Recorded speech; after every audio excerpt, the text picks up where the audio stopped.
Welcome to Hojo Radio. Hello, everybody, hello.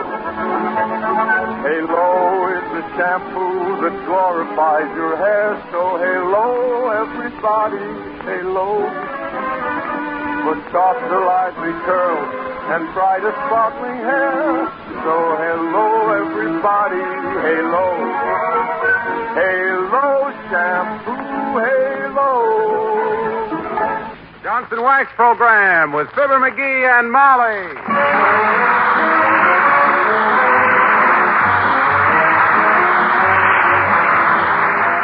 The makers of Johnson's Wax products for home and industry present Fibber McGee and Molly with Bill Thompson, Gail Gordon, Arthur Q. Bryan, and me, Harlow Wilcox.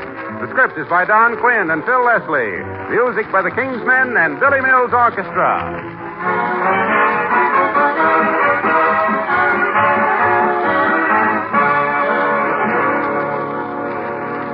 Have you noticed the wonderful new kitchens in the magazines these days? Well, maybe yours isn't like these dream kitchens yet, and maybe you can't do much about new fittings for some time. But look, there's one big improvement you can make right now. You can have a more beautiful kitchen floor, and easily, too. Just give it a coat of Johnson's self-polishing Glow Coat. Astonishing how beautifully bright that Glow Coat shine is.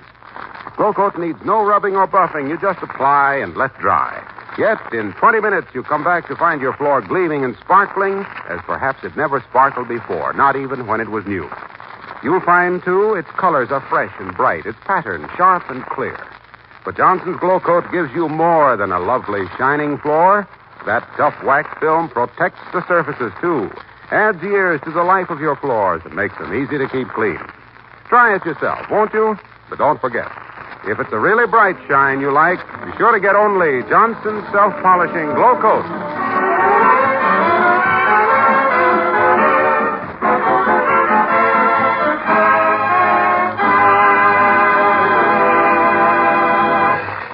One way to grow old gracefully is to cultivate a pleasant voice, a quiet manner, and a consideration for others. Another way to grow old, but not quite so gracefully, is to wait for a bus at 14th and Oak Streets in Wistful Vista. Like Fibber McGee and Molly.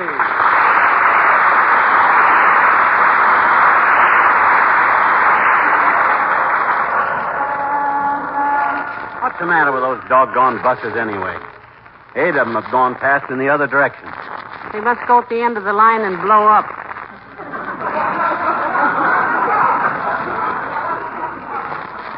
How long have we been waiting here anyway? Long enough for me to think up 7 pages of dirty comments to write to that bus company.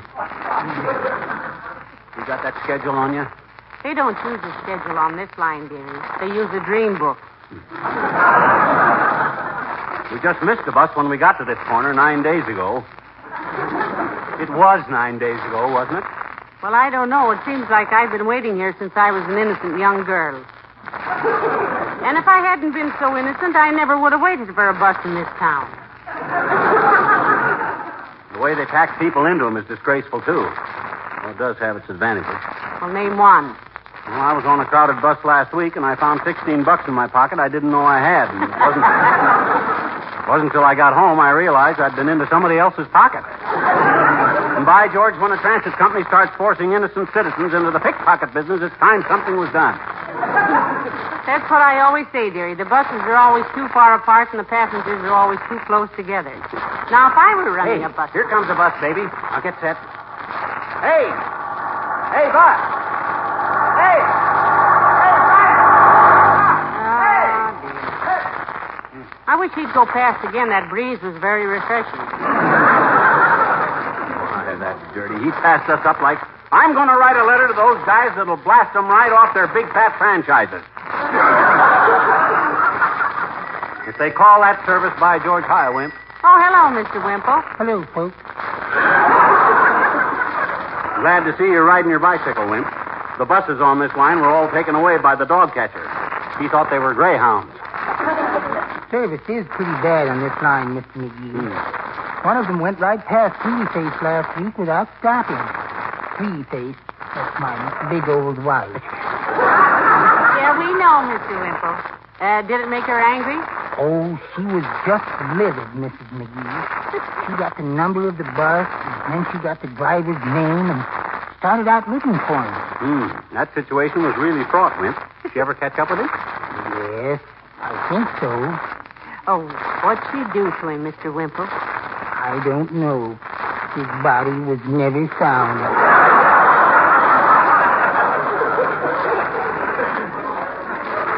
That bitter half of yours has sure got a temper, hasn't she, Wimp? I hear she threw her mud pack out the window because it gave her a dirty look. Yes, she has a temper, Mr. McGee. But Sweetie Face can be very kind, too. In what way, Mr. Wimple? Well, for instance, last night she hit me with a chair. What's so kind about that? Why, she deliberately picked out an easy chair. I thought that was pretty thoughtful. Oh, wait till she slugs you with a love seat, Mr. Wimple. Then you'll know she really cares. Yes. Well, I've got to get home now, folks. I hope you get a bus. Say, wait a minute, Mr. Wimple. Aren't you afraid you'll get your trousers caught in the sprocket there? I see you don't use bicycle clips. No. I guess I just like to live dangerously, Mrs. McGee.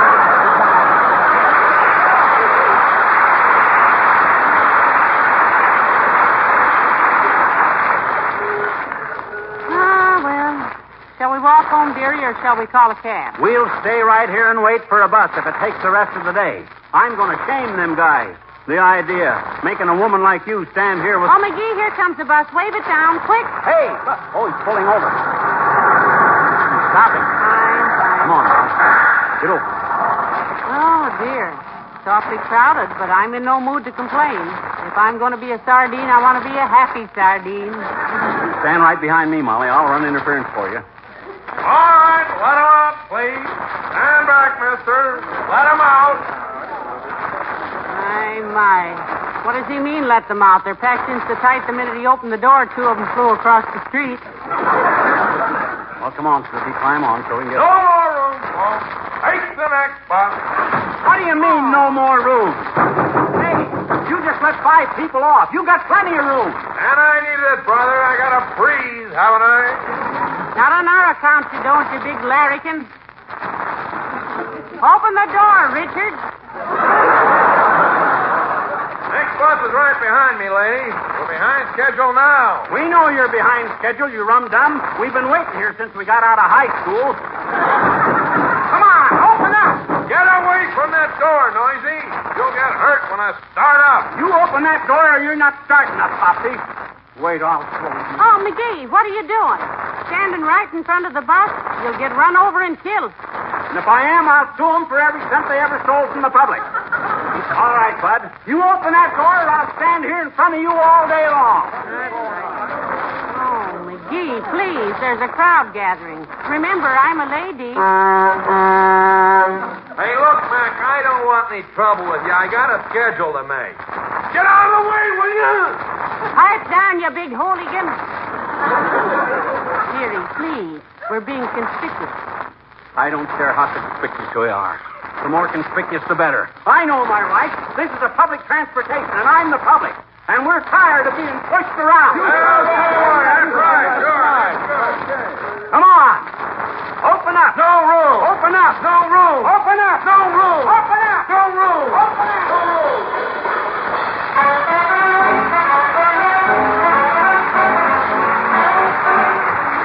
Billy Mills in the orchestra, and on the other end of a kiss.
move out of the way, will you?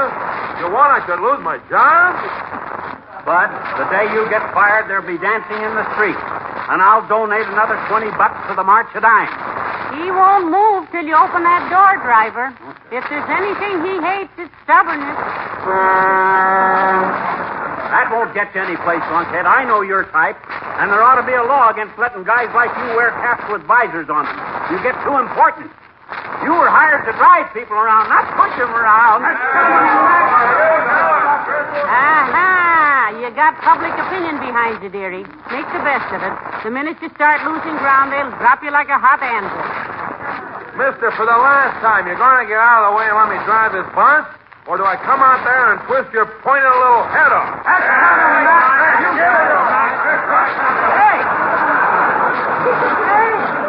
Hey, now, wait a minute, folks. I'm a citizen. This is public transportation, isn't it? And I'm part of the public, isn't I? Well, fellow, what are you going to do? Let this bus go on or stand there like a jerk? I'm only trying to do my job. Understand? He's only trying to do your job, understand? You just ignore the mob, dearie. They're out for blood, and they don't care whose it is. They don't understand. Now, look, folks. I've been a taxpayer in this town for 20 years. I've rode these buses every time I had to. I've stuck enough dimes into that register to choke a rhinoceros, and what do I get? A door slammed in my face. If this is a sample of the service us citizens are getting, by George, It's the police, McGee. Grow a beard, quick. All right, break it up there. Get out your draft cards and give your right name. Hey, Mahoney. It's me, Fibber McGee. Remember us, Officer Mahoney? Yes, and I do now, McCutchener. What is your little scut of a husband doing standing out there in front of the bus? I'll tell you what I'm doing, Mahoney. This beaver-toothed bozo that's jockeying this 10-ton kiddie car slammed the door in our faces. Wouldn't let us on. And I'm not going to move a step till he opens that door. Well, I better check this with the driver.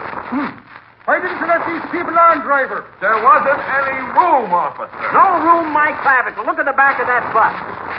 You can shoot deer in there. Well, half of them have left by now. We're not leaving, though. Not till you open that door. Oh, now, come, McCutchener. You'd better let the bus go on, or I'll have to arrest you. Oh, yeah? On what charge, you pug-nosed bog trotter? For obstructing traffic. Traffic means moving vehicle. This vehicle is not moving. Well, wait a minute till I think of a law that will cover the situation. Drunk and disorderly? No, he's sober, the dirty little prohibitionist. Flying an aeroplane too low over residential district? No. Murder? No. Counterfeiting? No. Hey, officer, if I slugged him and he slugged me back, could you nail him on assault and battery?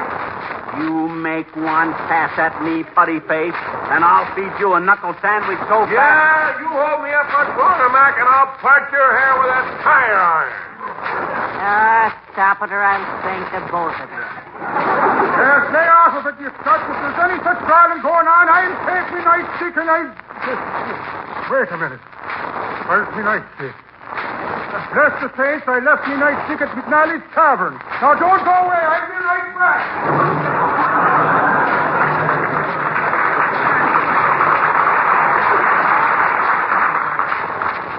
Maybe we better call it off, McGee. He'll be back here with enough charges to throw us in the pokey for 90 years. He won't dare, and besides... Hello, pal. Hello, Molly. Oh, hello, Mr. Wilcox. Hi, Junior. What you carrying the chair around for? Demonstrating that stuff to somebody? No, I was in Kramer's drugstore when I heard about you and this bus driver. So Kramer sent Molly this chair to sit on, and I brought you some sandwiches and a couple of malted milk. Oh. Here, sit down, Molly. Well, now, wasn't that thoughtful of you and Mr. Kramer? Thank you so much, Mr. Wilcox.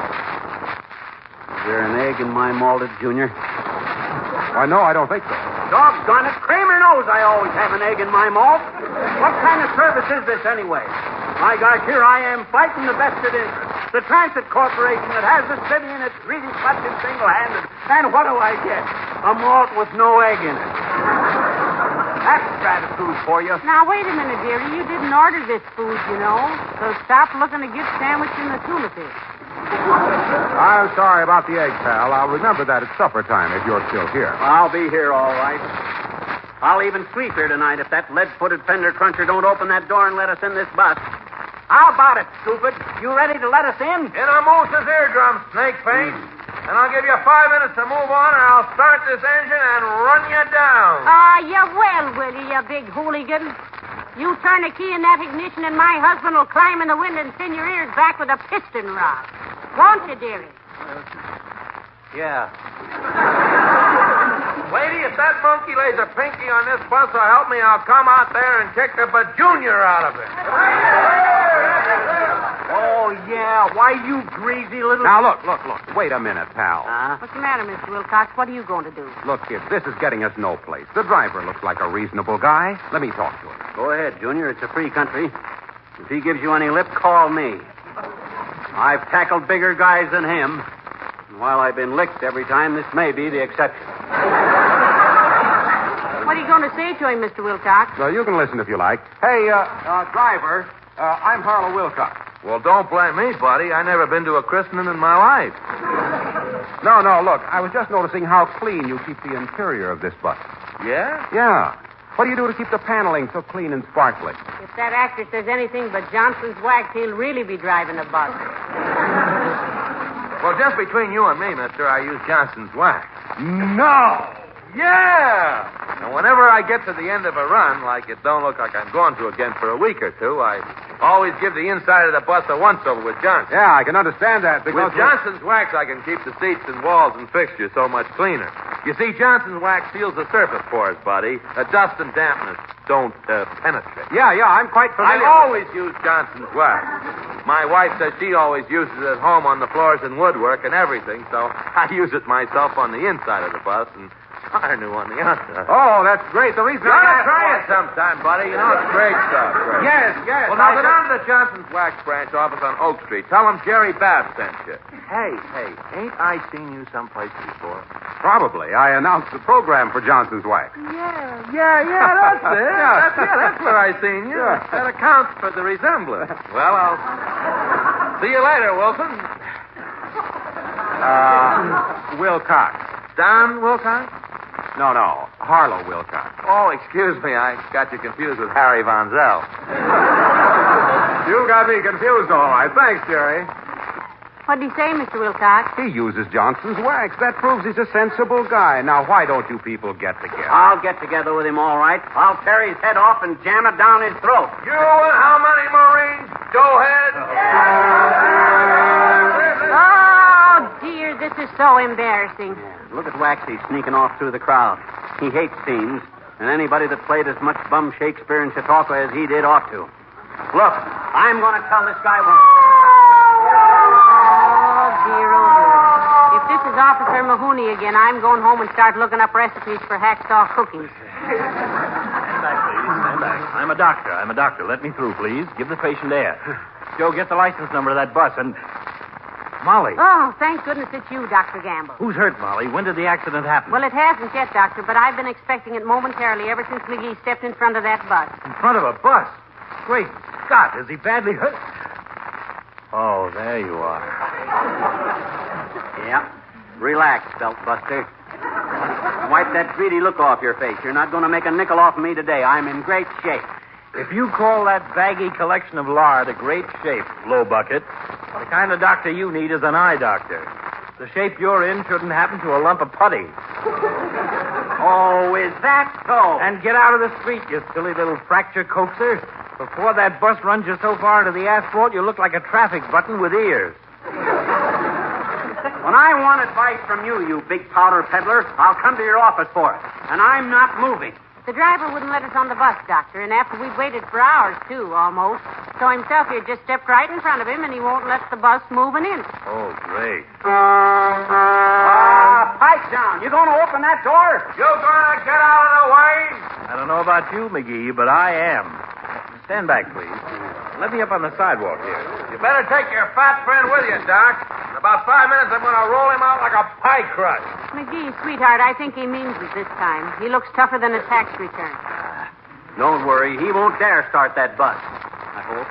Well, I'd have run over you long ago, but you're just the kind of a jerk that would carry nails in your pockets to ruin my tires. And those tires cost $80 a piece. Now get out of the way! You see there, Molly? I got him bucklow. He's afraid of me. This is not just a private argument anymore, Doc. Look at that crowd behind me. This is a cause. This is one man standing up for the rights of the common people. Well, I'd love to stay here and see justice triumph, but I've got to get back to the hospital. Got an accident case coming in there this afternoon. Really, Doctor? Yes, a rather bad one. Several fractured ribs, multiple contusions and abrasions, slight concussion, all the usual things. Gee whiz, Doc. Anyone we know? Yes, my boy. You. What? I'll have everything ready. Don't hurry. I'll be waiting. Oh, yeah, well, for your...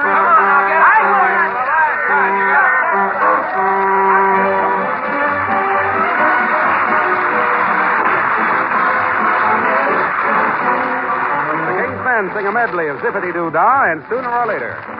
Zippity-doo-dah, zippity-yay. My, oh my, what a wonderful day. Plenty of sunshine heads my way. Zippity-doo-dah, zip, zip, zippity-yay. Sooner or later you're gonna be coming around, I'll bet you. I'll bet you they'll get you. You wait and see. Sooner or later you'll want to be hanging around. I'll bet you. I bet you if I let you, you baby me, you're gonna knock on my door. Did it before. Matter of fact, I don't know exactly when. But sooner or later you're gonna be coming around and watch my loving again. This is one of them zippity-doo-dah days. Now, that's the kind of day when you can't open your mouth without a song jump right out of it. Zippity-doo-dah, zippity-yay. My, oh my, what a wonderful day. Plenty of sunshine heads my way. Zippity-doo-dah, zippity-yay. Mr. Bluebird's on my shoulder. It is the truth. It's actual. Everything is satisfactory. Everything is Johnson's Wacko. Zippity-doo-dah, zippity-yay. What a wonderful feeling when you're feeling this way.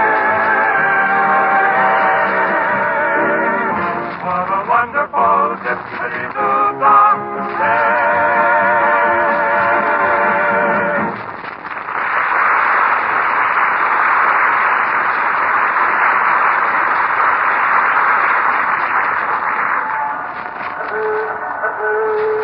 Doggone it, Molly, I've given that fathead every chance in the world to settle this thing on my own terms, haven't I? Yes, you have, dear. You've asked the driver to open that door at least 1,000 times. But I'll sweat him out. As long as I got this crowd behind me, I'll... Hey, where's the crowd? Where'd everybody go, Molly? I don't know, dear. They just sort of lost interest and trickled away. Takes at least a few broken noses to hold a crowd like that, you know. Raiders. You heard what I told those newspaper reporters, though. This is the fight to the finish. I'm going to bust this transit company open like a ripe watermelon. I'm going to... At the next time signal, the time will be exactly 1/2 past. This is WVRTC, the Whistle Visted Rapid until now Transit Company. Don't pay any attention to him, Molly. He thinks that's funny. I sort of thought so myself, dear. To tell the truth. Yeah, well, just ignore him like I do. When I get through with you, bus boy, you won't be able to drive a bargain in the barn basement. I got influence in this town. I know the mayor. And I know that attitude. It's McGee. Oh, McGee, it's the mayor. Hello, Your Honor. I'm so glad to see you. Hello, Molly. Oh, hi, Latrice. Pull up a front bumper and sit down. Just happened to be passing, did you? Yes. Police headquarters is in an uproar because they don't have an ordinance handy to arrest you on, and the bus company is threatening to sue the police force for not arresting you. Yes, I just happened to be passing, my boy. You hear that, Molly? I got this whole town over a barrel.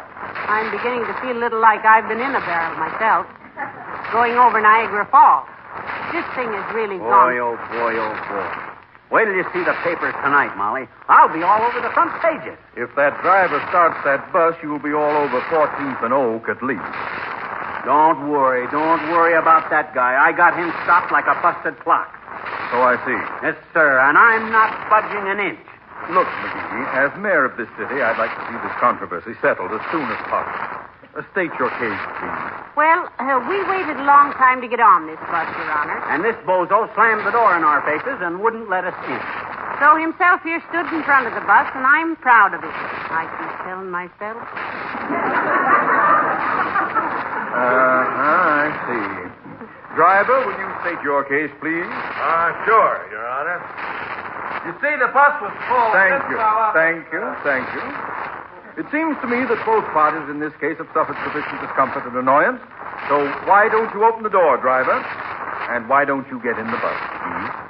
And why don't you see that he gets safely home, Molly? Please? Yeah, but... Oh, well, okay. You win, mister.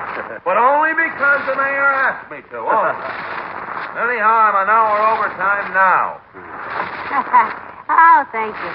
About time. If you'd opened that door a long time ago, we'd... No, sir. I won't even ride with that guy now. Let him go, Molly. We'll wait for the next bus. What? Oh, no, McGee. I was standing too close to the front end, I guess. Too close for what? To read the sign, this is the 14th Street bus. We want the Oak Street bus. All right, Fathead, go on. Get that battleship out of the way. Here comes our bus. Oh, this is ridiculous.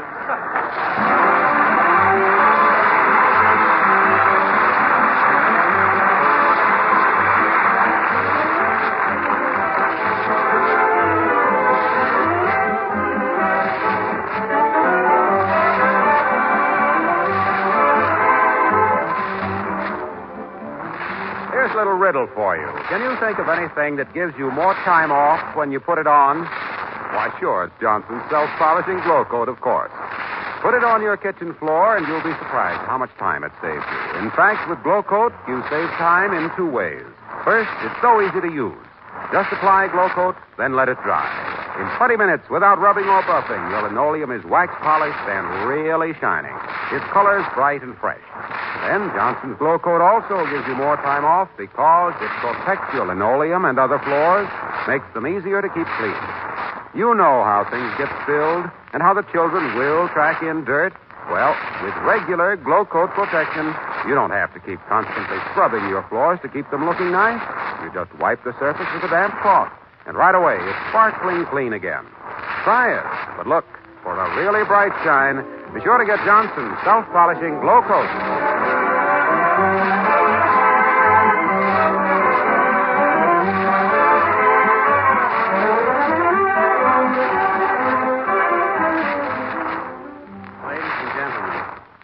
This is the closing week of the annual March of Dimes.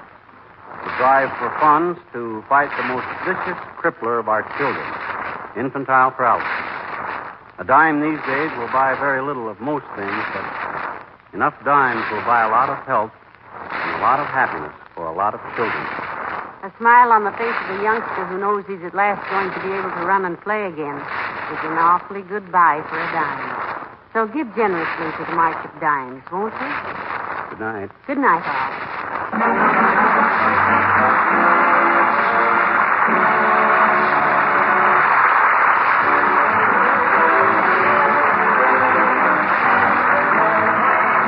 This is Harlow Wilcox, speaking for the makers of Johnson's Wax Products for home and industry, inviting you to be with us again next Tuesday night. Good night.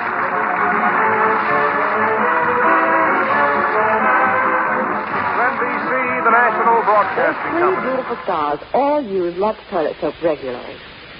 You know what a forthright person Joan Blondell is. Yes? Well, when I asked her about her complexion care, she said, a Lux girl? You bet I am. Active lather facials really work for me. Lux Soap Beauty Facials do make skin lovelier, all right. Skin specialists proved it. In 3 out of 4 cases, daily Lux Soap care made skin softer, smoother. The fact that so many famous stars recommend Lux toilet soap shows how right it is for delicate skin. Now, there's a beauty counsel for lovely ladies everywhere. Why not make fragrant white Lux toilet soap your daily beauty soap? Remember, it's Hollywood's own complexion care. The choice of 9 out of 10 lovely stars. Stay tuned to Hojo Radio. J-E-L-L-O. The Jell-O program starring Jack Benny with Mary Livingstone. No, Don, hold it. For heaven's sake, remember our new product. Oh, yes. The Grape Nuts Flakes program. That's Grape Nuts Flakes. Great. The Grape Nuts Flakes program starring Jack Benny with Mary Livingston, Phil Harris, Dennis A. Rochester, and yours truly, Don Wilson. Coming to you from the Army Air Base at Santa Ana, California.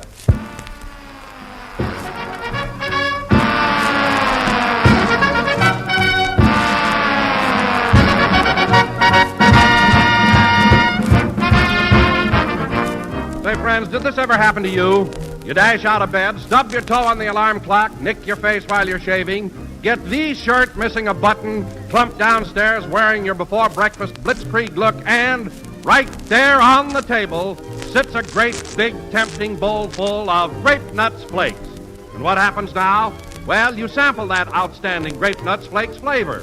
It's your same favorite Grape Nuts flavor in toasty brown flake form, malty, rich, and sweet as a nut. So you look at your wife and you actually beam, for there's plenty of satisfaction in that grand goodness, the flavor that's made Grape Nuts Flakes America's fastest-growing cereal.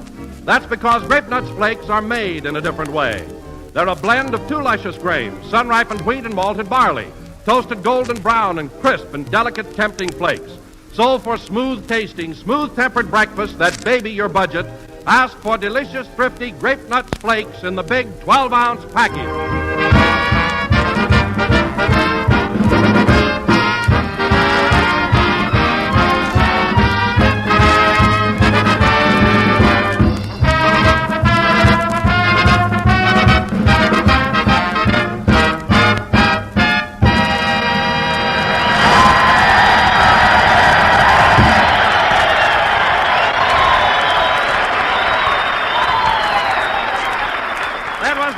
Corps March played by the orchestra. Now, ladies and gentlemen, since we're at the Army Air Base at Santa Ana, we would like to reenact a scene which took place last Thursday when 2 cadets from this very field paid a visit to Jack Benny at his home in Beverly Hills. Oh, Don, who wants to hear about that? Jack and Rochester were hard at work in the kitchen, as I understand it, little suspecting that anyone would drop in. Oh, boy, that sure smells good. I got spurs that jingle, jangle, jingle. As I go riding, see what else? Tomatoes, vinegar, onions. Oh, Rochester, did you cut up those onions like I told you to? Rochester, did you cut up those onions? I'm cutting them up now, boss. Oh, pull yourself together. How many onions you got there? About 5, boss. Do you want any more? Yes, get busy. And stop crying. I can't help it, boss. Look, Rochester, if the onions make you cry while you're chopping them up, don't stand so close to them. Close to them? I'm using a hoe now.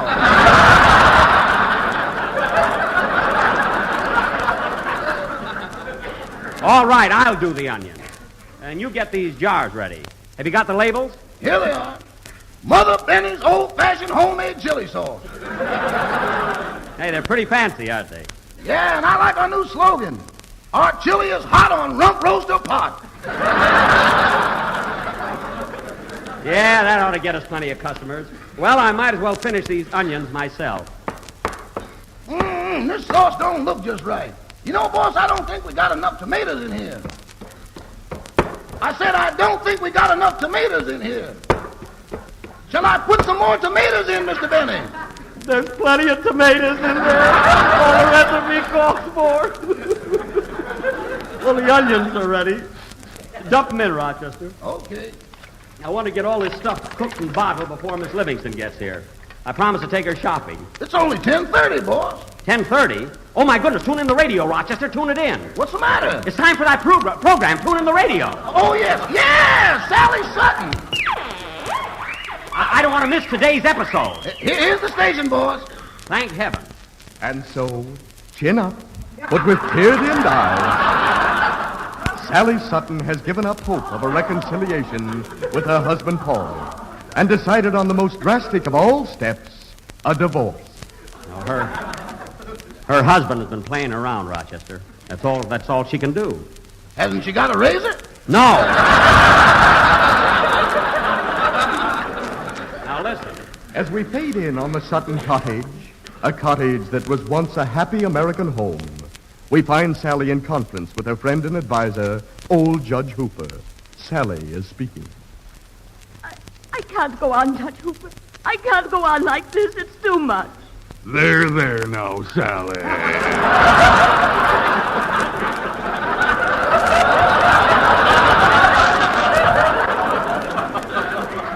What? I've given Paul the best years of my life. Yes, Sally, honey. And I have to admire the way you've gone through all this. Chin up, but with tear-dimmed eyes. You said it. Tell me, old Judge Hooper, what shall I do about Paul? You might as well face it, Sally, honey. Paul's a drinking man. And if when there's one thing I can't stand, it's a drinking man. Well, what's that? I think the old judge is loaded. Oh, he couldn't be. And your advice, Judge? You just got to get a divorce, Sally, honey. Open up, quick. Oh, my goodness. Sally's house is on fire. That's us, boss. The chili sauce just boiled over. Well, shut off the gas and stir it. Come in. Why, it's old Doc Thompson. Hello, Sally. Hello, old Judge Hooper. Hello, old Doc, honey. He calls everybody honey. I've got bad news for you, Sally. It's about your husband, Paul. Paul? What about Paul? The emergency hospital called just now and told me... Yes? That your husband... Yes. That your husband, Paul... Yes. There goes that gone darn radio again. Quick, Rochester, fix it. Fix it? Yes, hit it, kick it, shake it. That's the way you fix an alarm clock. Oh, let me do it.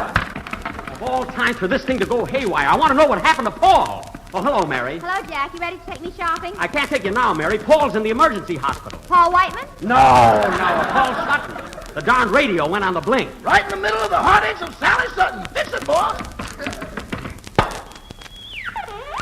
There, good. Good, it's working again. Quiet now.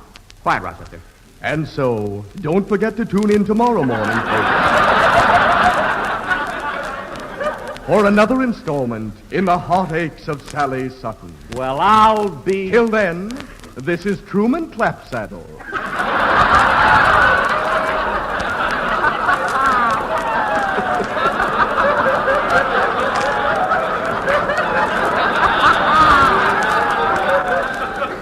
Saying au revoir. Wait a minute, what happened to Paul? Oh, shut up!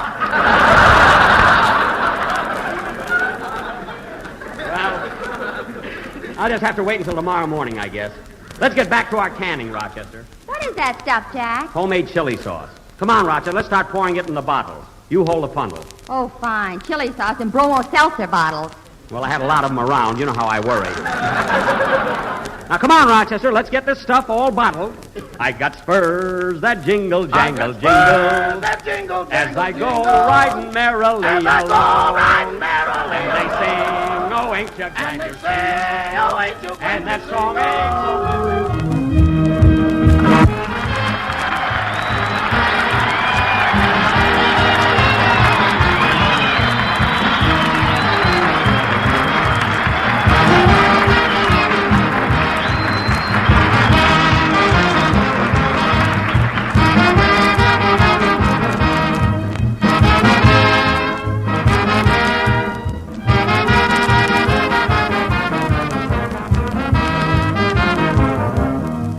And now, ladies and gentlemen, let us continue with our story of what happened when the two cadets from Santa Ana visited Jack's home. As you remember, Jack, Mary, and Rochester were bottling chili sauce in the kitchen. As I go riding merrily. There, that's that. Now, how many bottles did we get out of this batch, Rochester? 3 dozen, not counting the 2 that blew up. Blew up? I didn't hear any of them blow up. Look for yourself, boss. That ain't a sunset on the ceiling.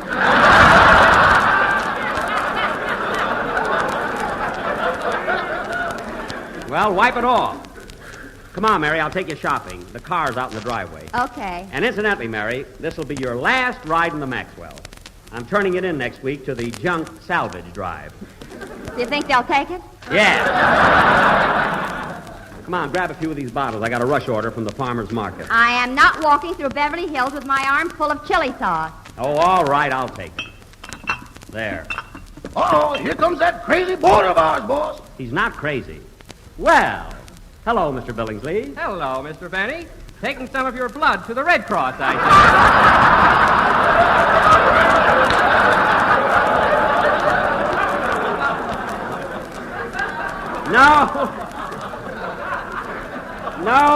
No, Mr. Billingsley. This is chili sauce.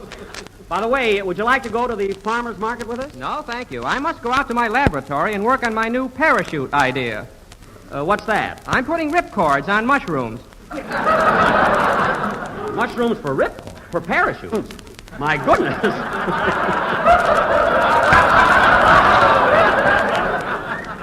My goodness, isn't that dangerous? Oh, yes, you might get a toadstool. Well, goodbye, Mr. Benny. Goodbye. By Jove, you certainly are.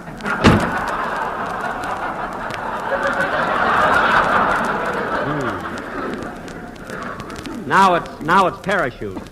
That Mr. Billingsley certainly is a genius when it comes to inventing things. Oh, yeah? How about that wristwatch he made for me? What's the matter with that watch? Every time I go to wind it, the hands get fresh with me. Oh, stop dreaming things up, will you? See who's at the door, Rochester. Okay, Mother Benny. That's only for the labels. Now see who's at the door. Okay. That Rochester is so lazy today. Well, naturally, it's Thursday, his day off. Not so loud. I didn't tear Wednesday off the calendar. Well, look who's here, Phil Harris. And he's got his baby with him. Hello, Phil. Hello, Jackson, Mary. You know, I had the kid out for a ride on my motorcycle, so I thought I'd drop in. What? You brought a 5-month-old baby all the way from Encino on a motorcycle? We only made one stop, Jackson. Changed oil and diapers. That kid's probably scared to death. Ah, Jackson, she loved it.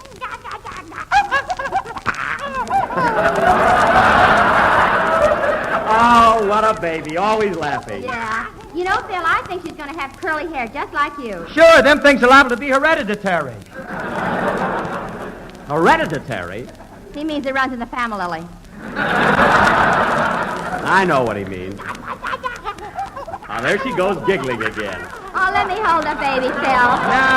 No, Mary. Just let her sit on the table here and play with these bottles.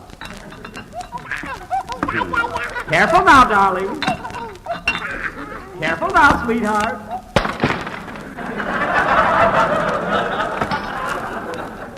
Make a note of that, Rochester. 1 bottle of chili sauce to Mr. Harris, 15 cents.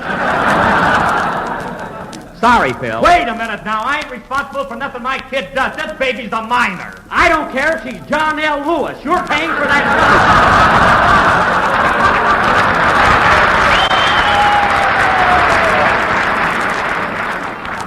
Now, come on, fork over. Uh-oh.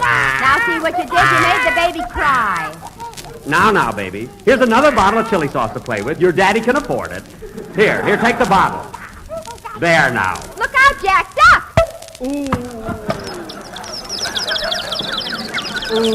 Holy smoke, she knocked him out. Quick, Rochester, get some water. Mr. Benny's unconscious. Let him lay there. He ain't been getting much sleep lately. Oh, he's coming to. Jack, speak to me. Oh, where am I? Sorry, Jackson, but my baby conked you with a bottle. Did the bottle break? Absolutely not. No sale, Jack. Oh, my head. Listen, Phil. It's all right for you and your baby to come over and pay me a friendly visit. But when that kid of yours deliberately picks up a bottle of Mother Benny's old-fashioned homemade chili sauce and cocks her old Uncle Jack on the head with it, that's where we go.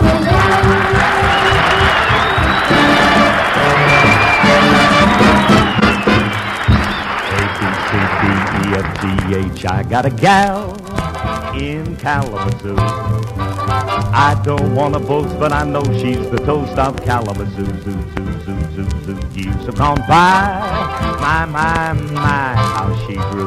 But I liked her looks when I carried her books in Kalamazoo. Zoo, zoo, zoo, zoo. I'm going to send a wire, hopping on a flyer, leaving today. Am I dreaming? I can hear screaming. Hiya, Mr. Jackson. Everything's okay. A-L-A-M-A-Z-O. What a gal. She's some pepperoo.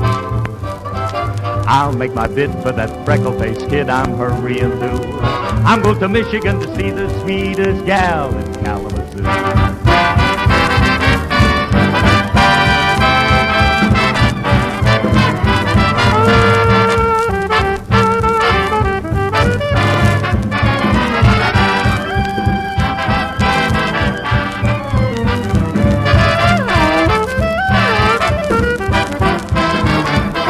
Going to send a wire, hopping on a flyer, leaving today. Am I dreaming? I can hear screaming. Hiya, Jackson. Everything's okay. A-L-A-M-A-Z-O. What a gal. She's some pepperoo. I'll make my bid for that freckle-faced kid I'm hurrying to. I'm going to Michigan to see the sweetest gal in Kalamazoo. Zoo, zoo, zoo. Zoo, zoo, zoo. Zoo, Kalamazoo.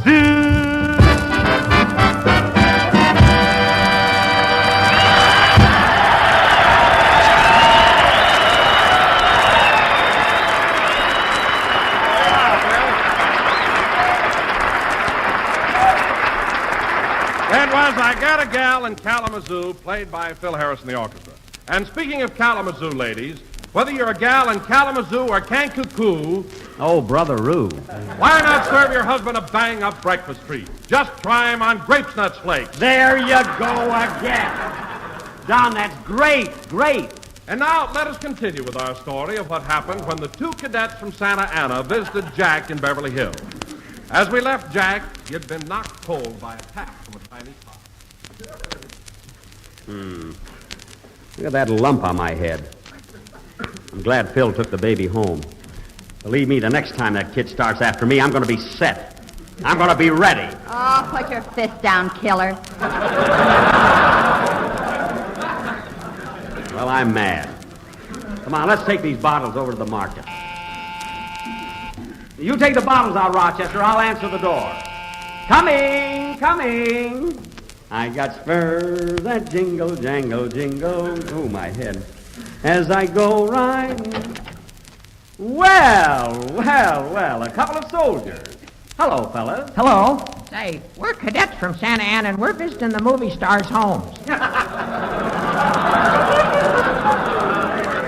You are? Yeah. Can you tell us where Miss Barbara Sanwyck lives? Barbara Stanley? Uh-huh. Yes, she lives about 4 blocks down the street. But as long as you're visiting some of the big movie stars, this happens to be Jack Benny's house. I'm Benny. Oh, is your son at home?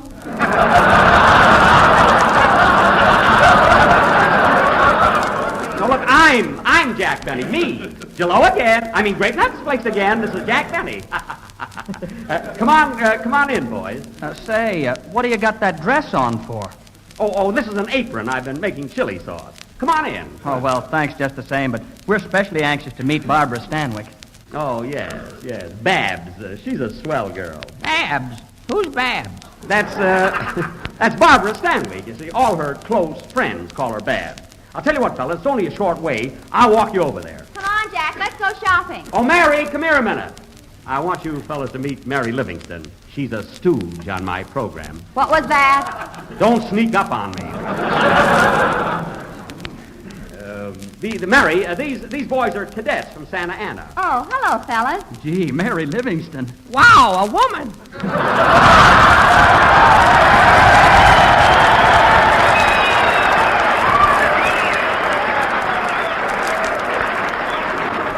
I didn't know we had so many people in our front yard. Say, Mary, Mary, I promised to take the boys over to Bab's house. Would you like to come along? Who's Bab? Bab Sanwyck, Barbara. Come on, fellas, let's go.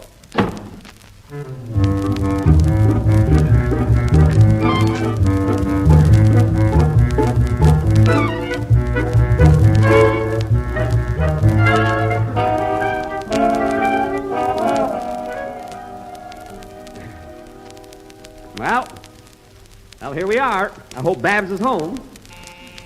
I got spurs that jingle, jangle, jingle. Are you excited, boys? Oh, we sure are. Good afternoon. I'm Jack Benny. These two cadets would like to meet Miss Sanwyck. Come on, fellas, let's go in. Just a moment, please. Miss Sanwyck is taking a bath. Oh, then I'll wait. You certainly will.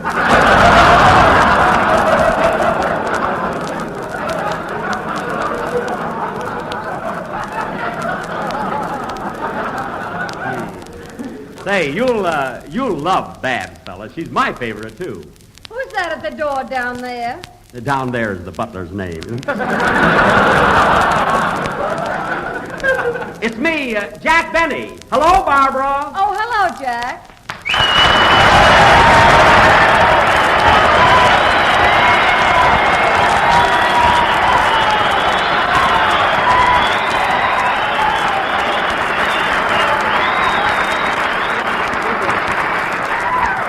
A lot of people in her house, too.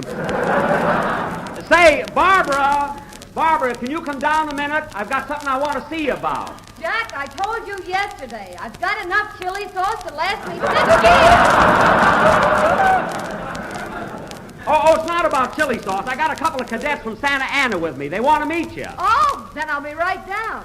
Won't you step in and wait, folks? Thank you. By Jove, you certainly are.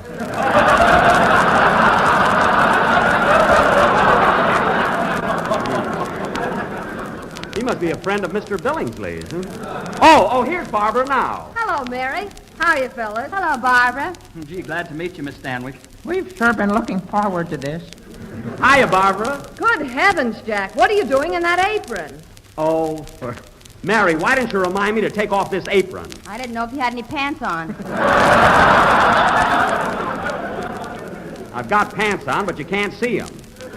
That Rochester got so patriotic, he cut my cuffs way up to the knees. Sit down, fellas. Yes, please do. You know, the boys were over at my house, but they were a little impatient. They were just dying to meet Babs. Babs? Who's that? You, all your close friends call you Babs. Well, I'll be darned. Oh, by the way, would you boys care for a sandwich or something? Oh, no, thank you, Miss Sanwyck. Just looking at you is enough. Well, how about your buddy? Would you like a sandwich? I'm looking at Miss Livingston.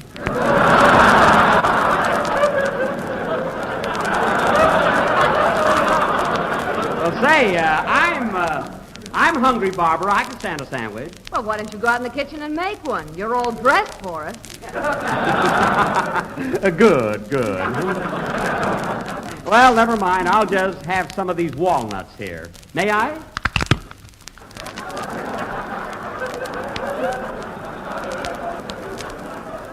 Go right ahead if I'm not too late. Thanks. So you boys are cadets from Santa Ana, huh? Mm-hmm. My name is Bill Orr, and I'm going to be a bombardier. My buddy here, Peter Hayes, he's studying to be a navigator. Well, that's wonderful. A bombardier and a navigator. I'd like to be a pilot. That's for me.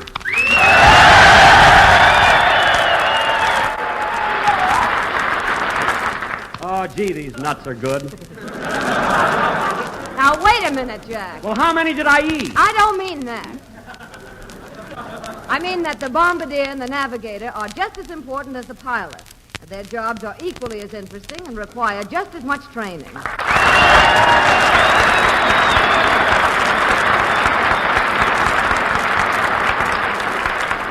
All right.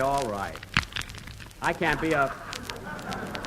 be a pilot anyway. I'm over 26. Or did they raise the age limit to 36? Till they put wings on rocking chairs, you don't have to worry. I don't know about that. Boy, these are the best walnuts. Gee, Miss Sanwyck, you sure got a beautiful home here. Well, I'm certainly happy you dropped in. Oh, by the way, where are you boys from? Oh, I'm from Scranton, Pennsylvania. I've only been out here about 2 months. Scranton, Pennsylvania. And where are you from? I'm from St. Joe, Missouri. St. Joe, they love me there. Well, fellas, you've seen Babs. Come back to my house. I'll call up some girls, and the three of us will step out. Now, wait a minute, Jack. The boys will have a better time right here. Besides, I've seen those girls you go out with. Did you ever get a load of that one that floats around Beverly Hills on a broomstick?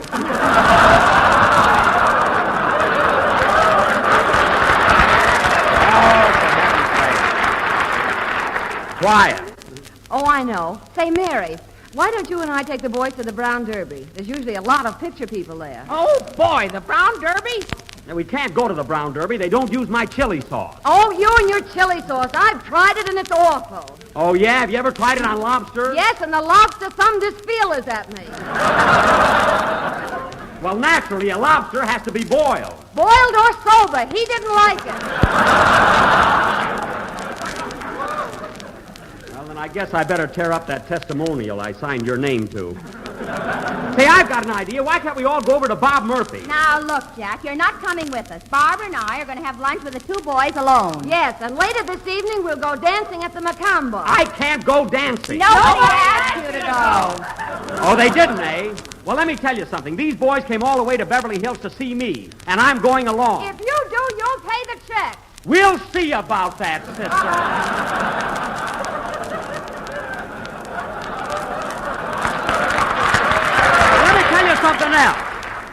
Let me tell you something else, you Brooklyn bombshell. When it comes.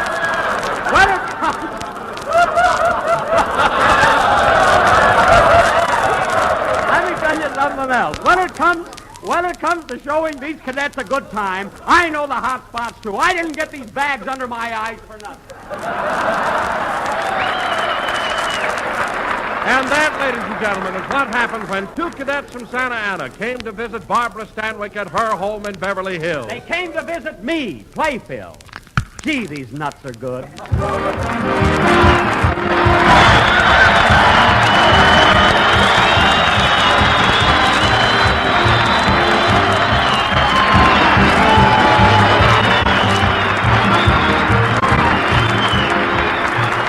You know, friends, when you stop to think of it, manpower and woman power are really the result of food power.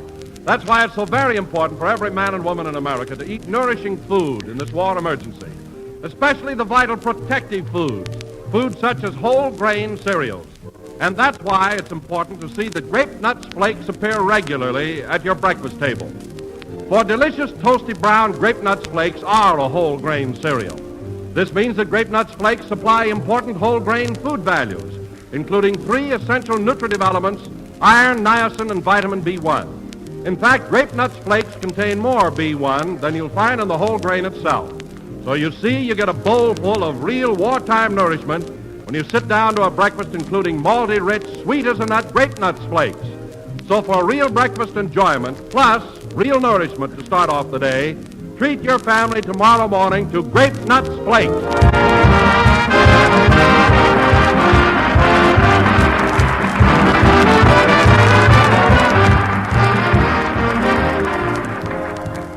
That was the last number in the second program of the new Grape Nuts Flakes program. Grape Nuts Flakes. And we're with you at the same time next Sunday. I want to thank Barbara Sanwyck for coming over here to Santa Ana with us. Thanks, Barbara. Oh, you can call me Babs. Well, you see, folks, and she loves my chili sauce, too. Good night, everybody. The Jack Benny program is written by Bill Maher and Eddie Beloit. Peter Lind Hayes and Bill Orr, who appeared on our program, are cadets here at Santa Ana.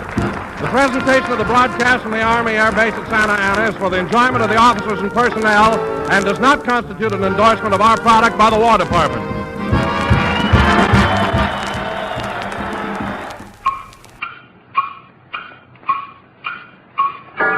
Avoid 5 o'clock shadow.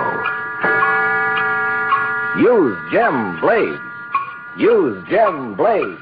Hojo Radio, where the classics come alive.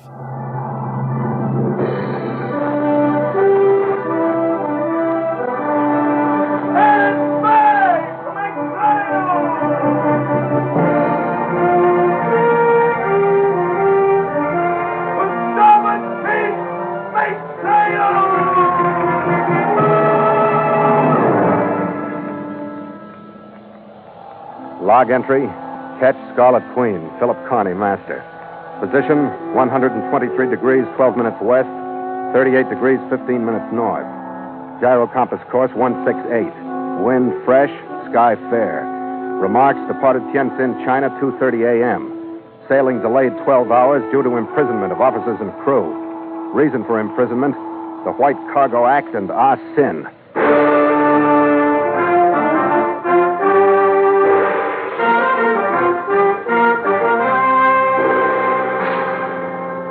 It was a few hours after a searing sunrise that I noticed the water over the side losing its clearness as it filled with the yellow mud of the Hunho River, sweeping out from the troubled valleys of Inner Mongolia. The Scarlet Queen limped into the current under power again, rudderless, bullet-scarred, and carrying in her hold $10,000 worth of ginseng roots, the cargo that had been the cause of all her wounds. I had my personal troubles, too, based on the same thing. 2 passengers. One wrapped in sailcloth, dead from a bullet through his brain. The other, the woman who'd killed him.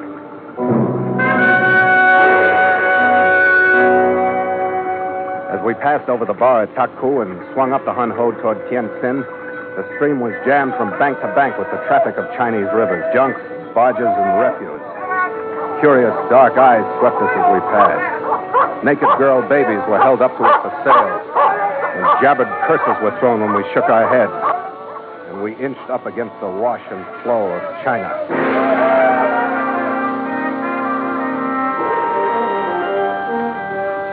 In spite of her slow, limping progress through the rabble of river craft, the Queen did her best to live up to her name. The scarlet figure under her bowsprit swung haughtily across the stern of a fish barge. A swell lifted her nose as she turned disdainfully away from us. But after she was secured to a dock, she seemed to lean wearily against the rope fenders we hung over the side for her. Her crew was tired, too. The way I felt, that cargo of ginseng wasn't worth $10,000, pesos, or glass beads. All I wanted was to get rid of it, and everything that went with it, and sleep for about 72 hours. But that particular Tientsin day wasn't cut out for rest. A squad of Chinese military police marched around the corner of a building and was shouted to a halt on the dock. A stocky, bullet-headed Chinese colonel, dripping with gold braid, pounded up the gangway and came aboard. You master of this ship?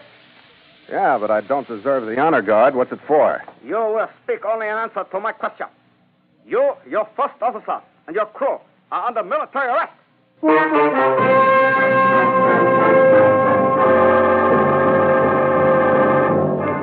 And so Mutual continues The Voyage of the Scarlet Queen, written by Gil Dowd and Bob Tallman, and starring Elliot Lewis.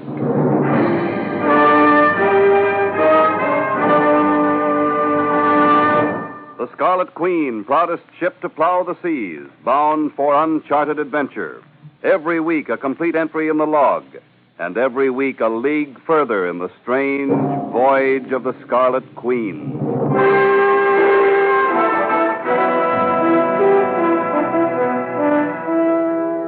In 2 minutes flat, Chinese sentries were stationed at the wheel, the hawsers, and pacing the dock with rifles and fixed bayonets. 2 of them prodded Gallagher and me into the cabin. And the colonel, slapping the palm of his hand with a riding crop for emphasis, went to work on it. Your registry. The Scarlet Queen, San Francisco, California, USA. Your destination. Look, Colonel, what is all this? Your destination. No set destination. It's an island trading voyage. Your cargo. General trading cargo. Your cargo. Ginseng roots, number 2 hold. I will see bill of lading. Yeah. Here. This paper no good. Signed by that woman. You know the answers to all these questions. Why don't you come to the point? You carry passenger? Yeah, 1. 2. You leave ginseng with 2. When they're dead, they aren't passengers. They're cargo. I will see dead one. Where is it? Gallagher? Huh? Go get him. Bring him here. Hey, wait a minute. I'm no morgue attendant. Let him carry his own stiff. Go get him, Red. Okay, Skipper. That's your order, huh? Yeah, you fathead. That's my order. Get out of here. Shove off. Where is woman passenger? In the cabin across the companionway. You will come. Mm-hmm.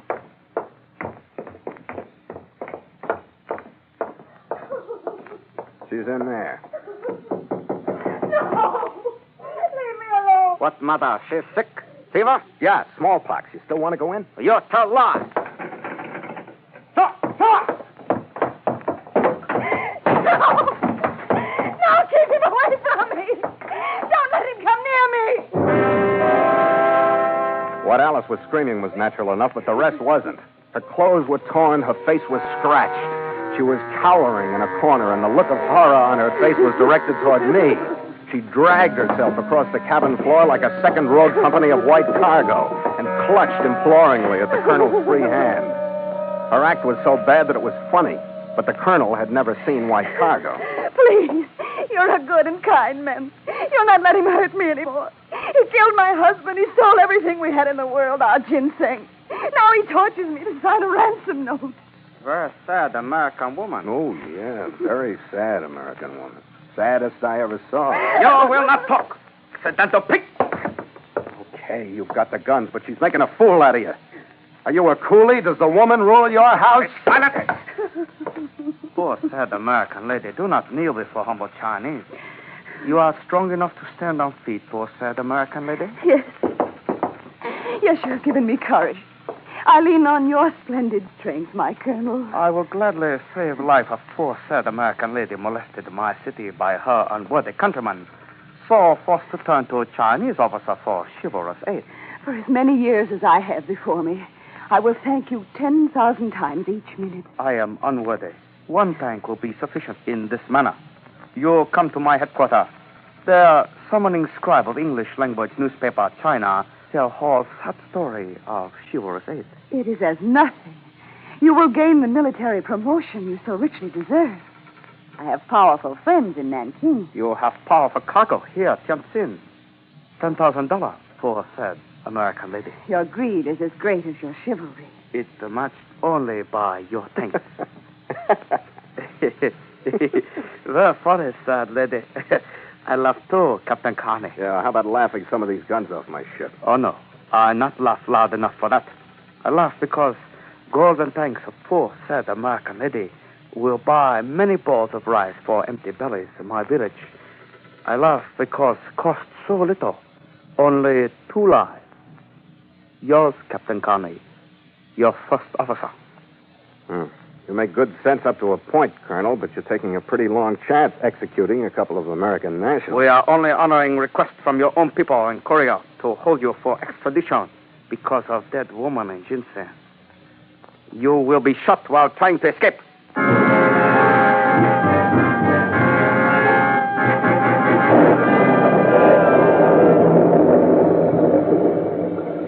As the colonel's bodyguards hustled my seaman and me across the gangway and into a Lend-Lease ambulance fitted out with bars, the storm broke over Tianjin.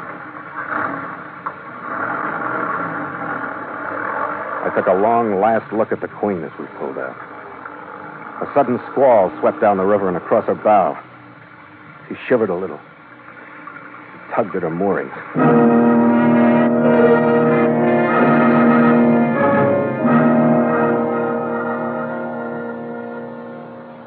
No one has ever really been in jail until they've made the Chinese variety. Alcatraz is a Sunday school summer camp in comparison to Tianjin's. The place is sewerless, and the wind moving heavily in from the dumping ground near the river never let you forget it. I hoped my crew was faring better than I was.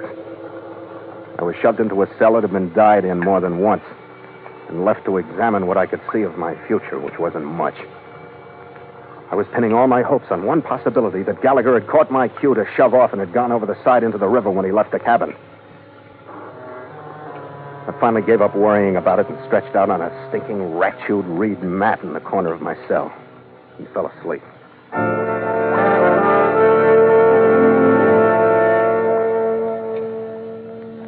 When I woke up, I didn't know whether it was day or night, and I didn't care. Day or night, the place would smell the same. Then I heard the door at the end of the long corridor close. Something that sounded like a woman's footsteps. As they drew nearer, I heard the rustle of heavy silk. A strong odor of jasmine crept into my cell. As the key turned in the lock, I braced myself for Alice, probably playing the part of the dragon lady. The door swung open. The first thing that came in was a blast of perfume that lifted me to my feet. Then a small, flickering lantern held aloft by a delicately dimpled hand. The brocade-wrapped mountain of flesh behind it had a face with small, childlike features that were almost lost in the billowing fat that surrounded him. He looked Chinese, but he sounded like Charles Lawton. Well, now that I've seen you, I don't wonder that she's half out of her mind. Who are you, Stinky? Yes, how true. I always put on an extra dash of scent when my business brings me into this foul penal institution, which is rather oftener than I would care to admit. Huh? What are you, the local bail bond broker or something? Among other things, yes. In this instance, as you see, I am carrying a lantern. Like Diogenes, I am looking for an honest man.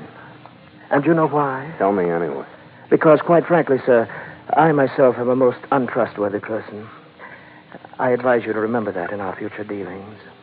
We do have dealings, is that right? We do indeed, sir, but I suggest we discuss them in more pleasant surroundings. By the way, did I tell you my name? Sin. I believe it has quite another meaning in English. Shall we go, sir?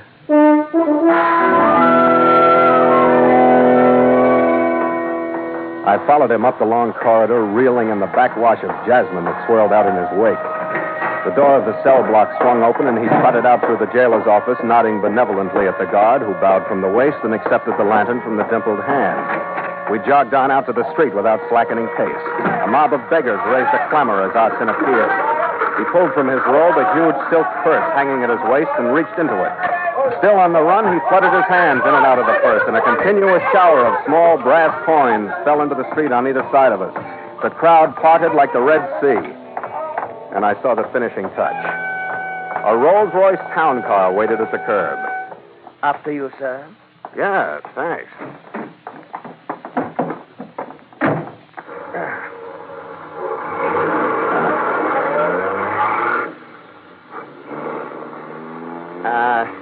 What am I supposed to do now?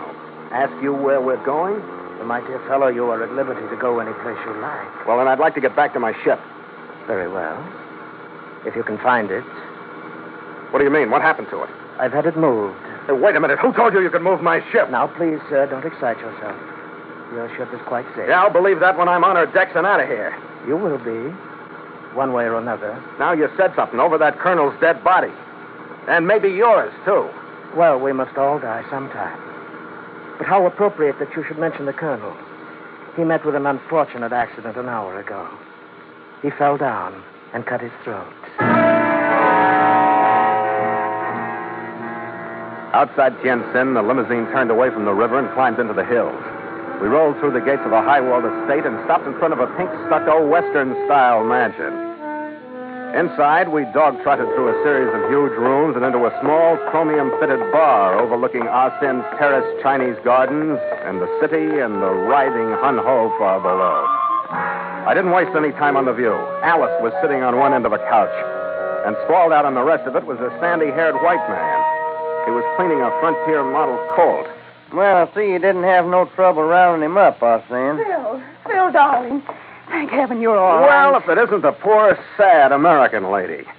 Where'd you find her, Sin? I would say she's quite easy to find, wouldn't you? And this gentleman is my confidential secretary, Mr. Mangan. Howdy, Captain. Yeah, all right. We're all here. Let's have it, Sin? Oh, yes, indeed. Alice, would you make your friend comfortable? Fetch him a Ricky splash? Never mind the splash. Bring the bottle. Well, sir, as you say, here it is. I am a merchant. Mm-hmm. I deal in a little bit of everything. A jack of all trades, you might say. Plantations in the islands, curling, trade in general. I find it worthwhile to keep tabs on my competitors. Mm-hmm. While doing so yesterday, I intercepted a cable addressed to Mr. Kang of Shanghai and signed by your chief officer, Mr. Gallagher. Huh? You're quite an operator. Thank you. To continue. Well, please do. I happen to know that Mr. Kang is a very penurious man. Since Mr. Gallagher demanded, not requested assistance from him, I assume that you are in a position to put him in the way of a rather handsome profit. Huh? I thereby took immediate steps to obtain your release from prison. I did not know then the true nature of your enterprise. I don't get this. You will. Because, you see, quite by coincidence, this lovely young lady approached my confidential secretary, and so impressed was he by what she had to tell him that he brought her directly to me. Uh-huh. She advises us that the voyage of your Scarlet Queen is being financed by Kang and Company to recover a treasure of very considerable value. Really? What was the figure, Mangan? $10 million. And you can take off that poker face, Tony. We ain't trying to horn in on you. Our Sin's got a real business proposition. You just listen at it. Very concisely put, Mr. Mangan. To continue. Yes. I am also aware that a new syndicate, headed by a Portuguese gentleman, Mr. Constantino, is interested. I have contacted both Mr. Kang and Mr. Constantino and have received their replies. To wit, Mr. Kang offers $5,000 ransom for you and will reimburse me for the expenses involved of getting rid of that troublesome colonel. Mr. Constantino, on the other hand, has offered me $10,000 cash to release you into the custody of one of his agents. So, here you find me on the horns of a dilemma. 10,000 against 5,000. What are you waiting for? Well, sir, there is still another possibility. Huh? If you and I were to go in together, on a full partnership basis, I remind you, forgetting both Mr. Kang and Mr. Constantino. Well, Mr. Carney. I'll make it easy for you, Sin. The answer's no. Why? Because there's something wrong with your story. Alice here never knew anything about the voyage of the Scarlet Queen until one of you told her. Well, what about it, Mangan? He's bluffing. Yes, of course. Is that right, Mr. Carney? I'm not bluffing. Alice? He's not being truthful. He made violent love to me on his ship. He told me everything. He did, eh? Well, Mr. Carney, majority rules. Don't rush him, Martha. He'll come around. Let him sleep on it. Whatever you say, Mr. Mangan. The servant will show you to your room, Mr. Carney. I followed the silent poker-faced boy out of the room and up to the second floor. He unlocked the door of a room and padded back down the hall without opening it, as if he was scared of something inside. I opened the door, saw what it was. The room looked like a typhoon had hit it. Every stick of furniture was broken, and the floor was strewn with fragments of crockery. In the middle of the mess, with a bedpost clutched in his hand like a club, stood my chief mate, Red Gallagher. Oh, it's you, Skipper. I was expecting that hunk of perfume blubber that had me locked in here. How'd you find me? I didn't find you, Red. I was brought here myself. Did they tell you I was here? No. Well, they told me you were. That's why I came. Well, I'm here now, if that helps. What? Yeah, I'm a lot of help. Now we're both locked. Go on. Break up some furniture, Skipper. It'll make you feel better. I was saving a couple of tables, but go ahead. You can have them. I didn't get to the furniture-breaking stage for a couple of hours.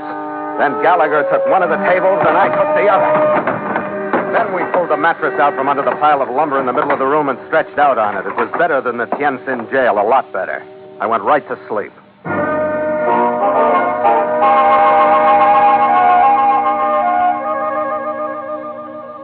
When I woke up this time, I knew it was after dark. I could see stars through the window grill.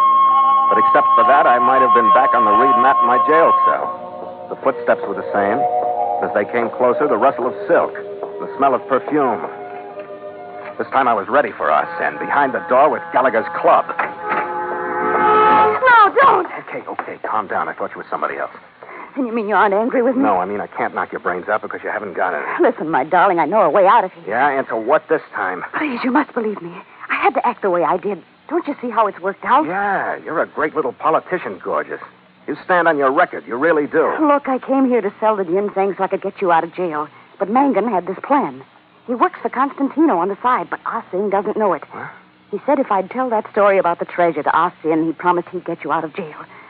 I don't know why it worked, but it did. It doesn't make any sense, does it? It's the first thing I've heard you say that does make sense. Darling, we haven't got much time. I found out where the Scarlet Queen is, and the repairs are all done. Oh? Ah Sin smoked 3 pipes after dinner, so we won't have to worry about him. Mangan is out and won't be back until after midnight. And I've bribed the chauffeur to drive us into town.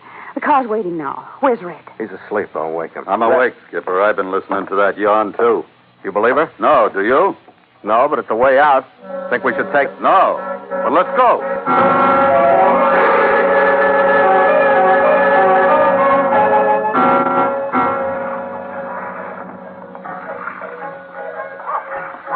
Well, the story's okay so far, Skipper. Yeah, so far. What do I have to do to convince you? I said I'd bring you to the Scarlet Queen, and there she is. Yeah, with a light in her cabin. Come on, Gorgeous. Introduce us to your friends. No, wait. Phil, don't go in there. I don't know. I can't go through with it. Please. Get out of the way, Gorgeous. What are you pulling now? Please, Phil, I mean it. Don't open that door. Get away from me. Bill! Bill, don't go! He's going to Bill! Come right on in, boys. Meet my buddies. This here's Charlie Lee. The poor one over yonder's his brother. Skip the introductions. Anything you say. Charlie, get a hold of Miss Alice here and throw over the side. Leave Chi here.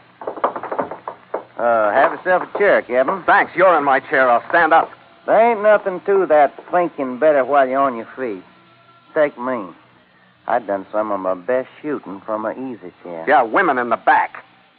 Your mate looks like he's fixing to jump me. Better tell him to sit down. Take it easy, Red. She took that slug for you, Skipper. She pushed you out of the way. You're going to stand here and take this? Let it go, Red. I figured you right, didn't I, Corny? I ain't nobody like a Yankee ship captain to put business first. That's right, Mankin. What's your proposition? Well, first thing, you're going to sit down and write a little old letter to Mr. King. You're going to tell him that you're signing on a new chief mate. The berth is yours. I'm fed up with it. Mind your manners. As I was saying, Captain, a new chief mate, and you're plumb fed up with the drunks in your crew, so you're fixing to sign on some nice, steady Chinese hands. What for? Well, I don't want to throw no surprise at that Mr. King when he comes aboard at Shanghai, do I? What do you think you'll do? Kidnap him? What's the matter with that? Ain't nobody understands ransom money like the Chinese folks. Time he gets through visiting old Mr. Constantino down south in Hong Kong, why, he might even talk. Mr. Manga, What's eating on you? Charlie, he go out to Carletti. He don't come back. Well, you churnhead, go look. Yes, Mr. Manga. Well, Captain Corny, what do you think about my little old scheme? I think it's funny. Well, shall we try it then, just for laughs? Why, me and you might do... Stay right where you at. Don't move. Don't try nothing. You find out I got eyes in the back of my head. Now, Skipper. Yeah, Red, let's go. Mangan stood sideways in the door, his attention divided. His eyes were on us about half the time, but I could tell he was listening for a noise out on deck. When he heard it, he automatically swung the gun away from us. We started a rush, but we never finished it. Mangan straightened up. The gun dropped from his hand, and he staggered back into the cabin. He spun slowly around and pitched forward on his face. As he went down, I saw what had happened. Like the colonel, he had met with an accident. He had fallen down and cut his throat.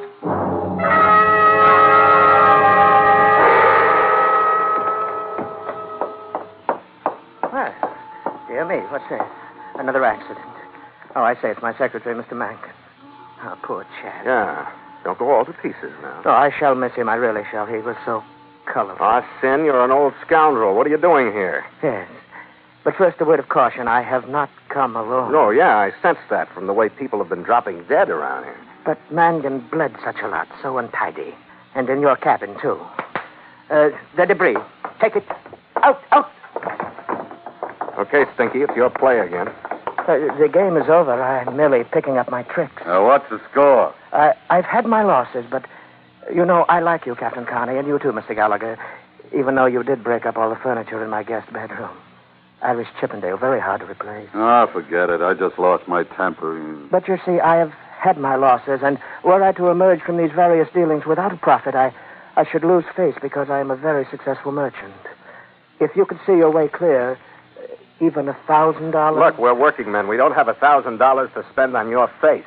Well, then, any little token, some trading goods, perhaps. I need everything I have. If you'd found us before that colonel did, we might have made a deal. Ah, indeed. What do you mean? Well, he confiscated a cargo of ginseng.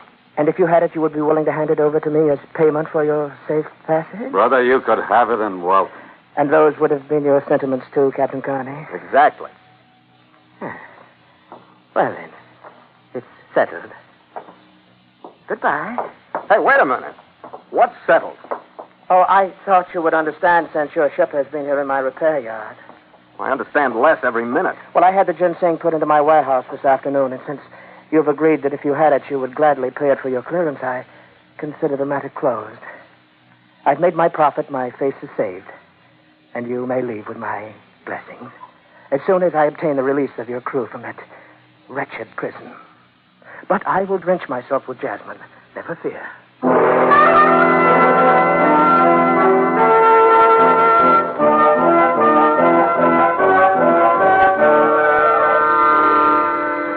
In an hour, my crewmen were all aboard.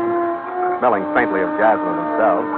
Without even waiting for dawn, we cast off from the dock and swung out into the sullen current of the Hun hull. The eastern sky had brightened slightly by the time we crossed the Taku Bar, and the tops of the swells were shining in the faint light as we moved out into the yellow sea. Then the sunrise and the fresh morning westerly came at the same time, and I cut the motor.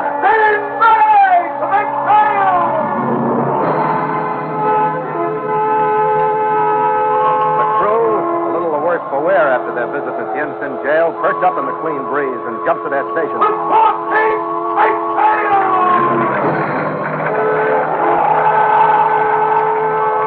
They leaned on the halyards with a will, and the mainsail climbed to its working position, filled, gleamed in the sunlight.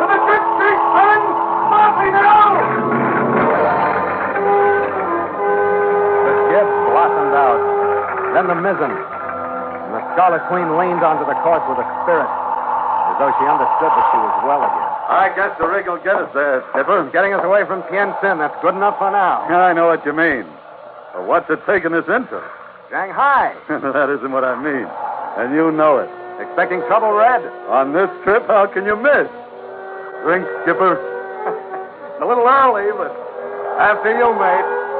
After you.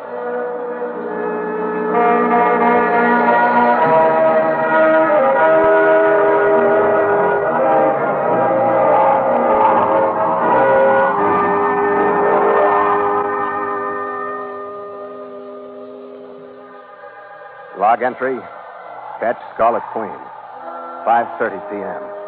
Miles traveled, 7,885. Wind brisk, sky fair. Sea cresting with high cross swell. Mainsail and mizzen reefed. Ship secure for night. Signed, Philip Carney, Master.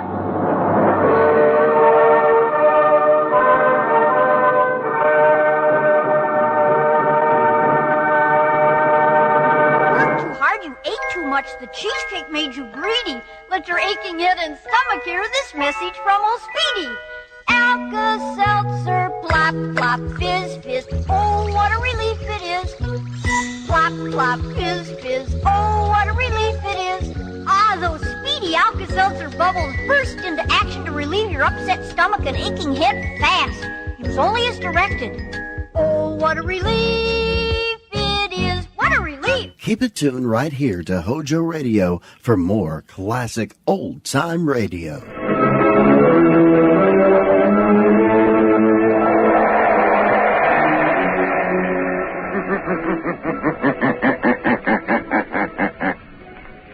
The shadow knows.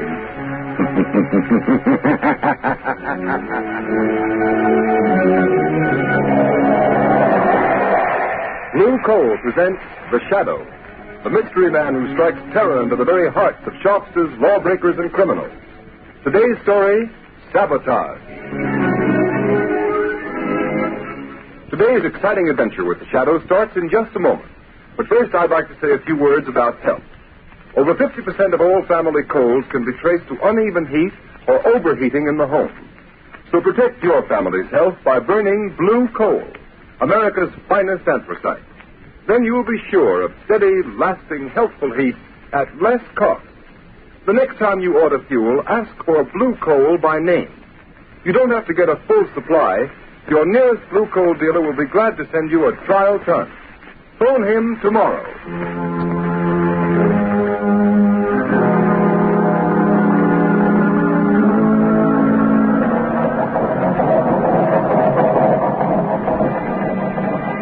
Engine room.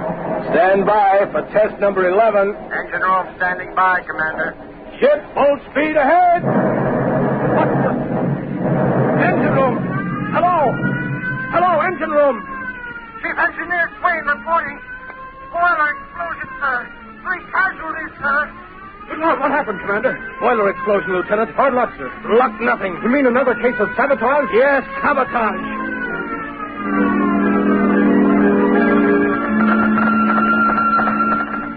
Submarine L-21 calling submarine base. Submarine L-21 calling submarine base. Submarine base answering L-21. Go ahead, L-21. Submarine L-21 in distress. Submarine L-21 down off Diamond Head. Cannot rise.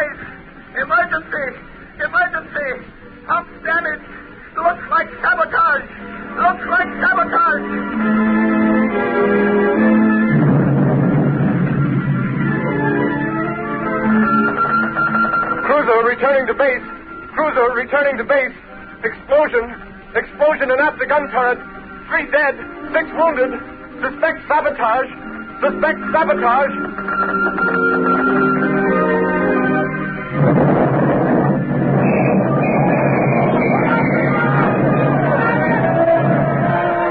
Lord.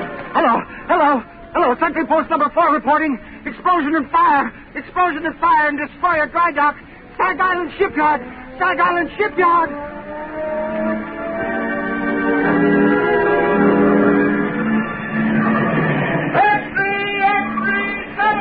ring, strike Stag Island Shipyard. Lead all about it. Mysterious explosion and fire.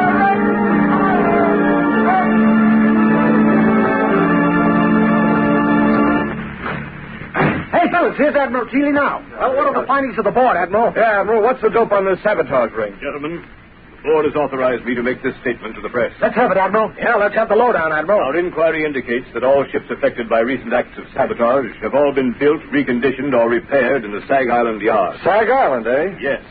And every resource at the command of the government is being directed toward the apprehension of those responsible for the systematic blows at the naval defense strength of the United States.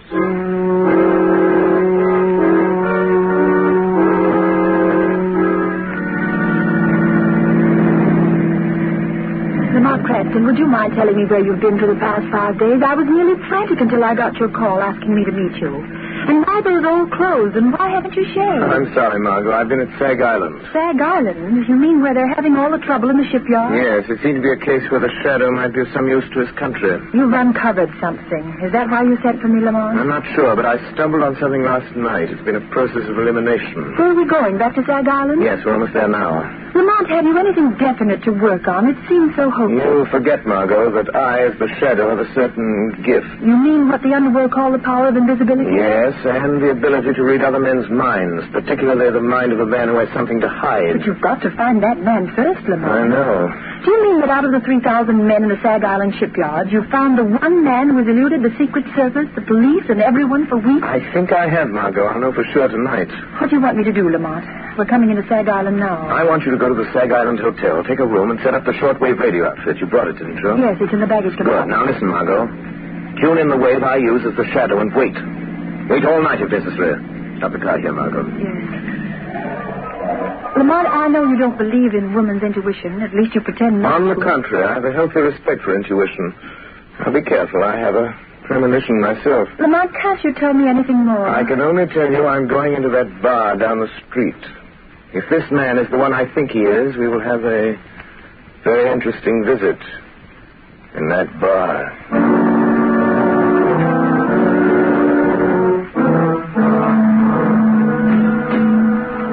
Bartender, set him up again. Yeah, one more round. I'm doing, boys. Closing time. All right. Come on, Jake. Okay. Good night. Come on, Bill. Let's go. Good night, boys. Good night.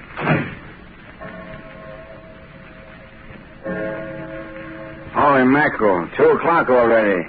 An hour passes quickly when a man is talking about himself, Mr. Buckler. What? What have I been talking about? What have I...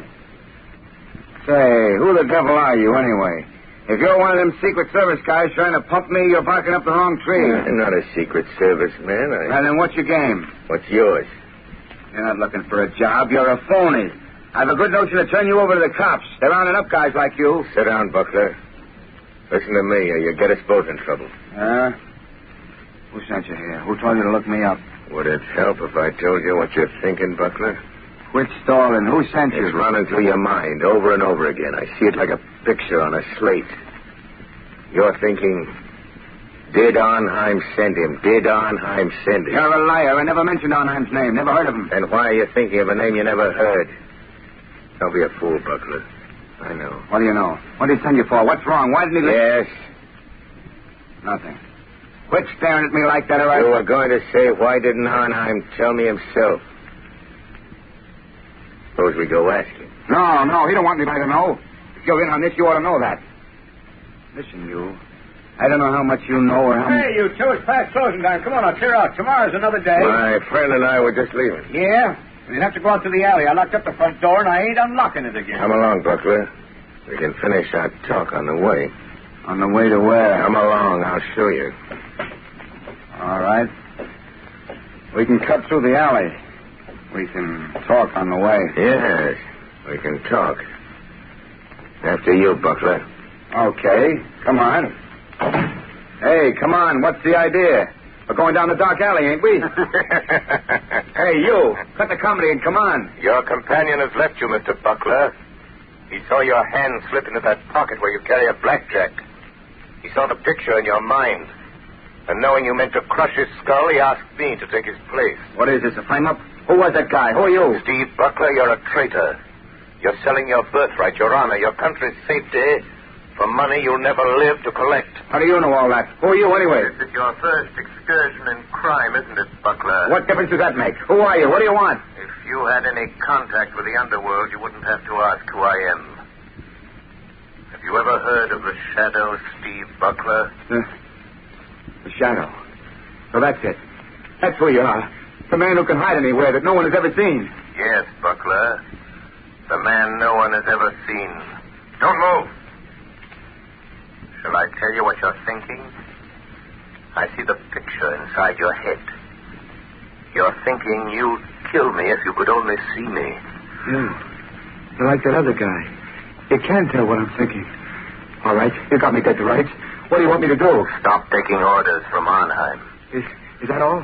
You mean you're not going to turn me over to the Secret Service? No. No, I'm going to give you one more chance, Steve Buckler. One last chance.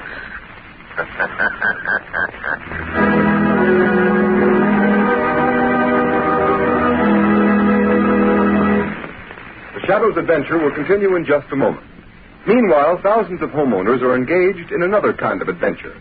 An adventure in home heating involving the health of your family. I am referring to the purchase of fuel. You know, if you order just any kind of coal, it's a gamble. But it's a gamble you don't have to take.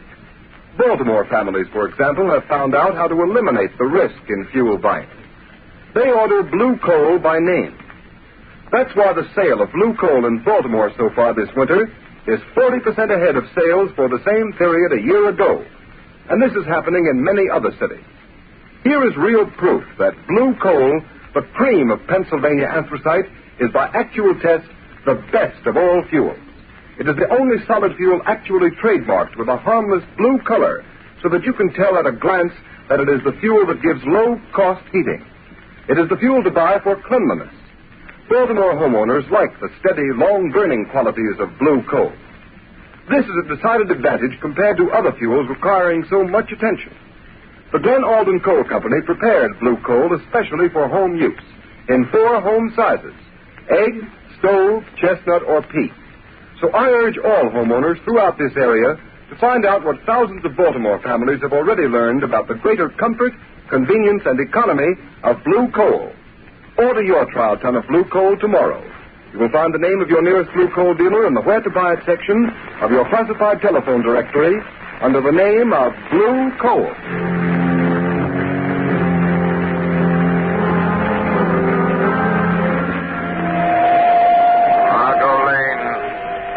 Margot Lane. Stand by. Stand by.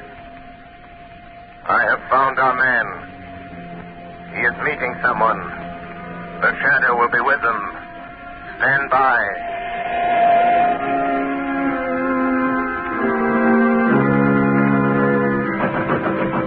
Who's there? Who's there? It's Rigo. Let me in, Butler. Oh, okay. Where's Arnheim? Why didn't he come? What makes you think he'd be fool enough to come here just because you sent word you're in trouble? I've got to see him. I've got to talk to him, Rigo. What's the matter with you? The Secret Service men been asking you questions again? No, they don't suspect anything. But somebody else is after us. Somebody knows Arnheim is back of all this sabotage. Well, who is it? Come on, Buckler, out with it. Let go of me, I'll tell you. It's the Shadow. The Shadow? Don't give me that. It's the truth. That's why I phoned Arnheim. I got to have the money you promised me. I got to get away from here. Listen, you fool. How did the Shadow get wise to you? How much does he know? I'm not sure, Ivan. How did he find out unless you told him? I didn't tell him. But he can read your mind. Listen, you got to take me to Arnheim. I got to get away. How did you get away from the Shadow? He let me go. Said he would give me one last chance. You're lying, Buckler. People don't get away from the Shadow. He doesn't let them go unless they're working for him. Listen, if you're trying to pull a double cross on Arnheim, you'll never live to tell it. I'm telling you the truth, Rigo. You gotta believe me. All right. Maybe you are. But it just happens we've got another job for you that will prove whether you're on the level with Arnheim or not. I can't do anything more.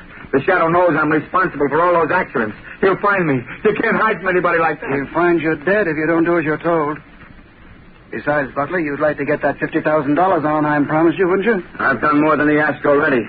I've earned that $50,000 a dozen times over. Well, maybe you have. But you don't get it unless you carry out Arnheim's orders. Well, this is the last. It'll be easy for you. And it won't take you long.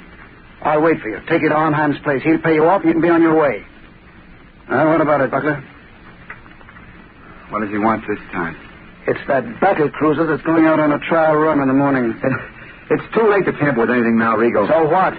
You're turbine inspector. You're scheduled to go along. We know that. But how? What can I do? It's too late, I tell you. I'll show you what you're going to do. You see this metal tube? Yeah. What do you want me to do with it? You're going aboard the cruiser and plant that inside some piece of machinery. Some place where it'll get smashed when the engines start. What's in that tube? Oh, nothing much. Just enough nitroglycerin to tear the turbines out of that cruiser. No, I won't do it. It'd kill every man in the engine room. It won't be the first time, Buckler. I couldn't carry that thing into the yard. They're searching everybody, Rigo. Quit stalling, will you? We know they don't search inspectors. That's why you've been so useful. All right. Suppose I can get it in the machinery. Get off the ship before she sails. Tell him I know Arnheim will keep his word. Pay me off and let me get away. I didn't come here to bargain with you, Buckler. All I know is Arnheim told me to bring you back after you'd carried out his orders. All right. I'll do it. But this is the last time. Give me that tube. Now you're talking. But look out for that stuff. It's touchy. Well, come on. What are you waiting for? You better go first. Nothing doing. I'm making sure you get to the yard. That cruiser sails with the flood tide. And don't try anything because I'll be waiting for you in my car when you come out. Well, come on.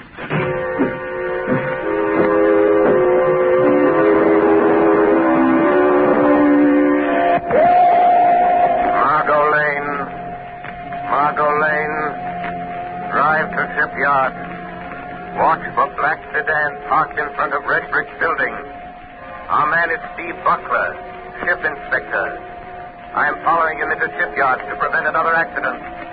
Margot, don't lose sight of that black sedan.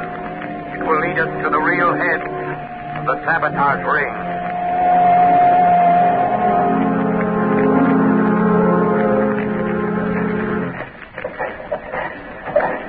Mr. Buckler. Oh. Morning, Lieutenant. Giving the turbines a bit of final inspection before we start on the trial run? Yeah, I thought I'd have a look around. Go right ahead. I have to check the gauges. Let me know if you find anything that needs adjustment. I'll let you know, Lieutenant. I'll show Arnheim. I'll show him I'm not afraid to go through with this. Yeah, now. Just wait till those turbines start spinning. Till they smash that metal tube of nitroglycerin. Just wait. Everything looking all right, Mr. Buckler? Yeah, everything's fine. Just fine, Lieutenant. Fine. Yes. Everything will be just fine. Just a moment. As soon as I've removed this tube of nitroglycerin that Buckler put in the turbine.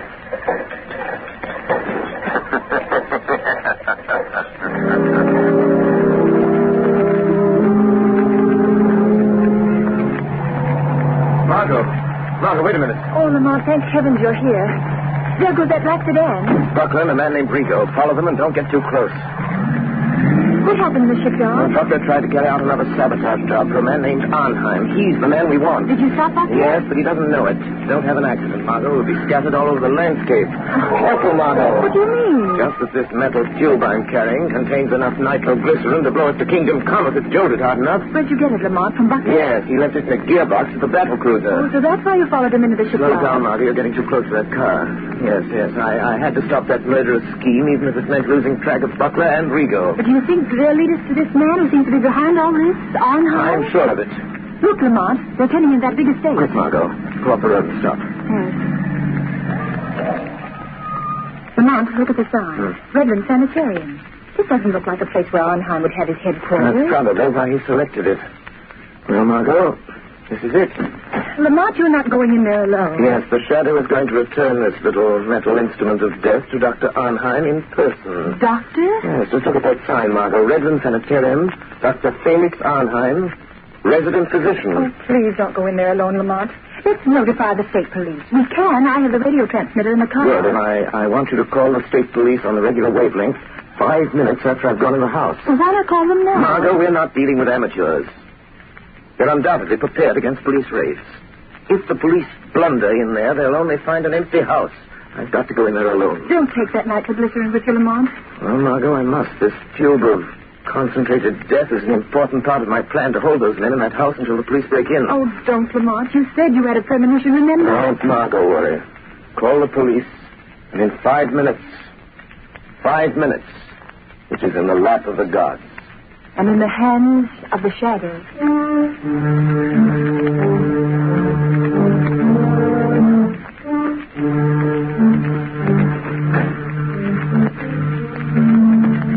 Well, Riga?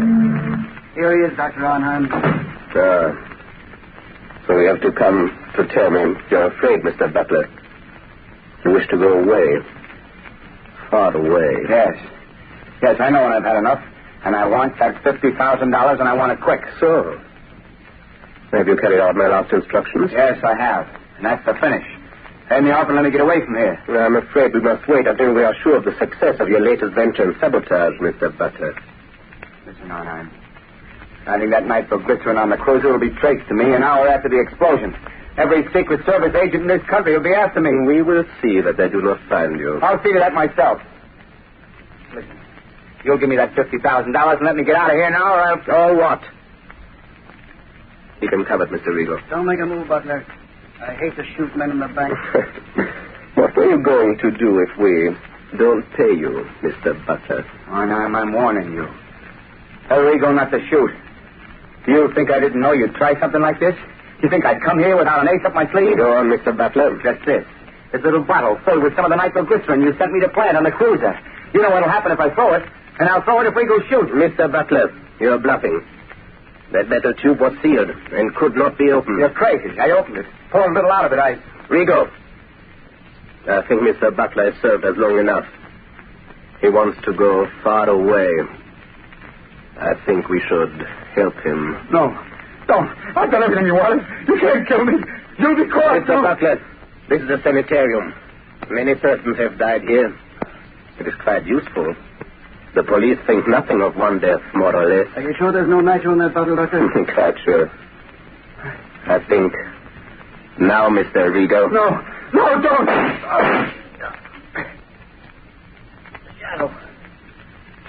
The shadow warned me. I should have listened. Listen to the shadow. Very good, Mr. Regal. This American man of mystery, the Shadow, he interests me. You told me something over the telephone. Yes, he got to Butler last night. Makes himself invisible. As I told you over the phone, I think we'd better get out of the country for a while. Because of this Shadow? He's just a man using hypnotic forces that affect men's minds. Maybe, but once he gets on your trail, there's no shaking him off. But I know something about such forces. He can appear in a room without being seen. How do they do it? Some call it the powers of angels or devils. But it's the art of mesmerism. Hypnotic suggestion is very old. And certain men of modern science have developed it amazingly. Well, no matter how he does it, I don't want to meet this Shadow. In that case, Mr. Regal, will you be so kind as to remove that body? I dislike the presence of the dead. All right, I'll take care. I'll be in the cellar if you need me. I shall not need you. Hey, what's funny, Doc? What are you grinning about? I am looking forward to a conversation I'm going to have. Somebody coming here? Not exactly. Don't concern yourself, Mr. Regal. This is something beyond your comprehension. Okay. I'll be on tap if you need me. What are you waiting for, Shadow? Why don't you speak? How long have you known I was in this room, Doctor? For quite some minutes, Shadow. Well, I'm not a master of your art of invisibility. My mind is sensitive to such a forceful concentration as you exert to cloak your presence. I see. Since you sent Rigo away, it is evident you are not afraid of me. Fear is a luxury I do not allow myself, Shadow. Your career of sabotage is over, Dr. Arnheim. I think not. I have never met a man who did not have a prize, Shadow. I have only one prize for your kind, Doctor. Prison. You could be very valuable to me, Shadow. Don't reach into that drawer, Doctor. A gun is of no use. A gun? That is a crude way of settling a difference of opinion. But, money, I can pay well. Money won't help you. Then you leave me no alternative. You see that little wheel set into this wall? Yes. I turn it, and... Gas. Yes, Shadow, gas. The room is airtight. Has served me well on other occasions, Shadow. You can't get out. The door is locked on the outside. What good will it do you to kill me if you also die? I'm not going to kill you or myself with this gas. What then? Just enough gas will be liberated to numb your powers of concentration. Enough to destroy your ability to remain invisible. You can't resist it, Shadow. And just the moment you will weaken, become visible, and the moment I see you, the moment I catch the faintest glimpse of a shadowy form, I shoot. The air's becoming quite heavy, Shadow. Yes, but...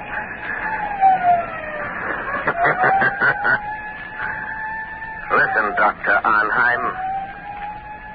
The police are closing in, Doctor. So, you don't trust your own powers.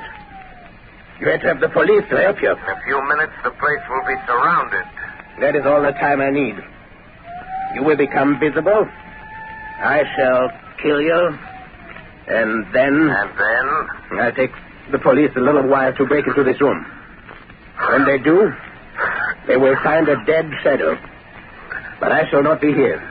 This door behind me leads to a passageway which leads to a bay. A speedboat awaits me there. I know about the speedboat, Dr. Arnheim. You see? The gas is doing its work. You're weakening. Your power of invisibility is losing its... What is it, Rigo? Doctor, quick, the police. The passageway. The speedboat is ready to make it. Hey, what are you doing with that gas? What's the idea? Wait, Rigo. The Shadow. He is here in this room. In just a moment, he will become visible. But you haven't time to wait. The police are already in the house. Don't try to escape in that speedboat. I have turned it into a death trap, Dr. Arnheim. Come, quicker. It'll be too late. Wait, Dr. Arnheim. Death is waiting for you in that speedboat. A violent death of your own making. No, you can't bluff me. Don't listen to him, Doctor. Hurry. All right. But remember, Shadow, we shall meet again. I'm afraid not, my friend. But first, let me turn off this gas. Take the place. Round everybody you find. Wilson, Harvey, Davidson, you men take me upstairs. Rest of you follow me. Try that room, Sergeant. Okay. Captain, this room's full of gas. Sergeant, that iron door there. Try it. Looks like they skipped. What's that? Sounded like an explosion down near the water. Yes, it was an explosion, gentlemen. And there will be no more wrecking of warships. It was the tube of nitroglycerin intended for the new battle cruiser by Dr. Arnheim and placed in the gears of the good doctor's own speedboat with the compliments of the Shadow.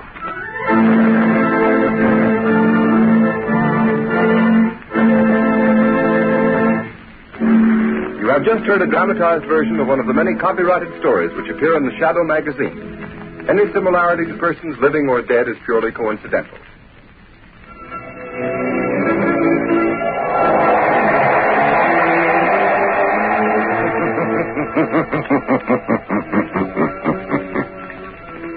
The weed of crime bears bitter fruit. Crime does not pay. The Shadow knows. Next week, same time, same station, Blue Coal, America's finest anthracite, will again present another thrilling adventure of the Shadow. Why has Hollywood star Merle Oberon switched to new improved Dreen shampoo? Because compared to dulling soap shampoos, this wonderful new Dreen reveals up to 33% more sheen. Follow Merle's secret for shining hair. It's new Dreen for Hollywood sheen. Improved Dreen for Hollywood sheen. Your hair can have that Hollywood sheen. The very first time you use new Dreen, get wonderful new Dreen shampoo. Hojo Radio, we're your old-time radio headquarters. Stay tuned. Adventure Theater.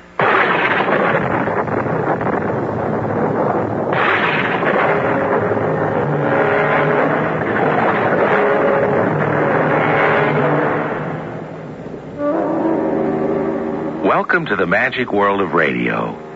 I'm Tom Bosley, and today I'd like to introduce you to an old friend whom I first met when I was just about your age. His name is Aladdin. One day, he found a wonderful lamp in which there lived a genie. Now, in those days, long ago, people believed that the world was full of mighty spirits who could do the most fantastic things. They could change their shapes at will, and though they were as tall as mountains, they could still fit comfortably into an oil lamp. And they were called genies. Our adventure story, Aladdin and His Wonderful Lamp, was adapted from the Arabian Nights, especially for the General Mills Radio Adventure Theater, by Paul Tripp, and stars Roger Barron. I'll be back shortly with Act One. It's delicious.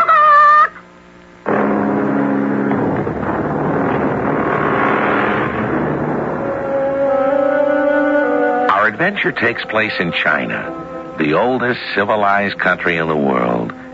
It was born over 4,000 years ago and has given us some of the most wonderful things ever devised by man. Printing and paper were first invented by the Chinese, and they were the first people to use gunpowder, silk, and porcelain. They also have a very interesting custom. When Chinese babies are born, they're immediately considered to be 1 year old. In a land where so many marvelous and interesting things have happened, it's not surprising that Aladdin should have had such a fantastic adventure with his wonderful lamp. Is there any more rice, Mother? I'm still hungry. Here, Aladdin. Finish my bowl. Oh, no, Mother. You eat little enough as it is. Oh, my son. How shall we live? This is the last of the rice. Our shop is open. There is merchandise on the shelves. But no one comes in to buy it. Oh, when your father was alive, the shop was always full of customers. I'm sorry, Mother. I guess I wasn't cut out to be a merchant. Oh, I'm not blaming you. You're young and inexperienced. But I'm also strong. There's just one thing to do. Go out into the city and find work. Then at least we shall not starve.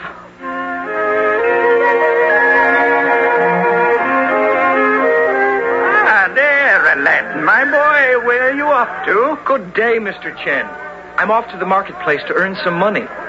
Do you know of someone who would hire me? I'll do anything. Well, let me think. Wait a moment. Of course.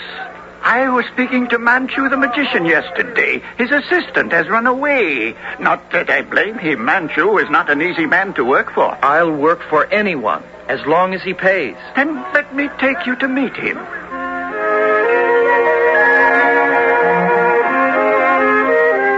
Greetings, most honorable magician. Permit me to introduce my neighbor's son, Aladdin. I have brought him to replace your assistant. Turn around, boy. Let me look at you. I have no experience, sir. Doesn't matter. I do all the work. You just hand me the tricks. Ah, yes, I think the young man will do. What is your name? Aladdin? Huh. You're hired. There you are, Aladdin. Now be sure you do everything you're told to do. And now, honorable magician, I am at your service. What do I do first? First, you shall accompany me on a long walk to those mountains out there. Mountains? Is that where you perform your magic? Perhaps. Now hold your tongue and follow me.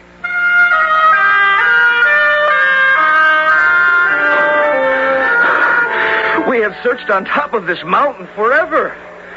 What are we looking for? A square, flat stone with a brass ring in the middle. Now look sharp. The clouds are thick up here. That's it. My boy, your feet see better than your eyes. You tripped over it. Now, give me a hand with this brass ring that we may raise the stone. All right, heave now. Heave harder. Oh, but there's only a hole here. Is this what you were looking for? Yes. You see, at the bottom of this hole lies a great treasure. You will climb down through this opening and bring it up to me. Here. Now, I will tie this rope around you and lower you to the bottom. Quickly now. All right, but be careful you don't let me fall. I've reached bottom. Slack the rope and I'll look around. What have you found? Nothing. There's no treasure down here. A lamp. Have you found a lamp? Well, yes. A grimy old oil lamp. But I don't call that a treasure. Never mind that. Just tie the rope to the lamp and I'll pull it up. But what about me? I'll pull you up next. But why not both of us at the same time? Do as I say, boy. The lamp. First the lamp. No! You're trying to trick me. You said there was a treasure down here. You were lying. Pull me up as well, or you'll not have the lamp. And by the celestial gods, you shall stay down there forever. Farewell, Aladdin.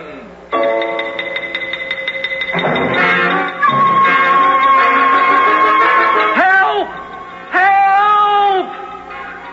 I'll never live to get out of this place. I don't understand. Why was Manchu so anxious to have this lamp? It's covered with thick grime. Could it be gold underneath? Let me rub some of this away.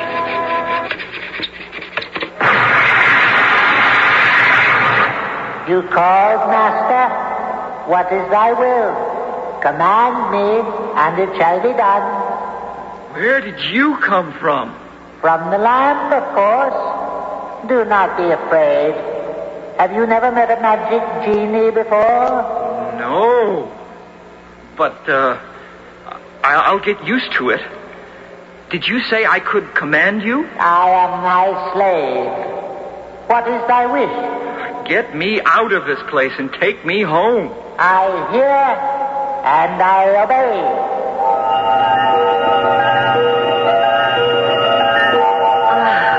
There you are, Aladdin. Where have you been? I've been so worried. Did you earn any money? No, Mother. Just this lamp. I'm sorry. I wish it were more. Oh, well, never mind. You tried. I'll clean and polish the lamp. Perhaps we can sell it for some food. No, Mother. Wait. Did you forget something, Master? I was just falling off to sleep. It was an accident. Now, what is your wish? Well, as long as you're here, could you bring us something to eat? My mother and I are very hungry. What is all that food doing on the table? The magic genie brought it. He lives in this lamp. When you rubbed it, he came forth. Never have I seen such delicious food. Fit for... They're all solid gold. We will sell those and have enough to live on. Hear ye! The Emperor hereby commands that all citizens turn their backs, that they may not see his daughter, the princess, pass by. Anybody caught looking at the princess will be punished without mercy. Aladdin, come away from that window. If you're caught, you will be killed. Don't worry, Mother. Nobody can see me. But I want to see the princess. I've heard she's very beautiful. Oh. What is it, Aladdin? Have they seen you? No, Mother. But I have seen the princess. Oh, she is the most beautiful girl I've ever seen. And I'm going to marry her. Oh, my poor boy. You must have a fever. I'm serious, Mother. I shall ask the genie to help me. He can do anything. He told me so. Very well. Come forth, genie. Is a genie never to sleep? What is thy command, master? I love the Emperor's daughter, and I wish to marry her. Will you help me? But what can I do? In all my 1,000 years, I have never been asked about love. But it is rather an interesting problem. You see, Aladdin, not even a genie can help you. Be silent, woman. I'm thinking. I have it. Here. I place in your hands a basket full of emeralds and diamonds and rubies and pearls. Take them now to the Emperor and tell him your son Aladdin wishes to marry his daughter. Let all those who wish to address His Imperial Majesty approach. Almighty Emperor, I ask a favor. What is the favor, my good woman? That you do not have me punished when I say what I have to say. Such a little favor. Very well. It is granted. What have you to say to me? My son, Aladdin, wishes to marry your daughter. What? Be silent, Prime Minister. Continue. O mother of a son who wishes to marry my daughter. And as a token of his love for your daughter, my son Aladdin wishes you to have these jewels. The beard of Confucius, these jewels are brighter than the sun. Your son values my daughter very much. He loves her very much, Almighty One. How can I refuse such a loving heart? Tell your son, my good woman, to come to the palace 3 months from today, and he shall marry my daughter. I go. May you be blessed forever. Well, forgive me, O majestic one, but did you not promise that my son would marry the princess? And so he shall. 3 months from today.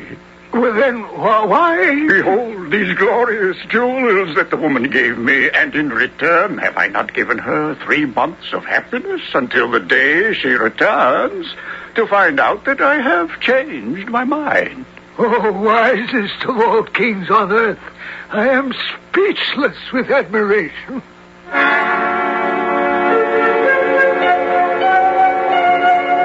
Oh, Mother, this is the happiest day of my life. The 3 months of waiting have gone by like 3 minutes. How do I look? Oh, like a happy bridegroom, my son. Oh, I do so hope the princess will not notice the new patches on your clothes. Have you heard the news? The princess is being married today. I know, Mr. Chen. I'm the bridegroom. You? Oh, you are a great joker, Aladdin. The princess is marrying the Prime Minister's son, and I've been invited to watch. I must hurry now, or I shall be late. Oh, no. But the Emperor promised you, my son. I heard him with my own ears. I won't have it. Even an emperor must keep his word. I'll make him keep his word. Aladdin, what are you doing? Calling forth the genie. He'll know what to do. Well, Aladdin, how did the wedding go? It didn't. The Emperor broke his promise. In a few minutes, he's marrying the princess to the Prime Minister's son. What? Does the Emperor think he is mightier than a genie? We must stop the wedding.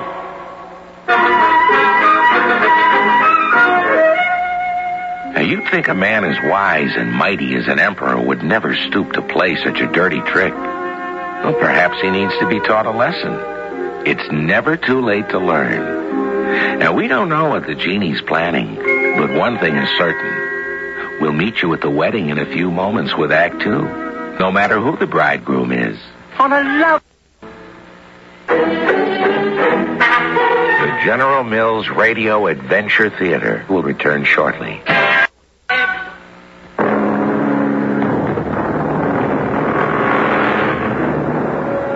Come to think of it, maybe we've all been barking up the wrong tree. Aladdin was so sure he'd marry the princess, he convinced us as well. But let's face it, although the old saying goes, a cat can look at a king, Nobody ever said anything about a pauper marrying a princess. But then, nobody ever said anything about a genie planning a wedding either. It's all settled. There will be no wedding. Listen. The music has stopped. Of course. Can't have a wedding without a bridegroom, can we? What's happened to the Prime Minister's son? He seems to have vanished in a puff of smoke. Go now at once, O Mother of Aladdin, to the palace, and tell the Emperor he must marry the princess to your son, as he promised.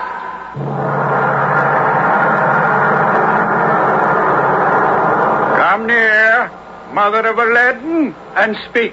Oh, mighty one, 3 months ago, you promised my son would marry the princess on this very day. I did. What kind of an emperor breaks a promise? You are right. I did promise. An emperor must always keep his word. However, there is one simple request I must now make. Before the wedding, your son must first send me 40 chests filled to the brim with jewels and carried by 40 slaves. Let him do so, and he shall be married. But that is impossible. Oh, well, that is your problem, my good woman. Meanwhile, we shall resume the festivities and await the coming of your son and his 40 chests of jewels. Listen, Genie. The music has started again. Oh, that treacherous emperor. Aladdin. He wishes you to deliver 40 slaves carrying 40 chests of jewels. Oh. A simple request, he calls it. And so it is. Both of you go back to the palace. The slaves and their jewels will be there for you. Wait. You can't go dressed like that. Mother, look at me. Oh, my son. Now you look like a prince. But what about me, Genie? Am I to go in rags? No, very well. What a beautiful robe. Now go. And Aladdin, take the lamp with you. Hide it under your robe. You may still need me. Tell the Emperor that Aladdin, his son-in-law-to-be, has arrived with 40 slaves, bearing 40 chests of treasure. Fantastic. I don't believe it. Such jewels. Prime Minister, have you ever seen such wealth before? Summon the princess. Come to my arms, Aladdin, my son. Let the marriage ceremony begin. My dear children, you must both stay here and live with me in the palace. Forgive me, most royal father-in-law, but we shall live in a palace of our own. If you will excuse me for a moment, I shall withdraw behind that curtain and think of what kind of a palace it shall be. Come forth, Genie. Shh, Genie, must you always be so noisy every time you come out of the bottle? I'm sorry, Master. How did it go? Very well. Thank you very much. Now I have one more request. I hear and I obey. I want you to build us a palace. It must be of the finest marble, with floors made of purest gold, and... Say no more. I know exactly what you have in mind. Is this what you mean? Father, come to the window and see the palace Aladdin has built for me. Do you like it, Mei Ling? Like it. I adore it. Magnificent, truly. Magnificent. It puts my own palace to shame. Oh, Aladdin, what a marvelous young man you are.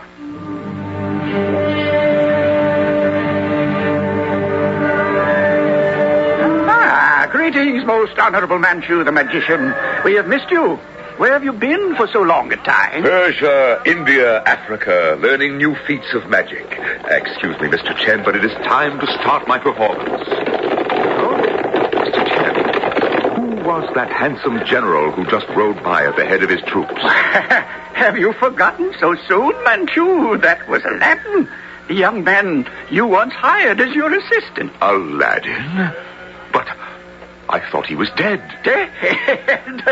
Whatever gave you such a ridiculous idea? After he met you, he married the emperor's daughter, built the most fantastic palace you have ever seen, and will rule over China when the present emperor is dead. Can you believe it? I don't know how he's done it. I know. You do? Where did you say Aladdin's palace was? Well, I didn't, but it's next to the emperor's. Ah, yes, thank you. And now, if you will excuse me, I must leave. There will be no performance today. So, Aladdin did not die after all, and the wretch stole the lamp. How else could he have become so prosperous? But I shall have my revenge. I shall take the lamp from him and undo all his good fortune. I shall ruin him. But first, the lamp. I must have that lamp. New lamps for old, new lamps for old. You there, peddler? Yes, you. Come into the palace. I would speak to you. You called, most gracious lady? Oh, this is indeed a fabulous palace. Yes, isn't it? My husband, Aladdin, built it for me. And may I humbly inquire if your husband is at home with you? Oh, no. He has gone off to war. But I did not ask you in to discuss my husband or my palace. Tell me, peddler, are you really giving away new lamps for old? Oh, truly so, gracious lady. Oh, but you cannot be serious. Have you any old lamps, your royal highness? If so, I will take them and give you this bright, shining lamp in exchange. Well, we do have one old lamp around here somewhere. Aladdin seems very fond of it, though I cannot guess why. May I see it? Well, it's on that table over there. You see? Is it not an ugly, grimy lamp? Oh, yes, it is. Hardly fitting in such a splendid palace. That is what I am always telling Aladdin, but he just laughs. May I hold it? Of course you may. Here. At last. But why are you polishing the lamp? It is not gold, I assure you. What is thy wish, master? But you are not Aladdin. No, I am not Aladdin. I am Manchu the magician and your new master. I do not understand. What is happening? What have you done to Aladdin? He was a good master. Genie, you are now my slave. You are sworn to obey the owner of this lamp, and the lamp is now mine. Do not listen to him, Genie. Alas, I must. He speaks the truth. He is the master, and I am his slave, and I must obey him. What is thy wish, master? That you carry this palace, the princess and myself, to the most faraway place where no one will think to look for us. And where would that be, master? Insolent slave, you know as well as I do. To the Gobi Desert in Mongolia. Oh, please, take the palace if you must, but leave me here. She comes with us, Genie. Do as I command. Very well, master. I hear and I obey. I'm sorry, princess.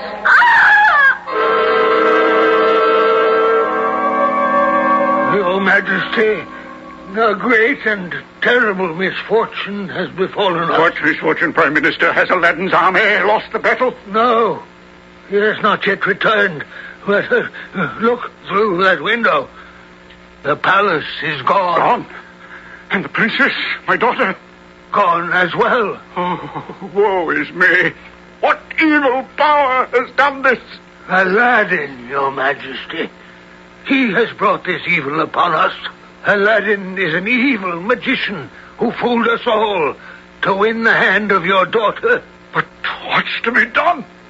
When Aladdin returns from battle, he must be forced to return your daughter and then he must die. Great news, Your Majesty. We have beaten the enemy. But why do you look so stern, my dear father-in-law? Is this not a time for rejoicing? Where is my daughter, Aladdin? Why, in the palace, I suppose. And where is the palace? Why, it's out there. You can see it from this window.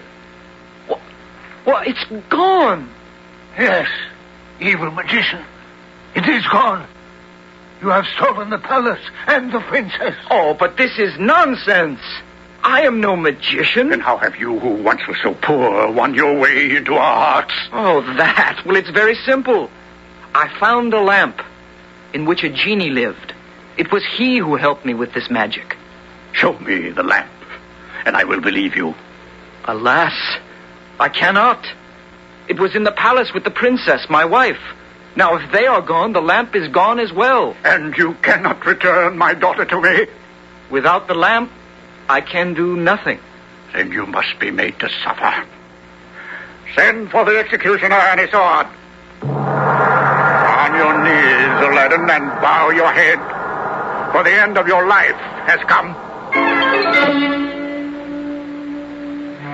And just when things were going so well for Aladdin, to make things worse, the lamp is gone. And without the lamp and the genie, Aladdin is right back where he started. Just a poor young man wondering what's going to happen next. We'll rejoin you shortly with Act 3. The General Mills Radio Adventure Theater will return shortly.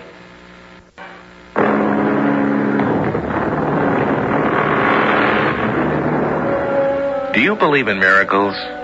Sometimes it's pretty hard to, isn't it? It took us and Aladdin quite a time to get used to the magic genie. And he was a miracle if ever I saw one. Aladdin certainly needs a miracle now. But from where will it come? The genie is fast asleep in his lamp far away in the Gobi Desert. Aladdin's on his own now. Is the executioner ready? He is ready. Your Majesty, before I die, let me speak but once more. Speak, but be brief. The Prime Minister has called me an evil magician. In your heart, you must know he lies. In his bitterness, because the princess married me instead of his son, he now wants to destroy me. Do not listen to him, Majesty. Let the executioner strike now. I pray you, before it is too late. Is this disturbance outside my palace? Your Majesty, your army is in revolt. They say that if Aladdin dies, they will tear the palace down. So, Aladdin, not only have you stolen my daughter, but you have also turned my army against me. It is more of his evil magic. No, it is not evil magic. It is their love for me, the general who has led them from one victory to another. Lies! Let the executioner strike! This, breaking into the palace! Flee for your life, my emperor! Peace! Let there be peace in this palace. Soldiers of my army, your emperor speaks. Let there be peace. I will spare Aladdin's life if he restores my daughter to me within 30 days. Your emperor has spoken. You have heard my words, Aladdin. I have heard, and I am grateful, O merciful one. Then go forth and seek my daughter. Do not trust him, Majesty. He will go and never return. Then shall his mother meet the executioner in his stead.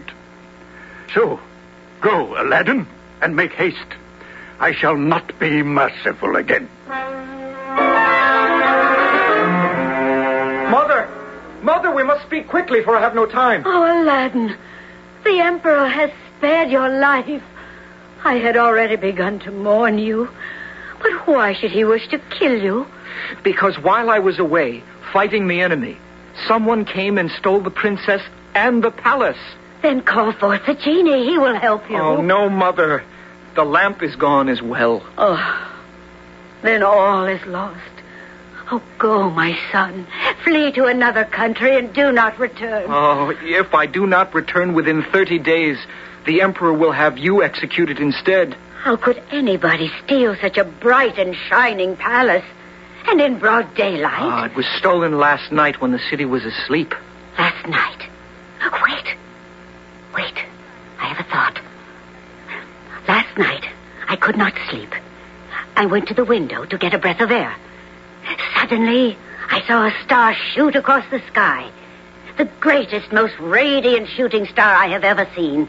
It turned night into day. Mother, that was no shooting star. That was the palace being carried off by the genie to some faraway place. What? Quick, which way did it go? It went in that direction, I think. Let me see. That would be a westward direction toward the north. Now, what place lies northwest of here? I must think. Why, of course, the Gobi Desert, where there is nothing but emptiness and sand. No one would think to look for a palace there.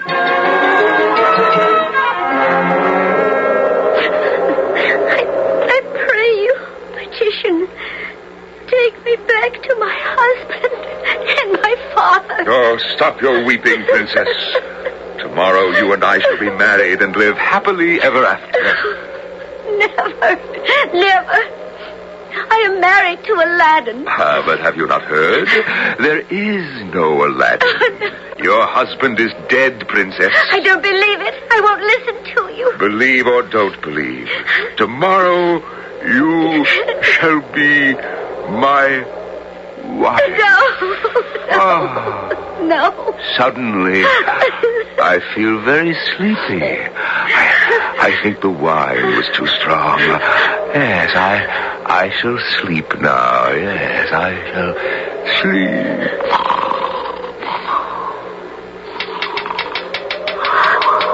Who is that in this empty desert? Mei-Ling, open the window and let me in. Aladdin. Where is he? Where is the man who stole you away from me? There. Manchu the magician, I might have guessed. You know him? A long time ago, he left me in a deep hole to die. Quickly now, before he wakes. Where is the lamp? In his robe. He never lets it out of his sight. Not a sound now. I must have that lamp, or we are lost. What? Who is it? Who is it? Aladdin. My lamp. Where is my lamp? In the hands of its rightful owner, villain. Give me back that lamp. Aladdin, how did you get here? Oh, how glad I am to see you. Command me, O worthy master, and I shall obey gladly. Quickly, then. Carry this palace back to where it once stood, and take me and my princess also. And what shall I do with this worthless magician? Squash him beneath my fingers? No, we shall leave him here in the desert to wander for the rest of his days. Great news, O noble emperor. The missing palace has been returned. And my daughter, where is she? Father, I am safe, thanks to Aladdin. Oh, my dearest daughter, I have given you up for lost. Hail, O mighty emperor, my loving father-in-law. Your daughter is safe in your arms. Have I not kept my word? Oh, my most noble Aladdin, how can you ever forgive me for doubting you? There is nothing to be forgiven, O majestic one. You shall serve me as my prime minister. You are a true and faithful man. Greetings, most holy woman. You are most kind to receive me in your palace, O beautiful princess. Is your husband Aladdin at home at this moment? No, he has gone hunting. But he should be here any moment. I shall be honored to meet him when he returns. Oh, what a beautiful palace he has built for you. Yet, one thing is still lacking. Lacking? But this palace is perfect. It would be, but for one thing. And what is that? The lights that hang on the ceiling above us are too dim for such a splendid palace. If the sun hung there, this palace would then indeed be perfect. What a marvelous idea. But how could that be done? I have heard that your husband has a wonderful lamp that can do anything. Bring it forth and command it to hang the sun from the ceiling before your husband returns. But I do not know where the lamp is. Aladdin keeps it hidden. Oh, I'm sorry. It would have been such a wonderful surprise. Welcome back, Aladdin. Oh, I have had the most wonderful idea while you were gone. Aren't you going to ask me how my hunting went first? Oh, later. First, bring forth the lamp. But why? I wish you to ask the genie to do something wonderful for us. Well, I don't understand, but I can refuse you nothing, Mei Ling. Very well, then. Here is the lamp. Oh, that is where you keep it hidden. Now, quickly, rub the lamp. Very well. What is thy wish, master? Let the princess tell you. Tell him, Mei Ling. Genie, I command you to take the sun from the heavens and have it hang from this ceiling instead of those dismal lights. What? Oh, wretched children. Have I not done enough for you? Such a command is unnatural and dangerous. If the sun hung from this ceiling, the palace would be in ashes in an instant. What evil person has suggested such a request? It was Fatima, the holy woman. She is no more Fatima, the holy woman, than I am. You foolish girl. Did you not recognize Manchu, the magician, in disguise? Where is he, Mei Ling? Where is he? In the other room. Too late. He has already escaped. Oh, no, he hasn't. Oh, guards! Catch that man running from the palace. The man dressed in woman's clothing. Let me go! I'm a poor innocent woman! Let me go! He is taken, most noble lord. Throw him into the deepest dungeon you can find. Put 20 strong locks on the door, and then throw away the keys. We are rid of him forever.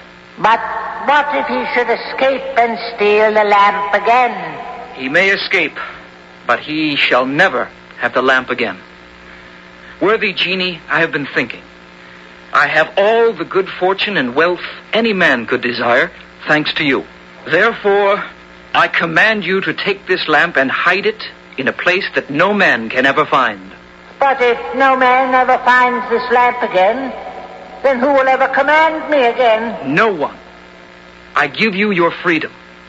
Henceforth, you shall sleep in your lamp to your heart's content for as long as you wish. This is my last command to you. Now, do as I say. I hear and I obey. And thank you very much, Genie. You are most welcome, master.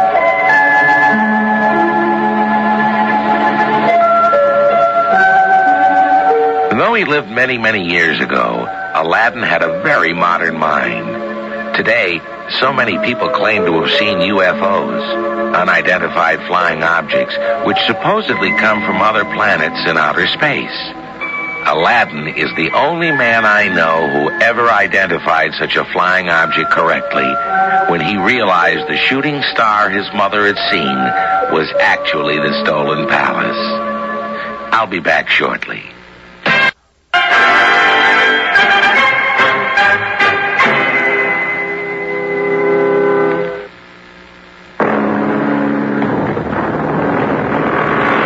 You may not have realized it, but there are genies in the world today, but we call them by different names. Electricity is the genie who lives in a light bulb and lights up the world at night. Steam, that's the genie which has run factories and driven locomotives for many years. Nuclear energy is a genie whose power is far greater than Aladdin's. And there's another genie who's carrying my voice to you at this very moment. The genie we call radio.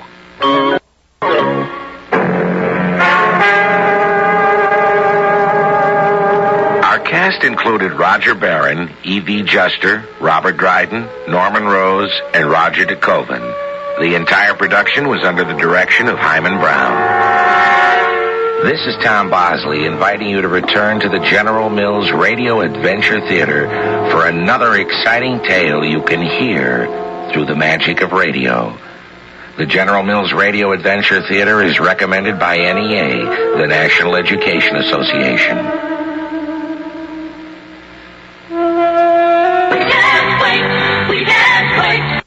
When you suffer from irregularity and take mineral oil for relief, chances are that you get only halfway relief.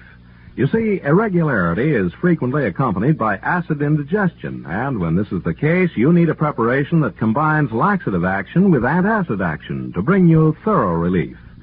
Now, plain mineral oil can't do this, but a remarkable preparation called Haley's M.O. combines the correct proportions of pure mineral oil with the finest milk of magnesia.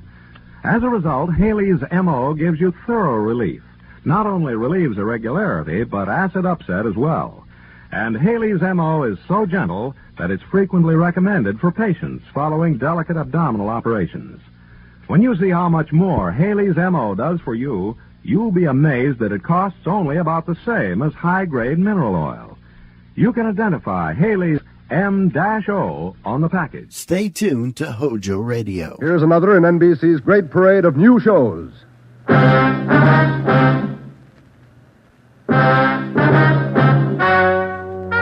Ladies and gentlemen, the story you are about to hear is true.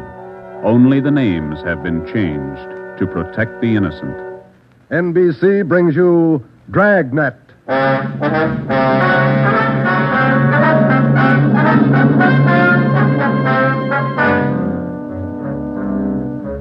You're a detective sergeant. You're assigned to narcotics detail. For more than 2 months, doctors' offices have been burglarized, hospital pharmacies pillaged, drugstores robbed, medical supply firms ransacked, with one purpose in mind: the theft of narcotics. The criminals are expert, cunning, vicious. Your job, get them.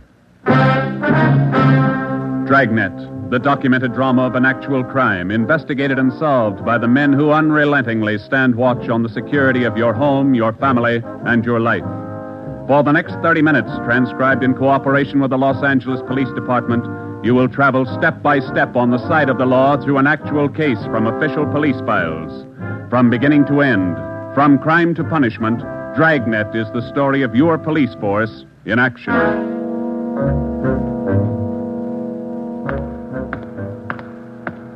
It was Thursday, March 23rd. It was windy in Los Angeles. We were working the night watch out of narcotics. My partner's Ben Romero. The boss is Ed Backstrand, chief of detectives. My name's Friday. I was on my way back from the record bureau, and it was 10:35 p.m. when I got to room 24. Narcotics detail. Yeah, okay. Well, we'll be right over. Thank you. Get anything, Joe? Nothing we don't know already. How about you? That was the county hospital on the phone. Doc Welch. Pretty fair lead. I told him we'd be right over. What's he got? One of our informants, Benny Trounsel. Ready? Let's go. What's with Benny? It's bad shape. Somebody worked him over. They found him in an alley off of South Main. Yeah? Doc says Trounsel talked before he passed out. Anything good? He claimed he knows who's running the new dope racket in town. Says they got him. No, let's take the stairs here, huh?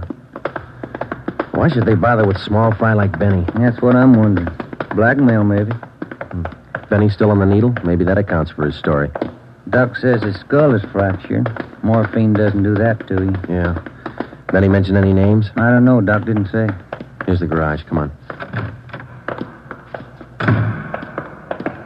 When did they pick up Benny? About an hour ago. He had a pocket full of bundles on him. Heroin. Trounsel's small fry. He never had that much dope on him in his life. That's what makes it interesting. Let's go.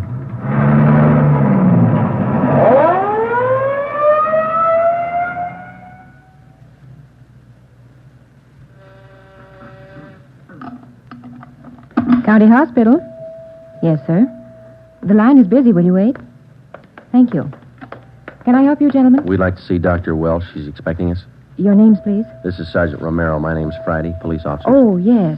Around the corner to your left, room 127. The doctor's waiting for you. Thank you. Come on, Ben. I hope Benny's still talking. We could sure use a lead. Yeah. Here it is. 127. Hiya, Ben. Joe? How are you, Doc? Anything new? Just left Trounsel upstairs. You think we can talk to him now? Won't do much good. He died about 6 minutes ago. For almost 2 years, Benny Trounsel, an addict himself, had been one of the most valuable informants Ben and I had in the narcotic gangs.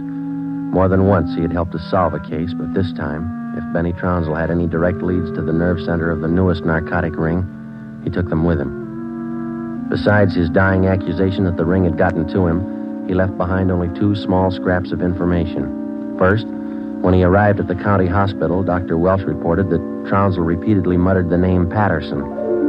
Secondly, among the few personal effects found in his pockets was a good amount of heroin and a small piece of white paper with 2 words scrawled on it, Tucker Building. Benny Trounsel's body was taken to the county morgue, and the next morning it was posted. At the coroner's inquest, the cause of death was listed as a brain hemorrhage induced by severe blows by a blunt instrument on the sides and base of the skull, inflicted by a person or persons unknown. Besides Ben and myself, the only identification witness at the inquest was a woman who managed a rooming house in Benedict Alley, where Trounsel used to stay periodically. After the inquest, we questioned her briefly in our office. Miss Strite, you say you can't remember any friends Trounsel had while he stayed at your rooming house? No, I can't. Besides, if I knew that man used dope, I never would have rented him a room. How long did he rent from you, Miss Strite?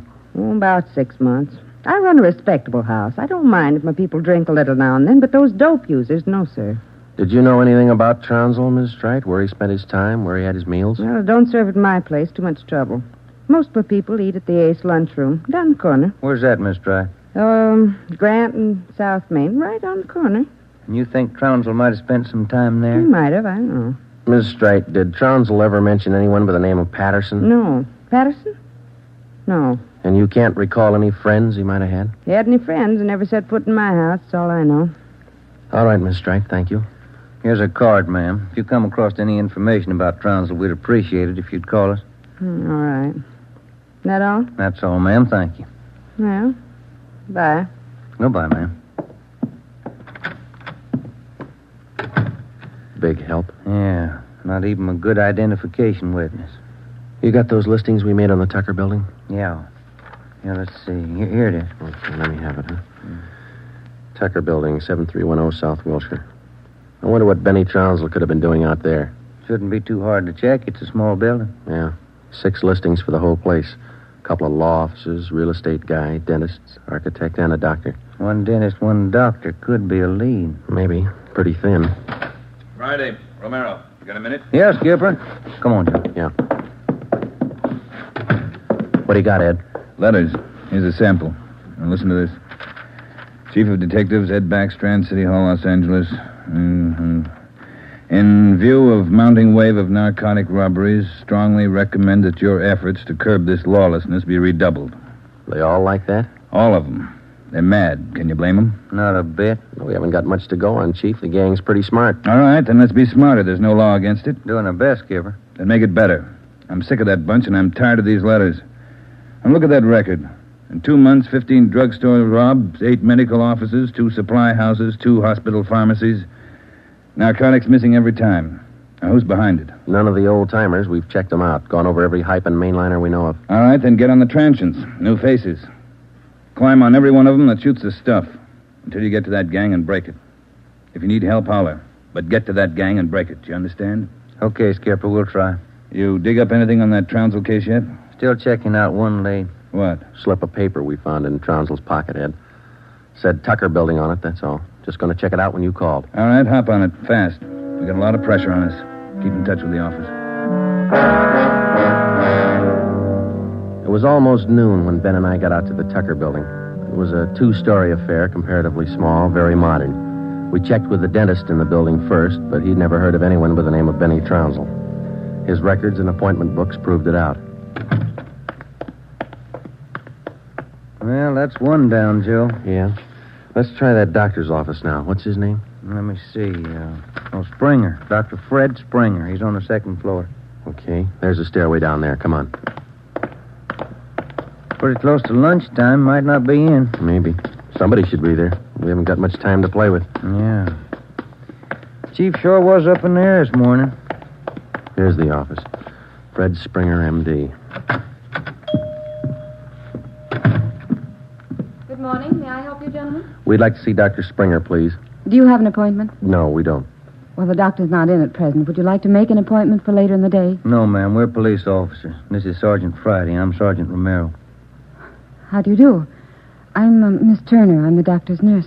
Then you must take care of the appointment and record books for the doctor. Yes, I do. Well, maybe you can give us the information we're looking for, Miss Turner. Did the doctor ever have a patient by the name of Trounsel? Benny Trounsel? Trounsel? Mm-hmm. No, I don't think so. Just a moment. I'll check. Thank you. No. Trounsel, is that the way you spell it? Yes, ma'am. No. The name's not listed here. Let me check the account book. No. Wait. It's funny. What's that, Miss Turner? Here in the back of the book in the doctor's handwriting. Look. Trounsel, the black parrot. Certainly funny. I can't remember seeing that notation before. It must be fairly recent. Miss Turner, what kind of a clientele would you say Dr. Springer has? Oh, it's quite exclusive. Beverly Hills, Bel Air. That's where most of the bills are mailed. Can you recall seeing Trounsel in the office here, Miss Turner? Small man, thin, walked with a kind of a limp, not very well dressed? No, I don't think so. Doesn't sound like any of our patients. Would you show us the doctor's prescription lists for the last 2 months? We'd like to check them. Well, I'm afraid I can't. Dr. Springer keeps them in the safe. He's the only one who has the combination. How long you been with Dr. Springer? About 10 months. Ever since he started his practice out here. Where was he before that? Philadelphia. I don't understand all these questions. Is anything the matter? Just a routine check, Miss Turner. When do you expect the doctor back? About 4 this afternoon. He's out making home calls. All right. Here's our card. Would you ask him to call us as soon as he comes in? I'll do that. Thank you, Miss Turner. Bye. Goodbye. Bye. Oh, say, Miss Turner, there's one more question. Yes? Does Dr. Springer have a patient by the name of Patterson? Oh, yes. One of the doctor's first patients, John Patterson. He lives out on East Beverly Drive. When we left Dr. Springer's office, we called R&I. There was no make on John Patterson. Ben and I drove over to see him just on a hunch. It didn't pay off right then, but it showed a little promise. When the maid came to the door of the Swank apartment, she told us Patterson was out for the day. We asked her about Patterson's occupation. She didn't know. We asked her about his friends, his business acquaintances. She could remember only 2 people visiting the apartment. One of them was Dr. Springer, apparently a constant visitor. The other, a tall, dark man who spoke bad English. We asked the maid how long she had worked for Patterson. She said ever since he moved to Los Angeles, about 6 months before. A few things started to fall into place, but it was strictly a guesswork operation. Ben and I got in the car and headed for the south end of the city to check out some of the places Benny Trounsel was supposed to have frequented. We met a stone wall. From the Ace lunchroom near Benny's former rooming house to the Black Parrot. No one was willing to talk. Threats didn't work, and neither did promises. Ben and I gave up for the moment and headed back to the office. Pacific Ambulance 1, call to Alhambra is now code 3. Seems like Skid Row doesn't want any part of this one. Yeah, there's a bad feeling. Something's got him scared. Sure would like to know what it is, or who it is. Yeah, I'd like to know the answer to Unit that, too. 80K. Control 1 to Unit 80K. Us, Joe. Get it, will you? I got it. 80K to Control 1. 80K to Control 1. Go ahead. 80K. Call station 2511, code 3. 80K to Control 1. Roger. KMA 367. Wonder what that's all about. Well, let's find out. There's a drugstore. They ought to have a phone. Pull over, huh? You got a nickel? Yeah, sure. Thanks. I'll be back in a minute.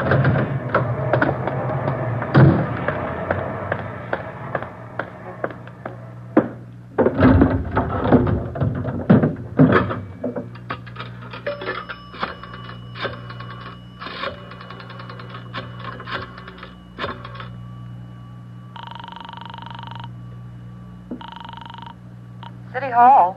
2511. Thank you.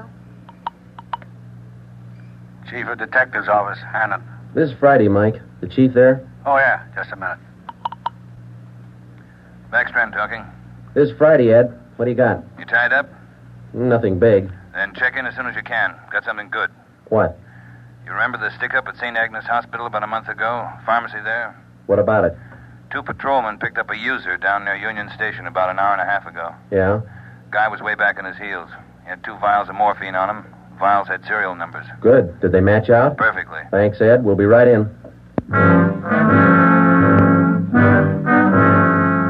When Ben and I got back to the office at 3:52 p.m., we picked up Chief Ed Backstrand and went directly to the crime lab, where Lieutenant Lee Jones analyzed the contents of the 2 vials taken from the suspect. Jones told us it was high-grade morphine. We went back to the office and double-checked the serial numbers on the vials with the crime report on the St. Agnes Hospital robbery. They matched. And there's a good break. These vials were in the loot when the gang knocked over the hospital 28 days ago. I'll stay on the trail and we'll crack that gang wide open. This the arrest report on the guy, Ed? Yeah. Picked him up in a bar off South Main. Who is the guy? A transient? Yeah, here it is, Ben. James Steiner, Phoenix, Arizona, age 37, transient laborer. Anybody talk this guy yet, Ed? Not yet. He shouldn't be too hard. You better get on it. Right, Skipper. Come on, Joe. Check you later, Ed. What time you got, Ben? Let me see here. 25 past 4. A phone call for you, Ben. Yeah, who was it? Your wife wants you to pick up some aspirin and a bottle of nose drops for your kid on your way home. Oh, yeah, almost forgot. That the only call we had, Mike? That's right. Thanks. Well, you got that Dr. Springer's number, Ben? Yeah, here it is. Crestview 55284. Thanks. Nurse said he'd call us around 4, didn't she? Yeah.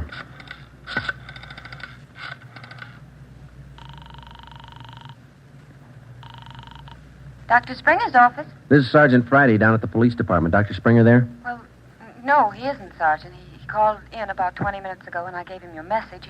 He said he'd call you. All right, Miss Turner. When he comes in, tell him to call us. Impress on him. It's urgent. All right, Sergeant, I'll do that. Goodbye. Goodbye. No luck? I don't know. Just a hunch. He may be ducking us. Who are you calling now? State Medical Board. Maybe they can check us out on Dr. Springer. I put the call through to the State Medical Board and asked for a check on Dr. Fred Springer. They said they'd call back within the hour. In the meantime, we had James Steiner brought to one of the interrogation rooms for questioning. It was all talk. Oh, look, it's like I told the sergeant when they booked me. I don't know anything about this hospital job. Sit down, Steiner. Oh, all right, thanks. How long you been in the city, Steiner? L.A.? Oh, about a month. I came from Phoenix, looking for work. Things are pretty slow in Phoenix. Where'd you get the morphine? Huh? I said, where'd you get the morphine? The stuff? Oh, I bought it. Just for a pop now and then. I just play around with it. Just for kicks. Who'd you buy the vials from? Who? I don't know. A guy in a bar gave me a price. Which bar was that? Which bar? The Black Parrot. I'm not hooked. I just play around with it just for kicks. What did the guy look like, Steiner? What did he look like? I don't know. Tall, I guess. Would you remember him if you saw him again? Remember? Sure. I talked to him a couple of nights at the bar. Was he on the stuff? Was he a hype? Hype? Yeah, maybe. Tall fella, dark. You shooting the stuff? Shooting the stuff? No, I'm no mainliner. I never took in the veins of my life. I told you I'd do it just for kicks, just a pop now and then. Take off your shirt. Let's see your arms. Huh? My arms? Come on, take it off. But, Who are you kidding, Steiner? Your arm looks like a pincushion. I told you, just once in a while, just for the kicks. I'm not hooked on it. They found 2 vials of stolen morphine on you, Steiner. You can go 2 ways, hard or easy. Hard or easy? I told you I ain't done nothing. I bought the stuff. I use a cap or a bindle once in a while for kicks, but I'm not hooked. I bought the stuff, I tell you. Who was he, Steiner? Who sold it to you? Who? I told you I met him in a bar, the Black Parrot. Who was he? He was tall. Dark. He gave me a good price. Come on, let's have it, Steiner. His name. I'm feeling sick. You got something for me? I'm sick. All right. Mike. Yeah, Joe? Get some milk. A couple of quarts right away. Okay, Joe. You ready to tell us, Steiner? Who was he? I'm sick. I'm sick. We're getting some milk for you now. Come on, you better talk. Max. That's all he said. Name was Max. He gave me a good price. I only take a pop now and then just for kicks. You think you could point him out for us? Yeah, maybe. I'm sick. I'm sick. Narcotics from Merrill. Hello. This is Dr. Springer calling. You wanted to talk to me. Yes, we did, Doctor. And we've got a few questions we'd like to ask you. Oh, hold on just a minute, will you? Dr. Springer, Joe. All right, tell him we got to see him tonight. We'll call him back later. Dr. Springer? Yes? Sorry, Doctor. We'll have to see you later on tonight. You be at home? Well, I have an appointment this evening. Would you mind telling me what this is all about? Sure, Doctor. It's about a man named Benny Trounsel. Oh. I see. And if you don't mind, we'd like to check over your prescription list with you. Yes. I'll cancel my appointment. You can contact me here at home. 1538 South Road. I'll be here all night. All right, Doctor. Thank you. We'll see you later then. Yes. Goodbye. Goodbye. What'd he say? All right? Yeah, it's all right. I'll buy that hunch of yours now, Joe. Dr. Springer, he knows who killed Benny Trounsel. I bet he knows why. When Mike Hannon came back with the milk, we fed it to Steiner, and then we put him back in his cell. We put in another call to John Patterson out on East Beverly Drive, but there was no answer. We left word with Hannon where we were going, and then Ben and I headed out for Dr. Springer's home. It was 7:35 when we pulled up into the driveway at 1538 South Road, a low, rambling ranch-type home. We got out of the car and made our way down the path to the front door. A gray Persian cat followed us. The door was half open. We knocked, but there was no answer. Through the window, we could see the living room was dimly lighted. We went in. We found Dr. Springer sitting in a large carved mahogany chair in the dining room. The room was hung with draperies. He was slumped forward, face down on the dining table. There was a bullet hole in his right temple. On the floor near his right hand was a .32 automatic pistol. In the center of the dining table was a piece of white paper. Looks like he beat us. Yeah. Any names on that confession? One says he killed Trounsel. No, wait a minute. It says, John Patterson. He forced me to this. What? I don't know. What's it look like to you? Here's another one. Norberg. That's all it says. Then he signed his name, Dr. Fred Springer. Ben, come over here. Look at these. Hypodermic needle. It works. This morphine? White powder. Could be. Then he was on it himself. Looks like it. We'll find out when they post him. I'll get it. Yeah. Sergeant Friday there, please. This is Joe, Mike. What do you got? Can you talk all right there? Yeah, go ahead. Just got a kickback on your call to the State Medical Board on this Dr. Fred Springer. Mm-hmm. He's not a registered physician in the state of California. Besides that, his license was revoked in Pennsylvania 2 years ago. Illegal operations. That explains it. Notify homicide. Get the crime lab in the corner out here, will you? Looks like Springer shot himself. Okay, Joe, right away. We'll wait for him, but hurry him up, Mike. We got a couple more places to check out tonight. Okay, Joe, see you later. Right. What's next? Patterson place? I don't know. Maybe we ought to try Steiner first. Sounds good to me. Feels like we're getting close. Yeah, Ben. Real close. 12 minutes later, homicide and the crime lab men checked in at the Springer house, and Ben and I checked out. We went back to the office and found Ed Backstrand waiting for us. We told him our story, and he sent 2 men out to keep an eye on the Patterson place. 2 other men went to work to try and track down the other name in Springer's confession note, Norberg. Ben and I went up to the county jail and picked up Steiner. The 3 of us started out to look for the man who sold Steiner the 2 vials of morphine stolen from the hospital pharmacy a month before. The man's name was Max. He was tall and dark. That was all we knew. The rest of it was up to Steiner. 2 other men from the detail, Davis and Emerson, came along with us to take care of Steiner if anything went wrong. Our first stop was the Black Parrot Tavern. Davis parked the car in an alley down the street. Steiner, Ben, and I got out and walked the rest of the way. You understand what you're supposed to do, Steiner? Me? Yeah. I go in first and sit at the bar. You 2 will follow me. I sit at the bar, and if I see Max, I give you the sign. That's okay, huh? That's right. And you don't try to break for it. Break for it? Me? I told you, I'm squaring with you guys. All right, Steiner. Go ahead. Let's hope it works, Joe. Yeah. There he goes inside. Come on.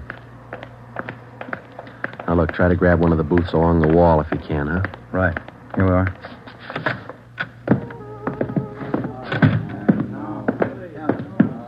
The first booth, Ben, it's empty. Yeah. Fellas left to order at the bar. Waitress got a night off. Make it a couple of beers, will you? Couple of beers? Okay. Joe, so look at Steiner. Yeah, he's signaling. Must mean the guy putting on his coat over there. No, hold it, Ben. Wait till he gets past us.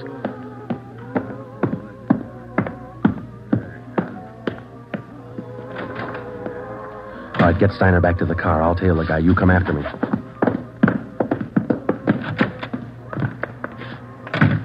I didn't know how right Steiner was or how much we could trust him. All I knew was that the man I was following was tall and he was in a hurry. I followed him 3/4 of a block before he turned in at a motel. He went to a cottage at the rear of the lot, let himself in, and closed the door quickly behind him. A minute later, Ben and the others pulled up in the car. Got him staked out, Joe. Steiner says that was Max. Let's make sure. Come on. Which one's he in?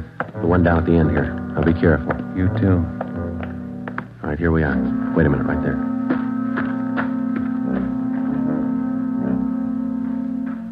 All right, look, there's no rear door. He's got to come out the front. Keep the door clear. You ready? All set. Cover me.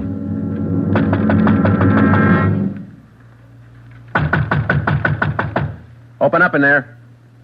Who is it? Police officers, open up. Just a minute. All right, Ben, give it back to him. Don't shoot, we'll come out. All right, throw your guns out first, then come out with your hands behind your head and make it fast. Watch it, Ben, he's making a break. All right, mister, that's far enough. Get out of my way. Get out of Get him, Ben. That's good, Ben. You all right? Yeah. He didn't mean it, Copper. He didn't mean it. He didn't know what he was doing. Well, that must be a good excuse, lady. A lot of people use it. Come on, Ben. Let's take him in.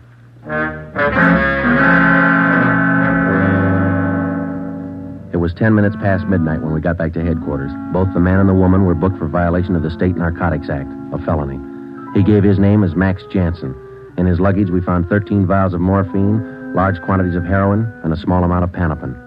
He gave us the names and addresses of 6 active members of the narcotics gang. He identified Dr. Springer as second in command. Just a few more questions, Jansen. Yeah, all right. Why did Springer kill Trounsel? He had it coming. Trounsel knew the score, and he was blackmailing him, bleeding him white. Why didn't the gang take care of him? The boss said no rough stuff. Things were going too good. He warned Springer, but he wouldn't listen. All right, Jansen, just one more question. Who's the boss? Do I get off light? State's witness? It might help. We can't promise you anything. Who's the boss, Patterson? Yeah. 138 East Beverly Drive? That's right. What about Norberg? How does he figure? It's the same guy. Patterson and Norberg, both the same. And what's his real name? Norberg. Tony Norberg. What's his front? He's legit, or he used to be. Importing business. Where? Here. Got an office downtown. Do I get protection? Where's Norberg now? Home, out in Laurel Canyon. Do I get protection? I thought you said he lived out on East Beverly. His apartment, his home's out in the canyon. Where? What's the address? Do I get protection? You'll get protection. Wind Way. 860 Wind Way. All right, Friday. Romero, take some men with you.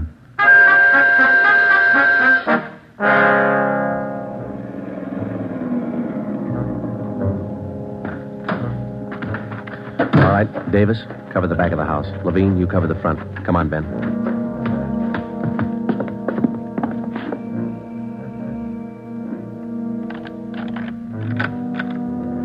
Yes? Mr. Norberg in? Who's calling? Police officers. Oh, come in, won't you? Thank you. Now get your hands up. Face the wall. You'll never make it, lady. The house is surrounded. Tony, get the stuff. It's our only chance. They'll cut you down, Norberg. All right, Jeannie, give him the gun. Don't be a fool. They're going to march out the door in front of us, right to the car. I'm not going, Jeannie. Try it if you want. I'm not going. All right, Tony, stay. Come on, coppers. You'll never make it, lady. I said move. Fast. All right, Ben, hit the dirt. She's going for the car. See if you can get those tires.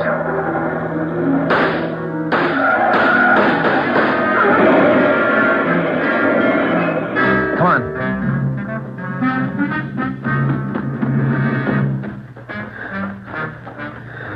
Dan?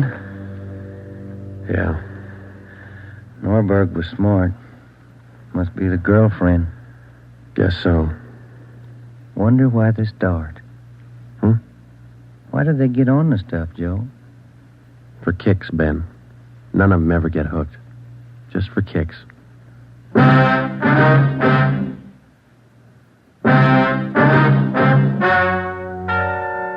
story you have just heard is true. Only the names were changed to protect the innocent. Tony Norberg, alias John Patterson, was tried and convicted for possession of narcotics, robbery, and conspiracy, and was sentenced to the maximum term prescribed by law, each count to run consecutively. He died 3 years and 11 days after his arrival at the state penitentiary.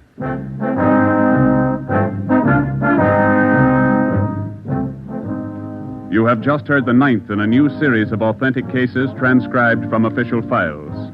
Technical advice for Dragnet is furnished by the Los Angeles Police Department. Tonight's program is dedicated to Chief Erskine Fish of the North Sacramento Police Department, who on the night of August 11th, 1935, gave his life so that yours might be more secure.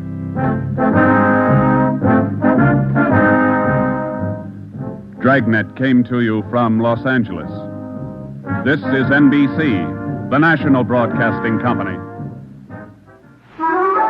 Never borrow money needlessly, just when you must. Borrow then where loans are a specialty from folks you trust. Borrow confidently from HFC. Household Finance Corporation offices are listed in your telephone book. Stay tuned to Hojo Radio. Highest flying super fighter in all the world. And during the following program, Mr. Hall Hibbard, Vice President and Chief Engineer of Lockheed Aircraft Corporation, will bring you the inside story about this great new plane.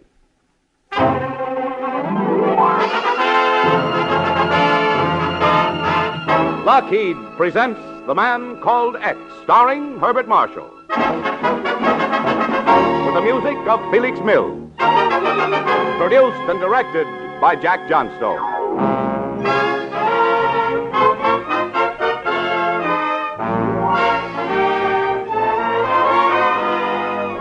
The makers of Lockheed Airplanes present Herbert Marshall as the Man Called X, international troubleshooter who flies the ocean at the drop of a hat, who charms the ladies but is death on crooks.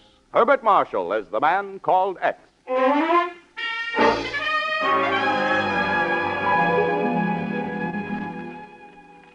Listen to this, Chief. London, February the 13th, Associated Press. The Moscow radio quoted Stockholm reports tonight that the mayor of Berlin, Ludwig Stieg, had been shot to death for cowardice. Yeah, Ken. One report says that he tried to leave Berlin, but was recognized, arrested, and executed. Yeah. The tougher the going, the tougher Hitler, Himmler, and company will have to get, even with their own bigwigs. That's okay with me, Ken. They're just doing some of the dirty work we'd have to do. Right, Nancy. But unfortunately, some of them are going to slip through. Some of the worst. For instance, Chief? Well, for instance, we've got a tip that Schweitzer is going to try to get out. Schweitzer? Yep. Reichsbank, economic minister. Why, he probably has more vital information in his head than any other man in Germany. Can't let him get away, Chief. Yep. If he gets out, it's just too bad. Yeah, it's too bad somebody can't go into Berlin and help him escape. Great idea, Ken. Kind of ridiculous, too. Oh, I was just speculating. It's out of our jurisdiction, too. Anybody who did it would have to be in a zone. Yeah. Yes, well, Nancy, let's go. See you later, Chief. Okay, Ken. I'll have something else for you to do in a few days. Bye, Nancy. Bye, Chief. Oh, and don't strain yourself looking for another assignment for Ken. Berlin, huh? Well, you heard the Chief. It's out of our jurisdiction. Well, don't let it get you down. What would you like to do today, darling? Oh, I don't know. How about dropping in on Harold Annis? All right. Haven't seen Hal for ages. Oh, what's he doing now? Nothing much. Colonel with the ATC. Yes. Oh, that's what... Wait a minute. What did you say? Yes, darling. Colonel Harold Annis of the Air Transport Command.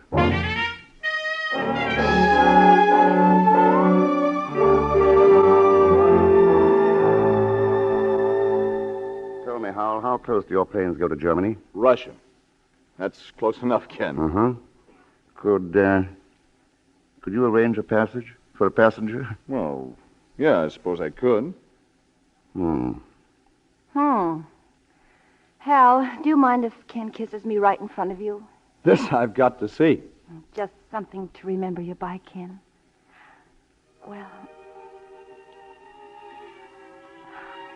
Oh, darling. darling, when you kiss me like that, I go on a plane trip myself to the stars.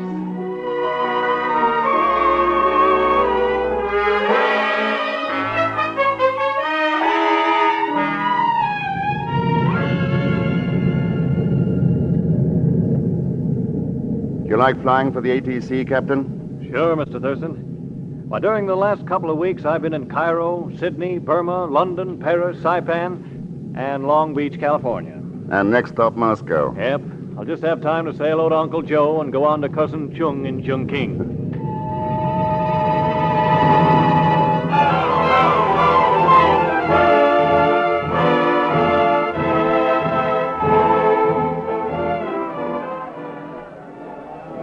Transport from New York arriving at Ramp 2. Planes leaving Ramp 7 for Leningrad, Stockholm, London. Ramp number 11 for Budapest. Товарищ! Hi, Pagon. Я приветствую вас от имени любимицы всех советских республик Москвы, красавицы, дорогой товарищ Thurston. Meaning? Hello. And welcome to Moscow, товарищ. Well said, Mr. Zellsmith. Did you get my message? Mr. X, I saw, I came, I conquest. Bravo. I have been busy mapping out some new strategies for the Red Army. But I was able to steal a precious moment to keep this appointment with you. Oh, so you even steal moments, eh, Pagon? Ah, but Mr. X, a moment with you may lead to a fortune. Look, Pagon, you once told me you were a charter member of some band of roving rogues. What were they called? Oh, you mean the Continental Guild of Mercenaries? That's it. You still a member? Well, I haven't paid my dues lately, but I still have my connection. Good. We can use your fellow guildsmen. How? We have a job to do which, incidentally, should cover your delinquent dues and then some. That interests me profoundly, Mr. Thurston. But what do I do? Have you ever made a parachute jump? Who? Me? Geronimo! Great, Pagon. That would make anybody jump. Then let's go. All right. But where are we going? Just to Berlin. Oh, fine. I always...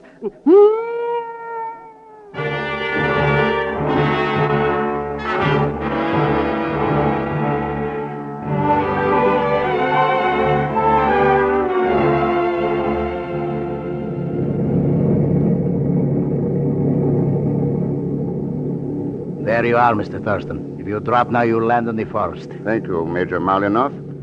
Pretty smart of you to pick a place where we wouldn't have to dodge enemy flak. In this new plane, we could dodge anything. You better hurry and jump, or Marshal Zhukov will be in Berlin before you are. Okay. You ready, Pagon?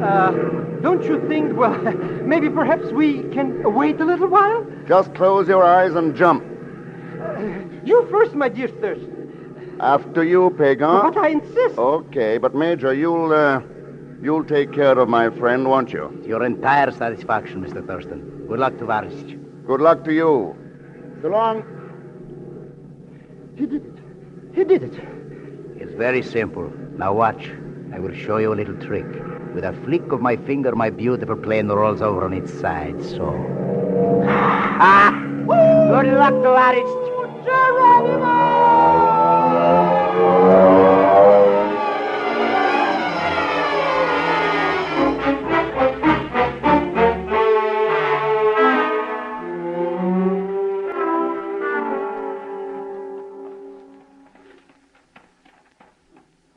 From here on, we'd better go separately, Pagon. My miserable life is on your head, Mr. X. Don't worry about my head. Just use yours.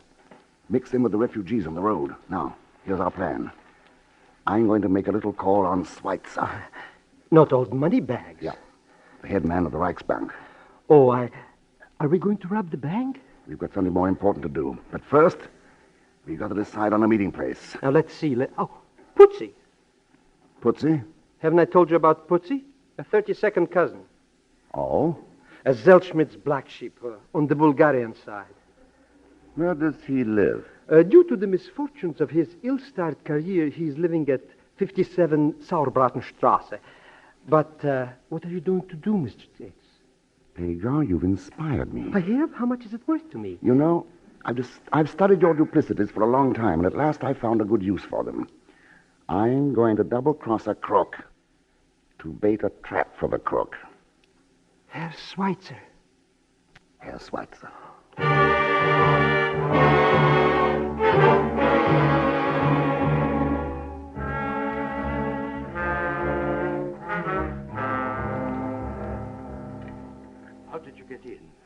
I don't know you. Who are you?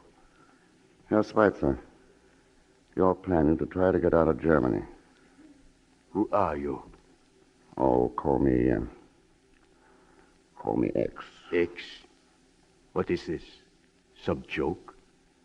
These are hardly times for joking, are they?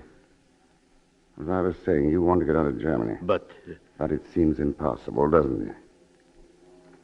Get out of here. Look here, Herr Schweitzer. You're a shrewd man. A wise man who would like to save his own skin. Don't move, whoever you are. I don't think you want to shoot me, Herr Schweitzer, because, you see, I can get you out of Germany. You? Just what makes you think you... The shelter! Quick! The Americans are dropping their calling cards again. Oh, the swine! Come on! Hurry! Now, we'll be safe here. Not a very happy life, is it, Herr Schweitzer? It will be over soon. Oh, Father, here you are. I'm glad. I wondered where you... Oh, a visitor? Yes, an uninvited visitor. He calls himself X. I see. I'm offering your father a chance to get out of Germany. Oh? And what do you say to that, Father? Oh, don't take him too seriously, Elena, my dear. He's very amusing. Go on, X. Let's be frank.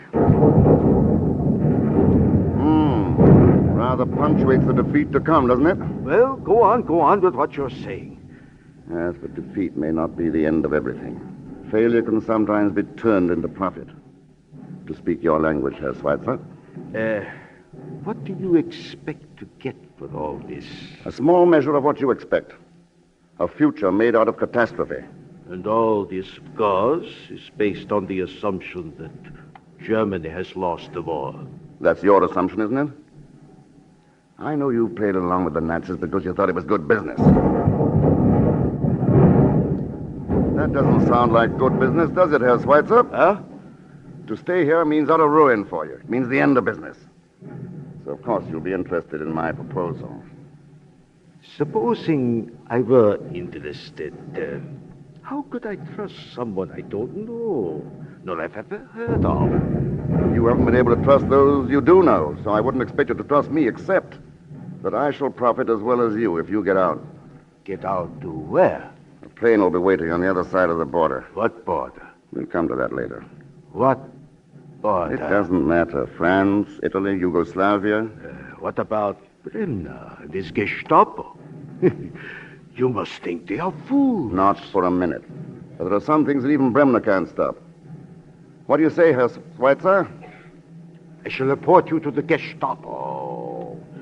Won't Bremner be a little curious about the fact that you've been approached with this kind of proposition? Bremner's a suspicious man, you know. In case you shouldn't report me to him, you'll meet me at 6 o'clock this evening? You are very bold, aren't you? Maybe just foolish. I've offered your father a deal. I don't know whether you'll buy. May I expect to see you this evening, Herr Schweitzer? Perhaps. 57 Sauerbratenstrasse.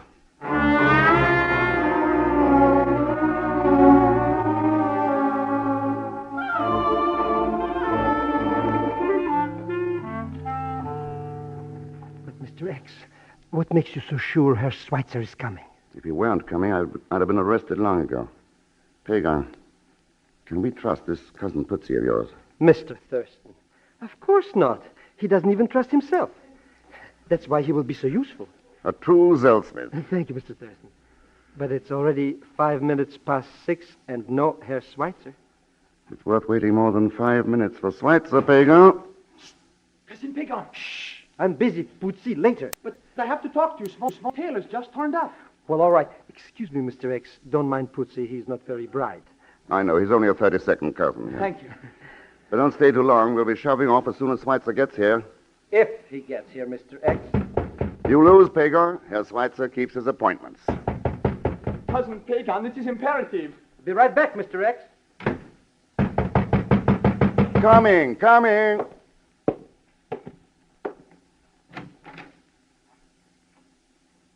Oh. Yeah, Mr. X. The Gestapo. You are under arrest as a spy.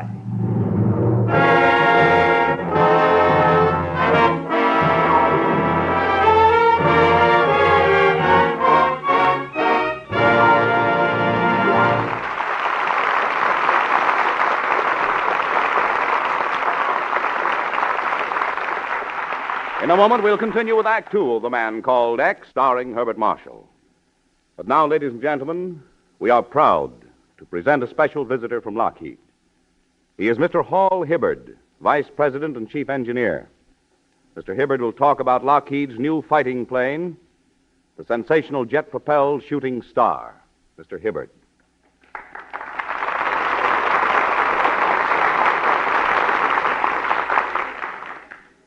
Thank you, ladies and gentlemen. I am glad to be able to tell you about the Shooting Star because I believe it to be more than merely a weapon of war. It is a significant airplane, significant in war and significant in peace. First of all, it may now be revealed that the development of jet-propelled aircraft in this country has always surpassed that in enemy countries. In fact, Lockheed has been working in this field for many years. Some months ago, then, when the Germans introduced jet planes in the European theater, both the United States Army Air Forces and we here at Lockheed felt that we had something better. We had the jet-driven Lockheed Shooting Star, which had been secretly test flying for more than a year. The Shooting Star is an extremely fast, maneuverable, and high-flying airplane. It is the fastest plane in the world. We are naturally gratified to have designed such an airplane.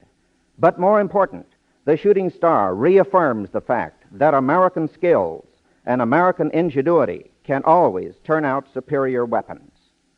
And now, a word about the future. In my opinion, the Lockheed Shooting Star introduces an entirely new chapter in the history of flight. It is just the beginning.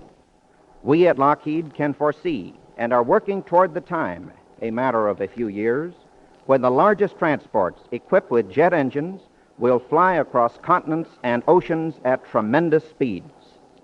Today, our job is to help maintain air supremacy for the United Nations.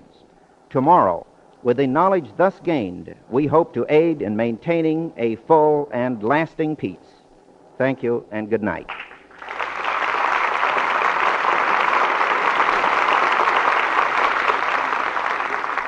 You have just heard a talk by Mr. Hall Hibbard, Vice President and Chief Engineer, Lockheed Aircraft Corporation. Thank you, Mr. Hibbard.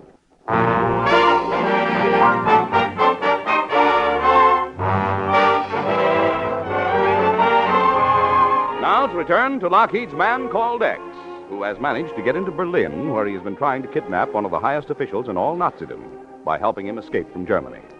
But his plans have apparently blown up in his face, for he is now a prisoner of the Gestapo. At the moment, we find Mr. X in his cell, somewhat the worse for the customary treatment by the Gestapo.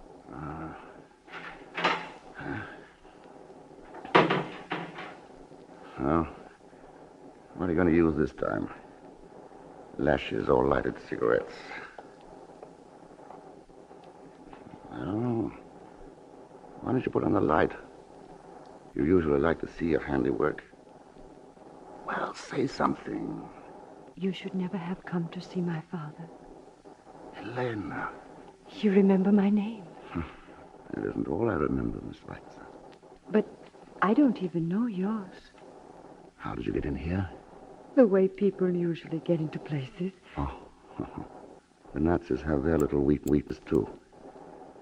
Why did you come? I couldn't help it. I had to see you again.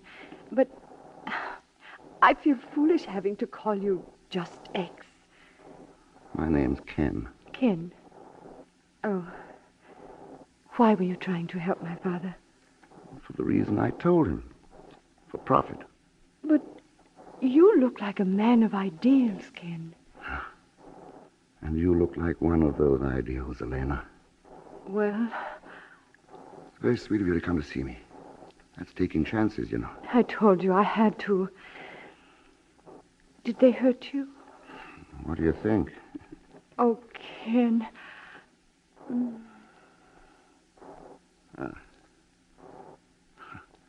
My mother used to tell me that a kiss would take away a hurt. She was right. That isn't why I kissed you. Elena, you tell me something? Yes? Did your father call the Gestapo? No. No, I did. That's what I thought. I still don't know who you are. You're still X, but you're a traitor to the Fuhrer. You would have made my father a traitor. I would kill him first. And me. Oh, the Gestapo will make you wish I had killed you. So this is the woman of the future. The Fräulein modeled after her Führer. The essence of Nazi superiority. Heil Hitler. Heil Hitler. Fräulein Schweitzer. I have been expecting you, Herr Bremner. Our friend here is quite susceptible to lovemaking, but he says nothing. Perhaps love-making isn't the right method. Then I bow out in your favor, Herr Bremner. Leaving so soon, Miss Schweitzer.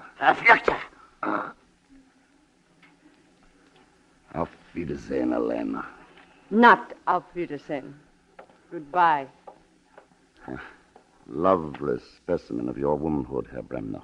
We shall not talk of women, Mr. X. Is there a better subject? There is a more important one. Who are you? You seem to know. Who are you? Have a smoke? Who brought you those? Your Gestapo, of course. What do you mean? Oh, now, wait a minute, Herr Bremner. You know as well as I do. You can buy anything. In fact, your Gestapo has a very well-organized black market. Shut up. That's enough, Hans. Go on, Mr. X. I've always thought of the Gestapo as an invincible, incorruptible machine.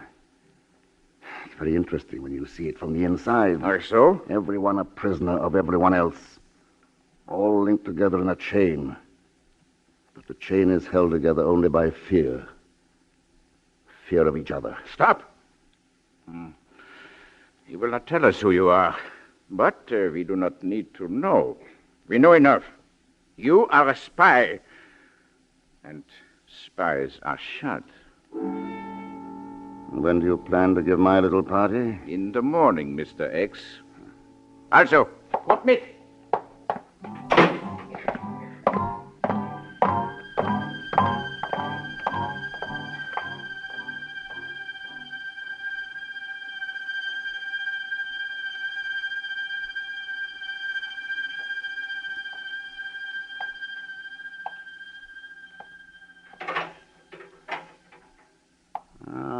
Herr Bremner, back so soon. Have you changed your shooting schedule? Mr. X, you are an intelligent man. You could be very useful if you would talk. Apparently I've talked too much. I know, of course, about your attempt at negotiations with Herr Schweitzer. Of course, his adoring daughter told you. You were very sure you could get him out of Germany, weren't you? Yes. I see, but unfortunately, you will be shot in the morning. Yes, unfortunately. And you still won't talk? Mr. X. Yeah? Mr. X, can you get me out of Germany?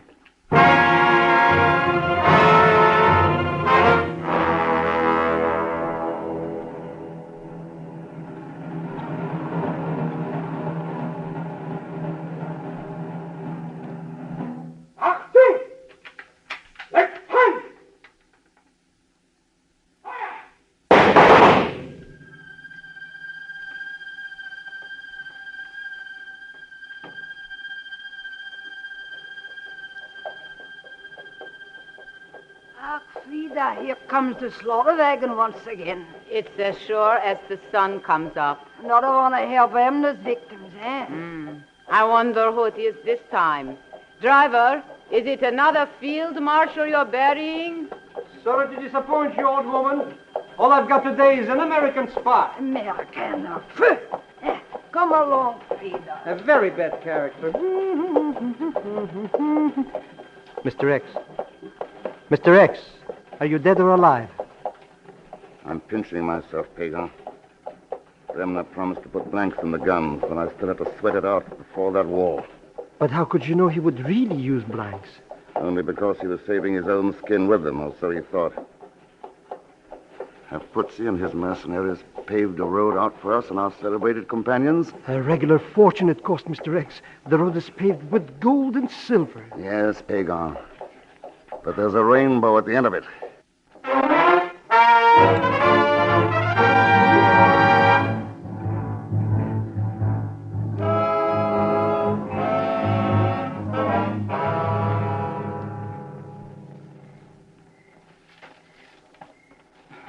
It's very hot in this ridiculous clothing. Ah, but Herr Bremner, who would suspect that two fat old ladies in black would be those well-known gentlemen, Bremner and Schweitzer? I must admit, Mr. X, the costumes have served their purpose. The idea came from Pagan, the fount of all chicanery. Thank you, Mr. X. Here we are. Here is the border. Doesn't seem much different, does it? Except that the air smells free. Nobody but me, Gross-Uncle Heinrich, knows this pass. Good for you, Uncle. Mr. X has your bonus for you like I promised. That's right, Uncle. Here you are. Danke, schön. Are you sure nobody but you knows this way out, old man? Nobody. I've lived here for 70... No, what are you... Uncle Heinrich! Well, Bremner, why did you shoot the old man? You think I'm a fool, Mr. X? Nobody will know how I left Germany. Or that I have left Germany. Oh? Nobody. No blanks in the gun now, huh? You're sure you're safe now, so suddenly you're a brave man. You've been a very convenient guide, Mr. X, but only one of us will cross the border alive. You wouldn't dare kill me, Bremner. You, Schweitzer, who think only of money and... Who's there? Captain Pagan! Ah, Bootsy, you're a regular Marine. What is it? The American flyer. He's coming. Good. Americana. As I promised you, gentlemen, there's a plane waiting. A plane which will take you for a nice long ride to America. You'll never get me to... Nice work, Mr. X. Here, I have his gun. Come on, Bremner, get up. Schwein. Oh, I'm getting awfully tired of that word. But perhaps pigs know no other language. What are you trembling for, Bremner? And you, Schweitzer? You afraid? Did you really think you'd get away? How could you get away from yourselves? Maybe you've forgotten that. He that fleeth from the fear shall fall into the pit. And he that getteth up out of the pit shall be taken in the snare. Maybe you've forgotten that for the creators of destruction and disaster, there is no way out.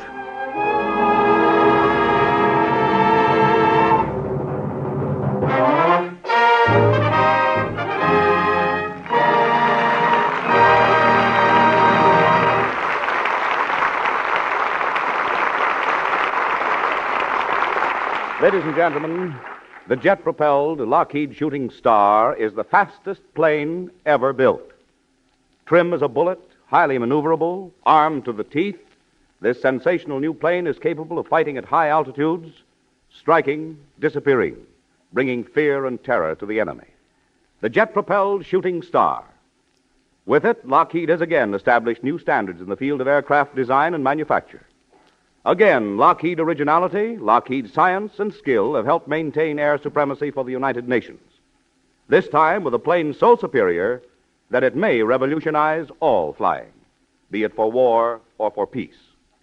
Yes, ladies and gentlemen, Lockheed leads in jet propulsion. And in the great age of flight to come, you may well look to Lockheed for continuation in this leadership. Lockheed, makers of the new jet-propelled Shooting Star. Years ahead in the science of flight. And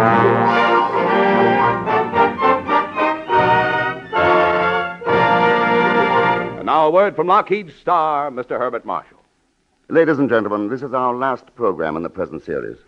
So I'd like to say a very sincere thanks to the men of Lockheed Aircraft Corporation who have given every possible assistance in making this show as good a show as we could make it. And, of course, my thanks to my favorite company of artists and technicians. Felix Mills, our superlative music master. Milton Merlin, author of tonight's exploit and most of the stories in this series. Francis Farrago, writer. Paul LaCroix, our excellent engineer. Floyd and Monty, our sound effects wizards. John McIntyre, our grand announcer. And the cast. Gigi Pearson, who plays the charming Nancy Bessington. Leon Belasco, who is my rascally shadow, Pay Gonzell Smith. And to such fine actors as Bea Benaderet, Lucille Meredith, and Jeanette Nolan.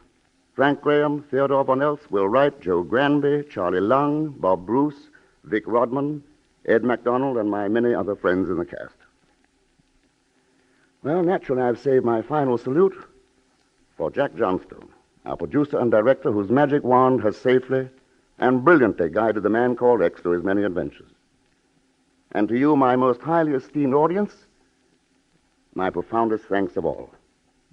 So until we meet again on the air, good night.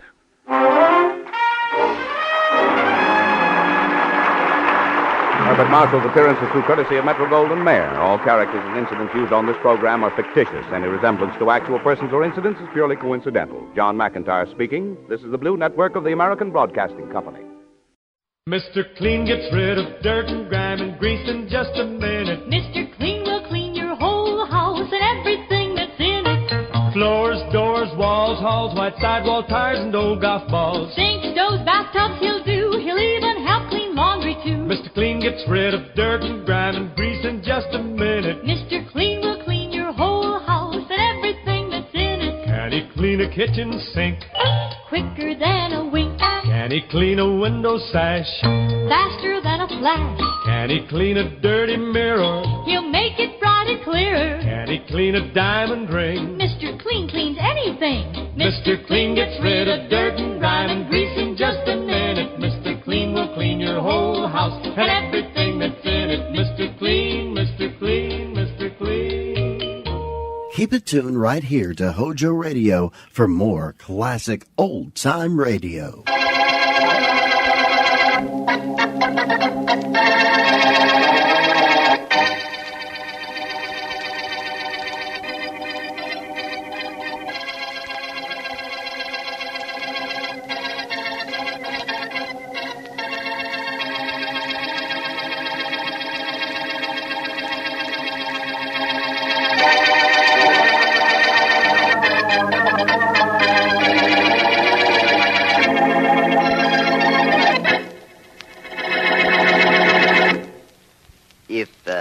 Have all taken seats that satisfy you, gentlemen. We will proceed at once with the business at hand. Good. Maps, photographs, and other data, Miss Arden. In your portfolio, Mr. Father. Thank you. Gentlemen, we are faced with a crisis. We're in dire need of funds, and we shall acquire said funds from the Wentworth diamonds. Net profit to us, $500,000.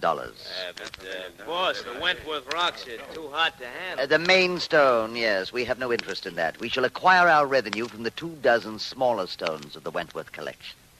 We gonna take it out of Lady Wentworth's home? Lady Wentworth has only a paste copy of the diamonds in her name. The real diamonds are in the National Vaults. At 8 o'clock tomorrow morning, the diamonds are to be transferred by armored truck from the National Vaults for 2 weeks' display at the Manchester Museum. It is there that we appropriate them. They'll be heavily guarded at the museum, won't they? You will hire a dozen of the city's most capable trigger men. They'll be paid well. I get it. Rough stuff. You will lead the operations, Mr. Adams. 6 guards will stand in our way. The 2 at the front door can be subdued at trigger point. The 2 at the entrance to the gallery in which the Wentworth collection is being displayed may have to be rendered unconscious. The other 2? The other 2 will be guarding the Wentworth diamonds. They are to be killed. When do you plan to do this? I'll inform you of the exact day and time of day. In the meantime, you'll study these maps and photographs at the Manchester Museum. One more thing. There's more? Yes. We now come to that portion of our plans which involves the person known as Boston Blackie.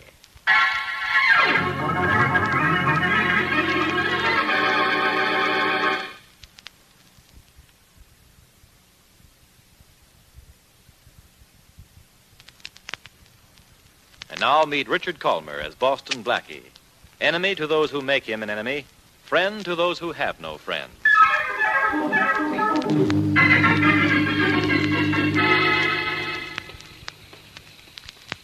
Like walking in the rain, Blackie? That's a leading question. Where does it lead? Well, right now, Mary, around the corner to your apartment. Okay. Oh, it's been a wonderful evening. Yeah. I hope the 3 of us enjoyed it.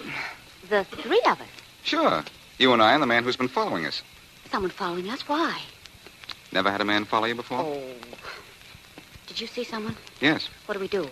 Keep talking. About what? Oh, anything. Tell me a funny story. A funny story.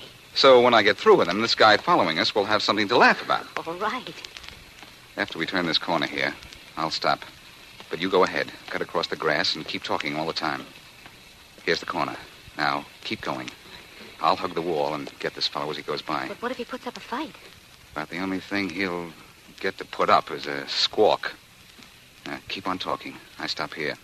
Wish me luck. I do. It was really the funniest thing that's happened to me in weeks, Blackie. The telephone rang about 7 o'clock this morning. And a squeaky little voice asked for Ozzy. All right, you, reach. Gee, boss, don't shoot. It's me. Shorty. Well, what?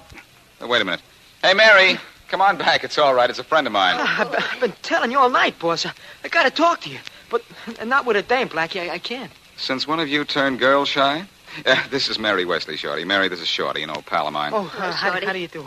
Boss, I got to talk to you. And where nobody can see us. Well, if you two want to talk, you can come up to my apartment. Nix, boss. This got to be private confined. Come on, Shorty. It's all right. Mary doesn't talk. And besides, she makes good coffee.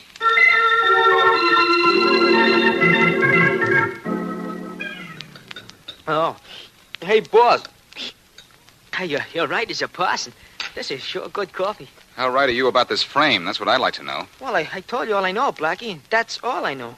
A high-class operator is going to snatch the Wentworth diamonds from the Manchester museums. And you got it straight from one of the hoods who was hired as a triggerman. Well, from a guy who knew a guy who was hired. But I don't understand how they're going to involve you, Blackie. Well, the plan seems to be this. To dress one of the gunmen to look like me. He'll be called, Blackie several times during the holdup. Yeah, and they figure to knock off a couple of guards, see? So Blackie'll get wrapped by the cops for murder. And then to cinch it, they're planting the big Wentworth diamond in Blackie's apartment. Is this really true? Probably, but that doesn't mean it's going to work. Well, what are you going to do? I don't know. I don't know when they're planning the robbery, so I don't know when to make sure to have an alibi. This is cute. Well, why don't you try calling Inspector Faraday? When I want somebody to laugh at me, I'll tell jokes. Oh, please, Blackie, please. It's the smartest thing. Will it make you happy? Very. All right. Thanks. I've always wanted a legitimate excuse to wake Faraday in the middle of the night anyway. Oh, he'll listen to you. I just know it. Like I listen to opera. Faraday's probably snoring so loud that he would... Hello? Faraday, this is your old pal Blackie. Blackie, what's the idea of calling me up this time of night? What's the matter, Sleeping Beauty? Were you dreaming you had the goods on me at last? Did you call me up to make jokes, Blackie? Because if you did, I... No. Listen, Inspector, and listen carefully. I'm not listening to anything from you. Go to bed and let me get some sleep. Wait. Faraday. Faraday. Did he hang up? Well, he didn't exactly invite me over for a midnight snack. Well, gee, boss, now what do we do? I know what you're going to do, Blackie. Leave town. Yeah, the lady's right, boss. You can't have no alibi 2 weeks long in this town. But if you just lamb out of town for 2 weeks... I don't like to take it on the chin any more than anybody else. But I'm not going to take it on the lamb. Oh, I know what you're thinking, darling. It's running away, and you don't want to run away. But please, Blackie, please do it for me. I must be getting soft. Well, it's the thing you gotta do, boss. For the lady's sake. Now, I'll get your train or plane reservations. You go to your apartment with Shorty, and I'll phone you there. I don't know why I'm doing this. I guess those looks of yours sure pack a wallop. Never mind my looks. You just see to it that you pack a bag.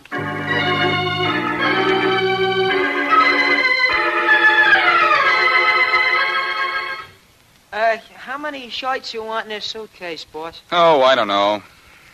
Gosh, I wish that Chicago call would come in.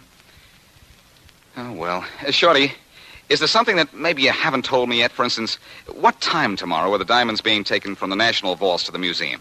7 o'clock. To be in the museum at 8, see? An armored car's picking them up. No chance they intend to steal them en route. They're too well guarded in an armored car. Gee, boss, how do you know the diamonds would be picked up at the National Vaults instead of Lady Wentworth's house? Lady Wentworth wears only paste copies of the Wentworth diamonds. The real ones have always been in a vault. Gee, you know everything, boss. Well, I know I'm in the clear till those stones get to the museum at 8 tomorrow morning. This is probably my Chicago call now. Or the dame with the reservations on a train, maybe. Hello? Blackie, this is Mary. I couldn't get a plane reservation at all. I got a train reservation to Chicago just as you wanted, But it's not until Friday.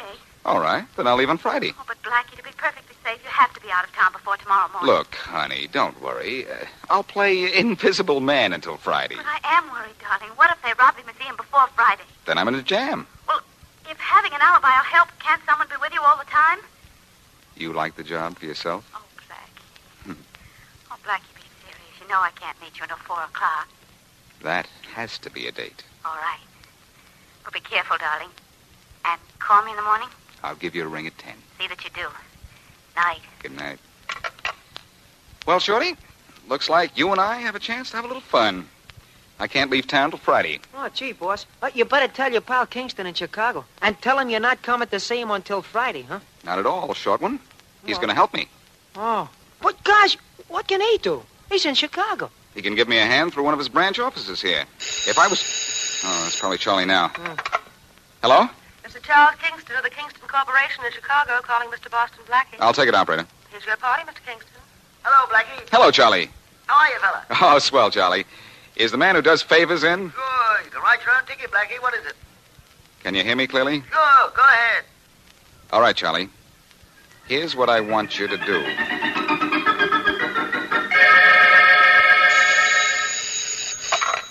Hello? Morning, Mary. Oh, Blackie, I've worried all night long.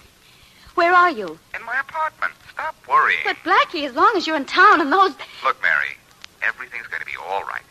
There's nothing to the... Blackie! Blackie! What's the matter? Blackie!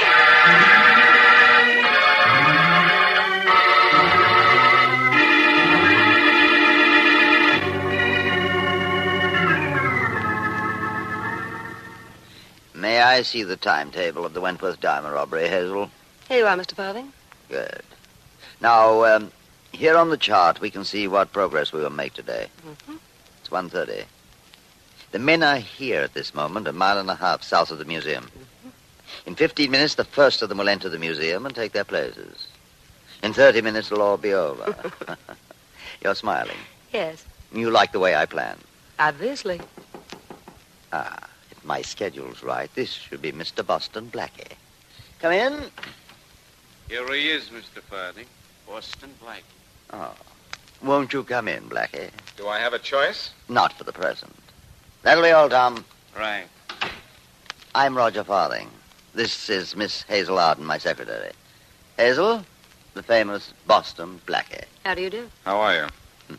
You know why you're here? Not to play house. When do my teeth start chattering? In exactly 22 minutes, men in my employ are going to steal the Wentworth diamonds from the Manchester Museum and inadvertently kill 2 of the guards. One of the gunmen will be referred to by the others as Blackie. You begin to see? Seeing is a little habit I picked up some time ago. Splendid.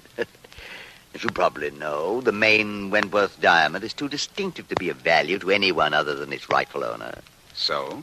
So, one of my associates is placing it in your apartment shortly after the robbery, then informing the police of its whereabouts. You will be forced to remain here until it is found. You understand? Perfectly. You know something, Blackie? Nothing disturbs you. I'd like to have you on my side. You want me on your side? Believe me, Farthing, you'd be more comfortable with acute appendicitis.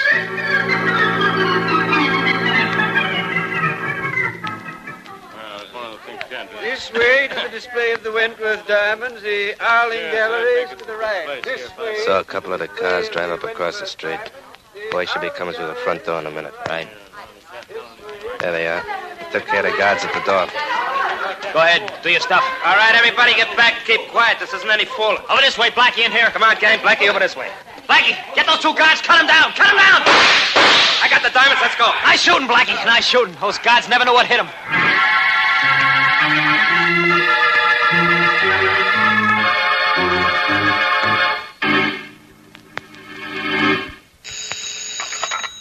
Faraday. Inspector, this is Mary Wesley. Yeah? You remember me, don't you? Oh, I remember all of Boston Blackie's friends, so I can identify him when we pull him out of the river. What do you want? I talked to Blackie on the phone at 10 o'clock this morning. We were cut off. I haven't heard from him since. Oh, don't let that surprise you. But I had a date with him at 4 o'clock, and he didn't show up. I'm worried about him. I think you should be. Has something happened? Plenty. I hope you like music, Miss Wesley, because you're playing second fiddle to the Wentworth diamonds. Blackie stole them this afternoon.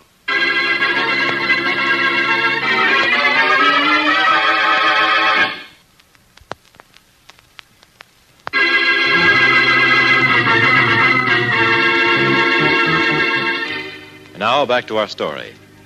When we left Boston Blackie, he was, to all appearances, hopelessly victimized by Roger Farthing's plan to frame him for the theft of the Wentworth diamonds and the murder of the 2 museum guards. As provided in Farthing's plan, the police have been notified that the main Wentworth diamond is in Blackie's apartment. And as we continue our story, Inspector Faraday knocks on Blackie's door. Okay, Blackie. Come on, open up in there. Open up! All right, Hi, Inspector. Okay, Shorty. Go on, get back in the apartment. Where's Blackie? Where's the Wentworth diamond? The Wentworth diamond, Inspector? Shorty, the only time you look smart is when you're trying to look dumb. Oh, gee, thanks. Sit down over there and behave yourself. I'm going to look around for that diamond. Oh, Inspector, there ain't no jewel around here. In that drawer or anywhere else. He not only stole the entire Wentworth collection, but he killed 2 guards. And you can't get out of a rap like that with a suspended sentence. Huh? Nothing in here. Maybe this drawer. Look, Inspector, I can tell you the whole thing from the beginning if you'll believe me. Yeah? Blackie rehearse you? Look, do you remember when Blackie was... Oh, the jewel wasn't here, huh? What's this, a kid's marble? Gee. Hey, that rock's got more sparkle than a pinwheel. Yeah, this is the Wentworth diamond, all right. Now, what do you do with the smaller ones? You mean there's more? You know there are more. All around here, Uh-oh. Someone's coming down the hall. It's probably Blackie. Turn out the lights. Oh, Inspector, Turn out those lights. Yes, sir. This is going to be wonderful. Wise guy knocking on his own door. Is that a signal to you? It don't mean nothing to me. I'll open it. Blackie, are you... Oh, Miss Wesley, it's you. is Blackie here?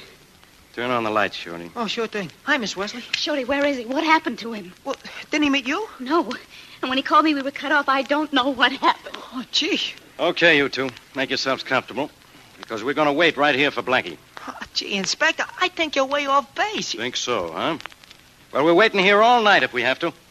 Because with Miss Wesley here, I'll guarantee Blackie thinks there's no base like home.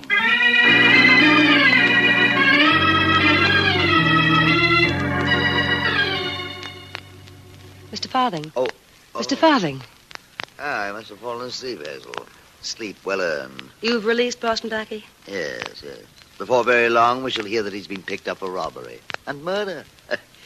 And tomorrow morning, I shall have in my hands 24 of the most precious diamonds in the world. Tomorrow morning, Mr. Farthing. You mean this morning? Oh, it is quite late, isn't it? Nearly mid-morning. I suggest you go to your room and try to sleep, Hazel. And if you are addicted to dreams, my dear, perchance you can dream of the crime so perfect that it cost nothing but the life of Boston Blackie.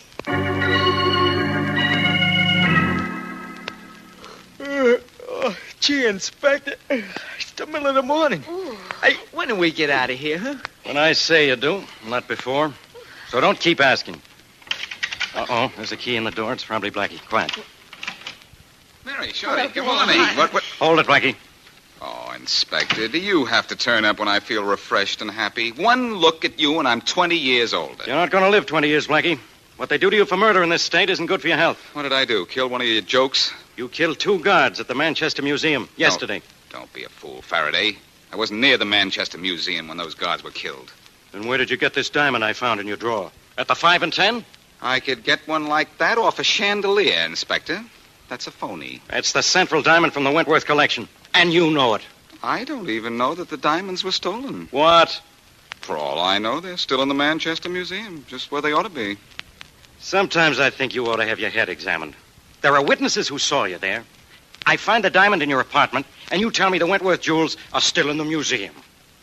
Come on, what did you do with the smaller stones? Mary, call the museum, will you? Sure. The phone number's Plaza 39613. That kind of a stall isn't going to get you anywhere, Blackie. Forget about that phone call, Miss Wesley. Make it, Mary, and don't be a dope, Faraday. Wait a minute. Oh, what'll I say?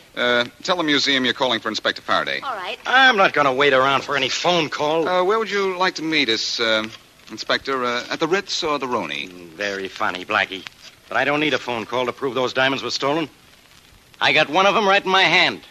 Roll that stone out, Inspector, and it'd make a nice window pane. Hello, Manchester Museum. I'm calling for Inspector Faraday. Yes, of police headquarters. They don't even know you, pal. Yes, just a minute. He wants to talk to you, Inspector. Yeah? We didn't know who I was, huh?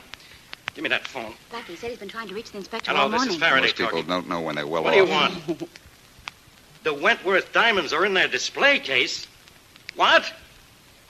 Sure, I'll be right down. I told you the diamonds were right where they belong, Faraday. Have a nice trip down there. Mary and I are going to have some breakfast. You too, Shorty. Come on. Just a minute, Blackie. I don't fall for any of the tricks this easy. I'm going down to have a look at those jewels, all right. But you're going with me.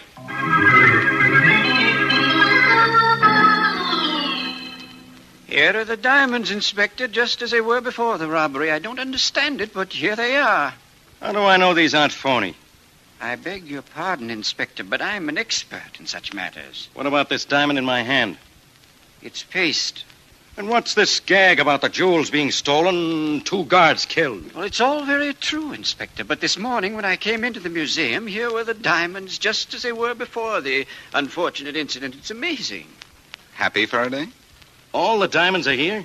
All but one small stone. But we're so happy to have the other diamond returned, we aren't terribly concerned about Well, I'm concerned.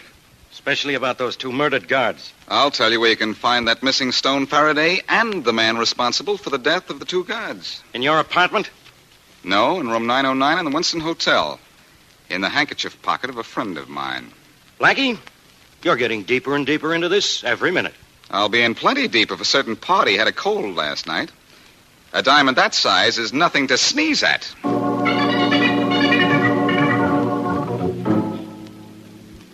Here's room 909.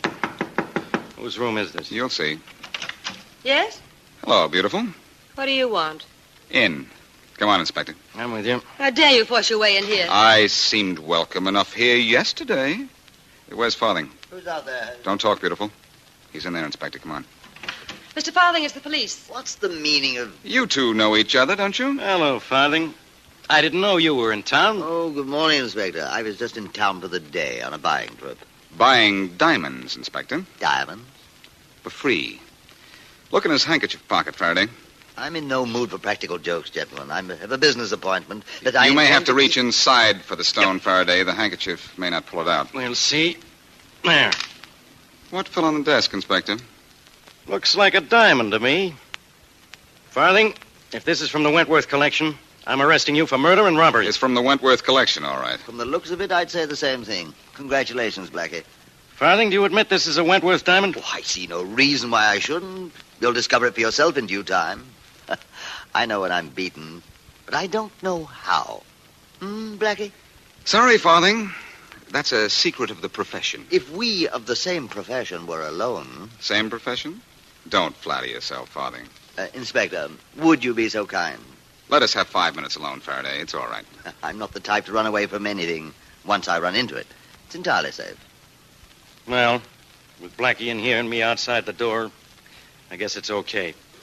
5 minutes, no more. Sit down. Thanks. You're a good sport, Farthing. Sit right here. A gambler has to be a good sport. Yes, I guess he does. I'm amazed. How did you do it, Blackie? When? The diamond in your pocket? It wasn't easy. You didn't let me get close to you but once when I was here yesterday. Fortunately, once was enough. But that's so utterly impossible. The diamonds were still in the museum when you were here yesterday. That's where you're wrong, Farthing. The diamonds were never in the museum. Only a set of paste. Why? I switched them myself at the National Vaults, 8 o'clock yesterday morning. Amazing. Absolutely amazing. Tell me how. Well, the first thing I did was to borrow Lady Wentworth's paste set. Mm-hmm. That was easy. Lady Wentworth is away. The paste set is not locked up because it's worthless.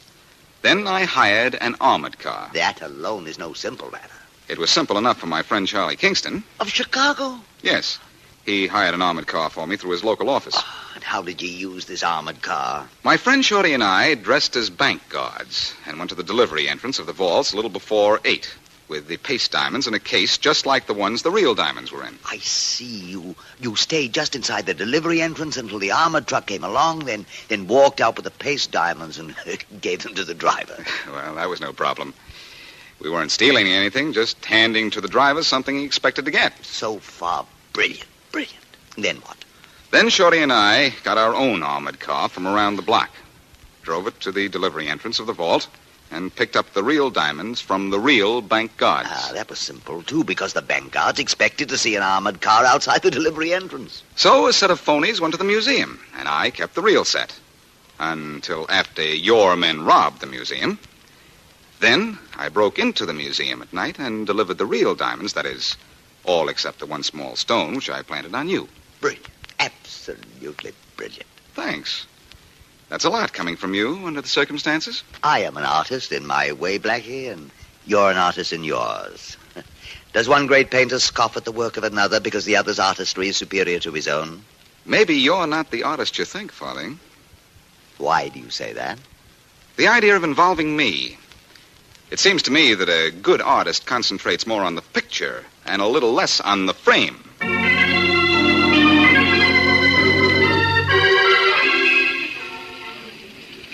Oh, Blackie, look at those lovely diamonds in this window. Aren't those engagement rings beautiful? They sure are. Oh, how I'd love to have that one there. You would? Well, it might depend on who gave it to me. Oh. I might like you to give me one someday. Except what? Except I'd never be quite sure just how you got it.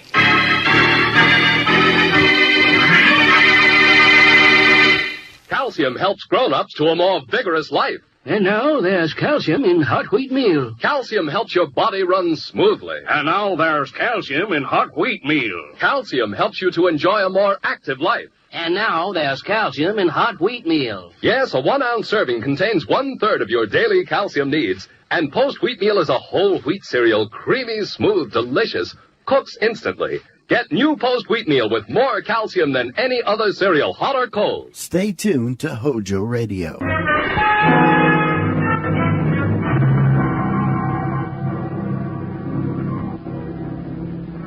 Expense account submitted by Special Investigator Johnny Dollar to Home Office, Britannia Underwriters Association, Hartford, Connecticut.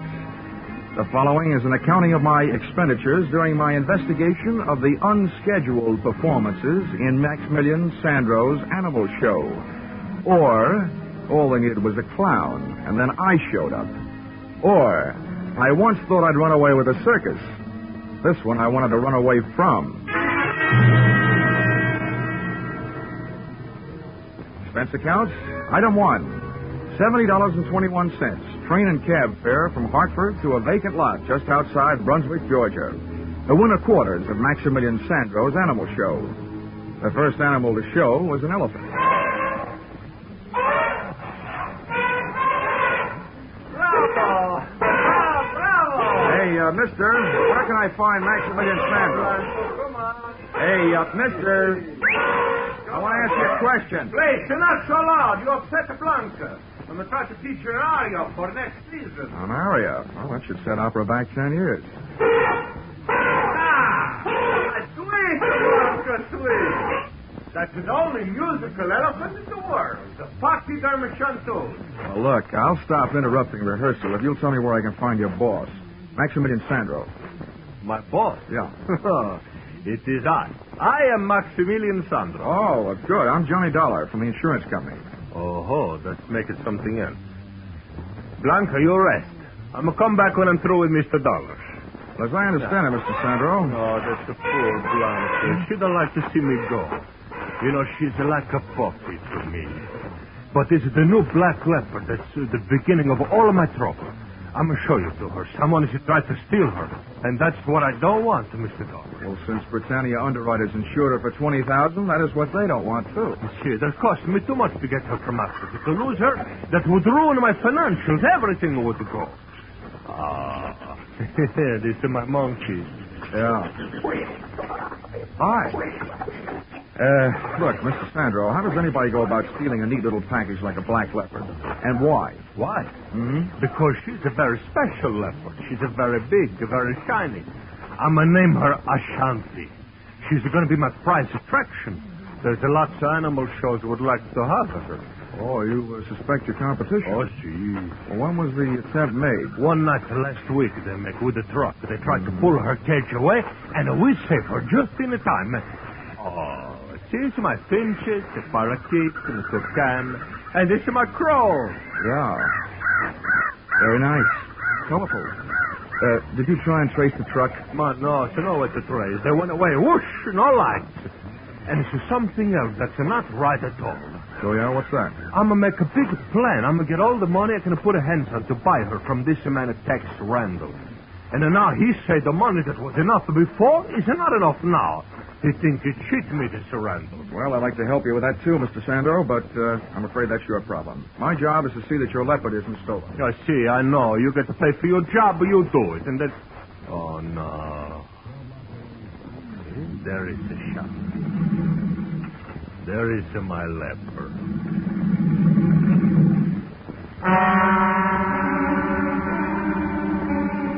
I guess somewhere way down the taproots of my family tree, there probably was an ancestor with a low forehead, bearskin overalls, and a club who went into an unpleasant double take when he found himself face to face with a leopard. I know the feeling I had when I saw Shanty was inherited from somebody. My feet wanted to run, but my eyes wouldn't leave her as she paced back and forth in about a 12-by-12 cage. Baleful yellow eyes set in a sable-black face, ears laid back and tail lashing in anger, and lips that drew up showing the nastiest set of choppers I've ever seen. She was beautiful, all right, but my vote would have gone to the iron bars that separated us. They were downright gorgeous. Don't waste the time of the walk back in a force. You be a good girl. Pretty soon you and me will be good friends. You see, Mr. Dollar, right now, Shanty, she's a very angry. She's a boil inside. But I'm going to know my animals. And not long, she's going to eat out of my hand. Yeah, well, she looks like she'll make a meal out of it right up to the elbow. Oh, hey, my Lord. Because it what? Oh, you. Who's this hombre? This is Mr. Dollar. He's come from the insurance company. Well, howdy, Mr. Dollar. I'm Tex Randall. This is the man I tell you about. How are you? You mean you captured this thing? Yeah, I brung her in from the Togo territory in West Africa. I thought my racket was tough sometimes. What'd you use, catnip? Nope. I dug me a pit, covered her with a mat and some dirt, put me a fresh-killed goat in the middle, and when the cat fell in, I got some ropes on her and trussed her up. Well, you make it sound simple. Oh, see, to make it sound simple. Then why does he cheat me? Why don't stay with the first prize? Hey, now you take a listen to me, Sandro. I told you I'd give you your money back and sell this cat somewhere else. The trip cost more than I thought it would. And I ain't about to lose dough on it just to make you happy. Sometimes I'm thinking you don't talk straight. I'm going to go back to my elephant now, Mr. Dollar. Okay, Mr. Sandro. I'll check with you later. He spent too much time talking to critters. He don't make no sense out of nothing. Right. I'm glad you're here, Dollar. I ain't been 20 yards away from this cat since I got her here. Been bunking in that sleeping bag every night right close to the cage. Now maybe I can get a break. Well, then you must have been here the night somebody tried to put the snatch on her. Did you spot anybody? Nobody I could be sure of, except maybe the little blonde guy. He left me something to remember him by. Wait till I pull my shirt up. Look at there. Look at there on my back. Just took the stitches out today. Oh, ouch. Ouch is right. The little runt caught me half in and half out of my sleeping bag. Doc says if that knife blade had gone in another hair's breadth, I'd have been spilled.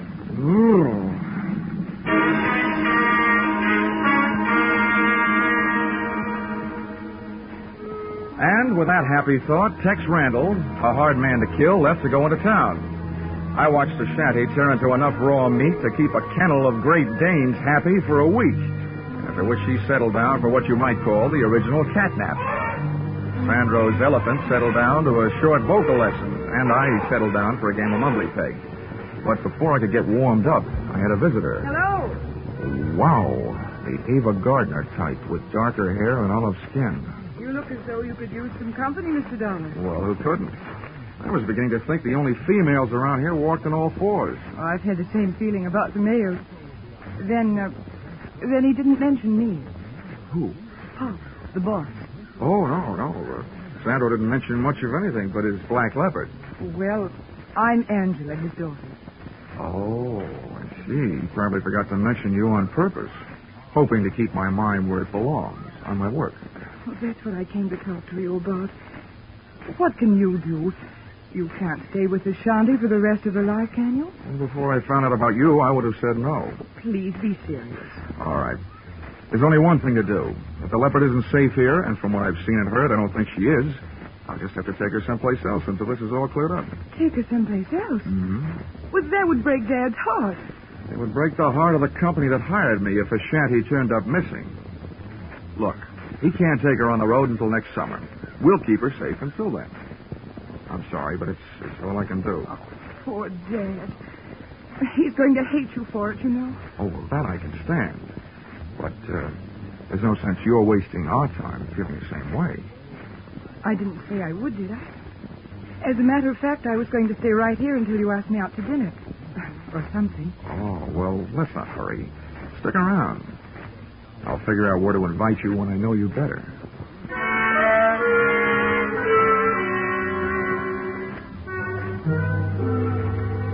And there, during the waning hours of the Georgia day, I learned that, up to a point, Angela was an easy girl to know. She liked cocktails, dinner, and dancing, so that's the schedule we set up for later. As soon as Tex Randall showed up to temporarily relieve me of my duties as leopard sitter.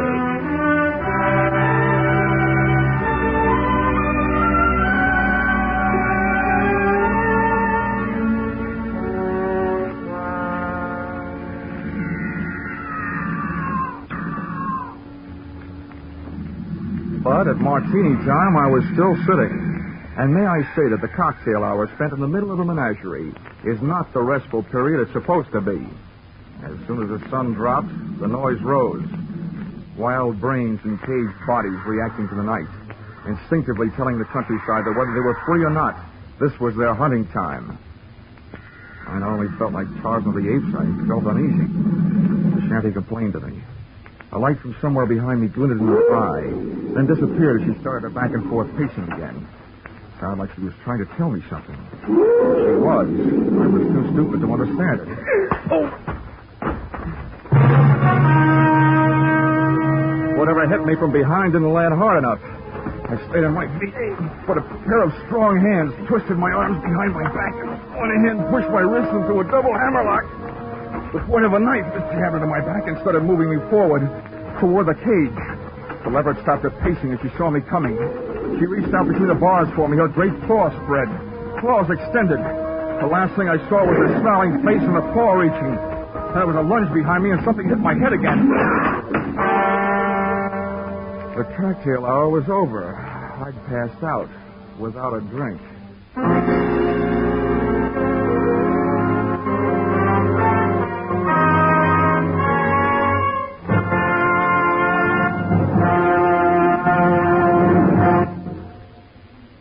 In just a moment, we will return to the second act of Johnny Dollar.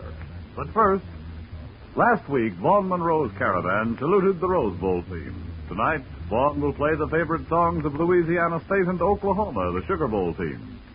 Vaughn's Caravan will also bring you the 5 top tunes of the week as chosen by Variety, and later, Gene Autry will be here with his Western music and cowboy humor. The Vaughn Monroe Caravan and the Gene Autry Show are regular Saturday evening features of most of the same CBS stations.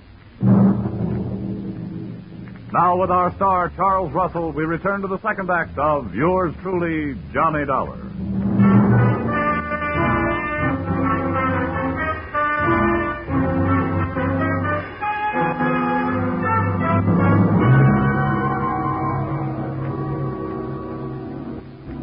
Well, sir, I don't know how I lived through that one, but as it turned out, I did.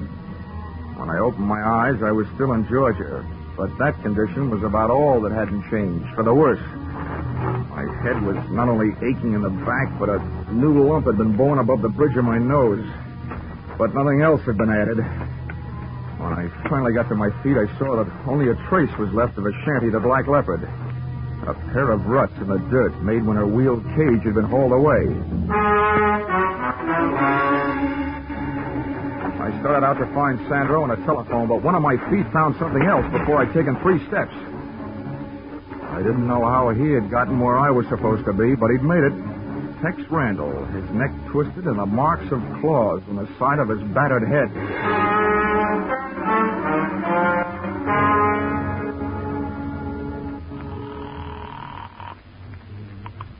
Police Department, Central Precinct, Sergeant Miller. Hello, my name is Dollar. I'm an insurance investigator. I'm calling from the winter quarters of the Maximilian Sandro's Animal Show, from the owner's trailer. I want to report two things. Yeah, well, wait a minute. There's a body out here that your coroner ought to take a look at, either accidental or murder. Well, hey, Lieutenant, get on Two, this, will you? grand larceny. Somebody stole a black leopard. Oh, now listen, if this is your idea of a joke, fella, It's you too ought late to joke, Sergeant. Just send some men out. I'll give them the rest of the story when they get here. Joke yet? What passes for humor in Georgia, anyway? Hey, Sandro! Sandro, come home!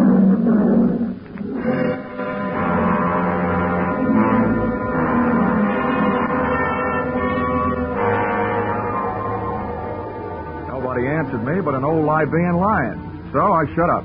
I browsed around Sandro's trailer while I was waiting for the police. I wasn't looking for anything, but I found it.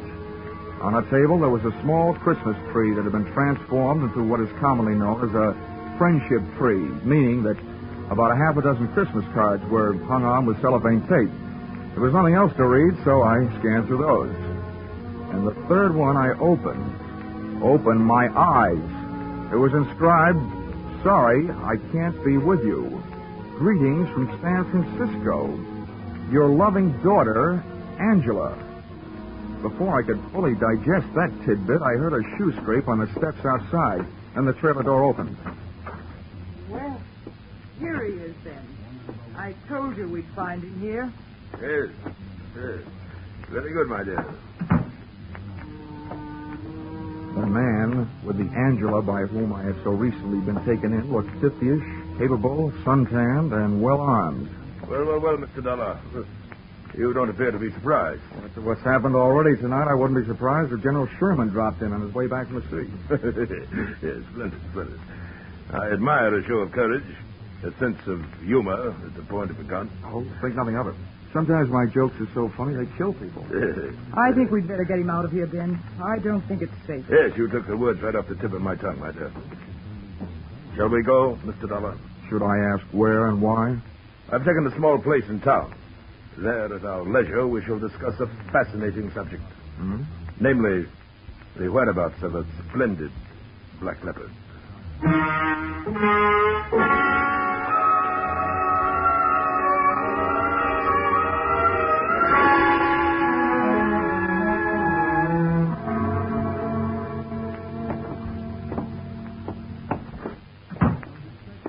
Move right ahead, Mr. Dollar.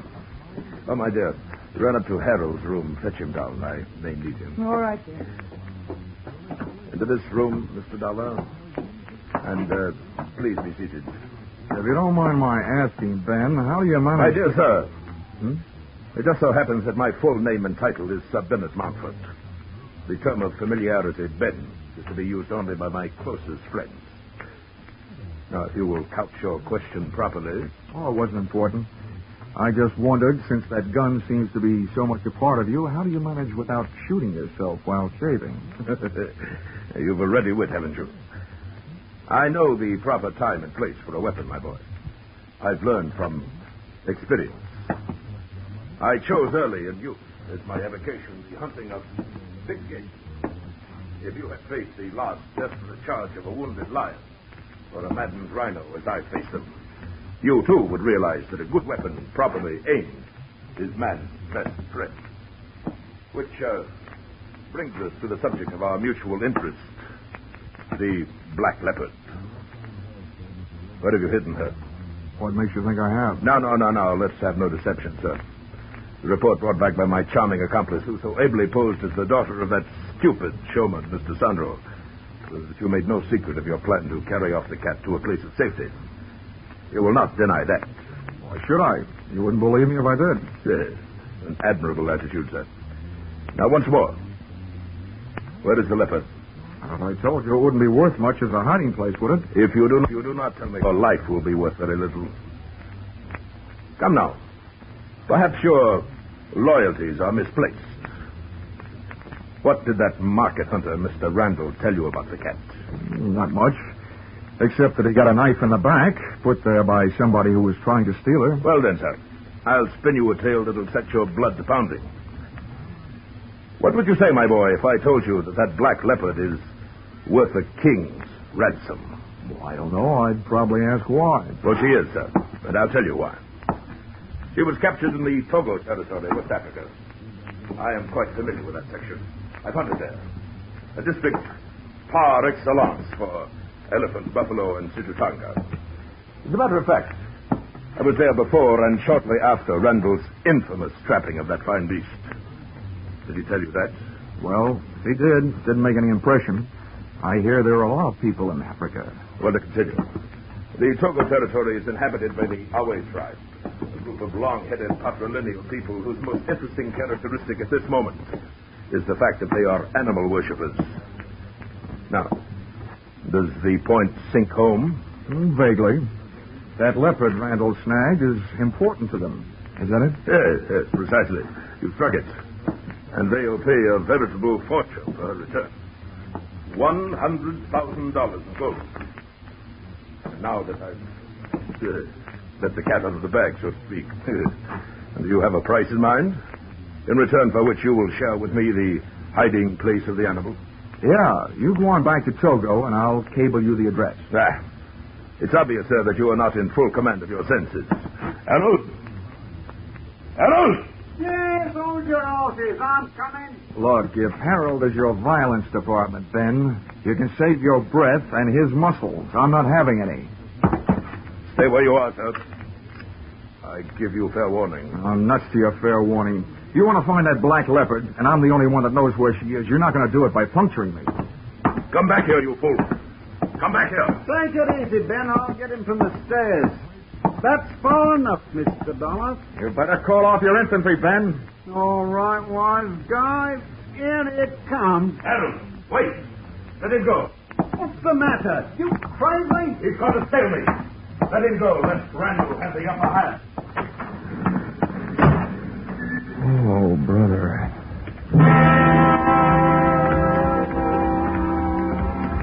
As I went out, I caught a glimpse of the man Mountford had called Harold, the same little blonde runt Randall had talked about. That wrapped up the question of who had played tic-tac-toe with a knife on the Texan. But 10 yards of Sir Ben's front walk later, I suddenly remembered Mountford's last words. Lest Randall have the upper hand, he said. It sounded like he didn't know Randall was dead. Which shook my head, and in a strictly nonsensical way made sense. Well, there was only one place for me to go, so that's where I went. Back to Maximilian Sandro's Animal Show.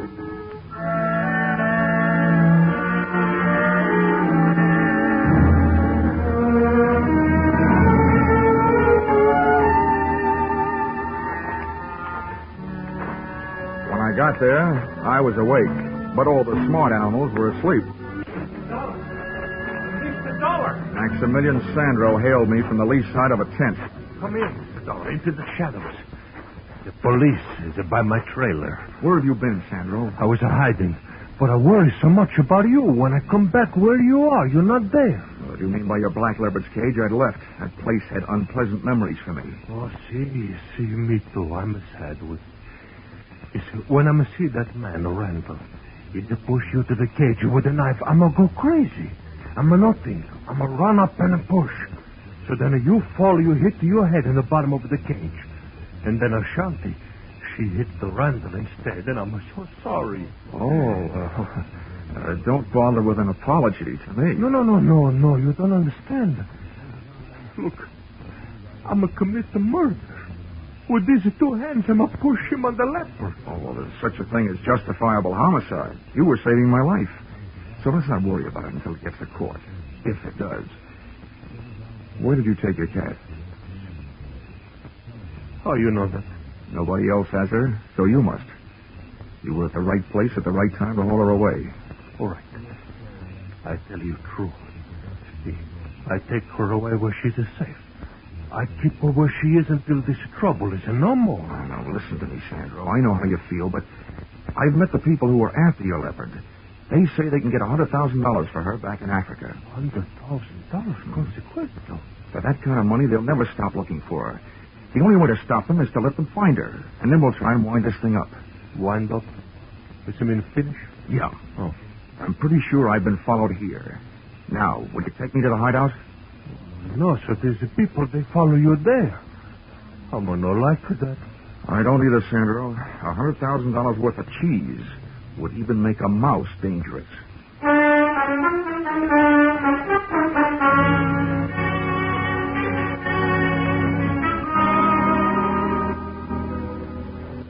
Sandro was a hard man to convince. I wasted more words than a Republican campaigner, and then I used blackmail. Then I told him I'd turn him in for Randall's killing and testify against him instead of for him. He saw things my way.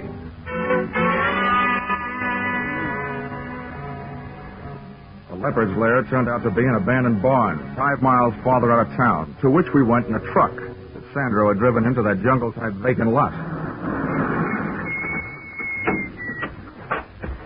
Now, come. This way, please. This way. Okay. It's a little inside the door.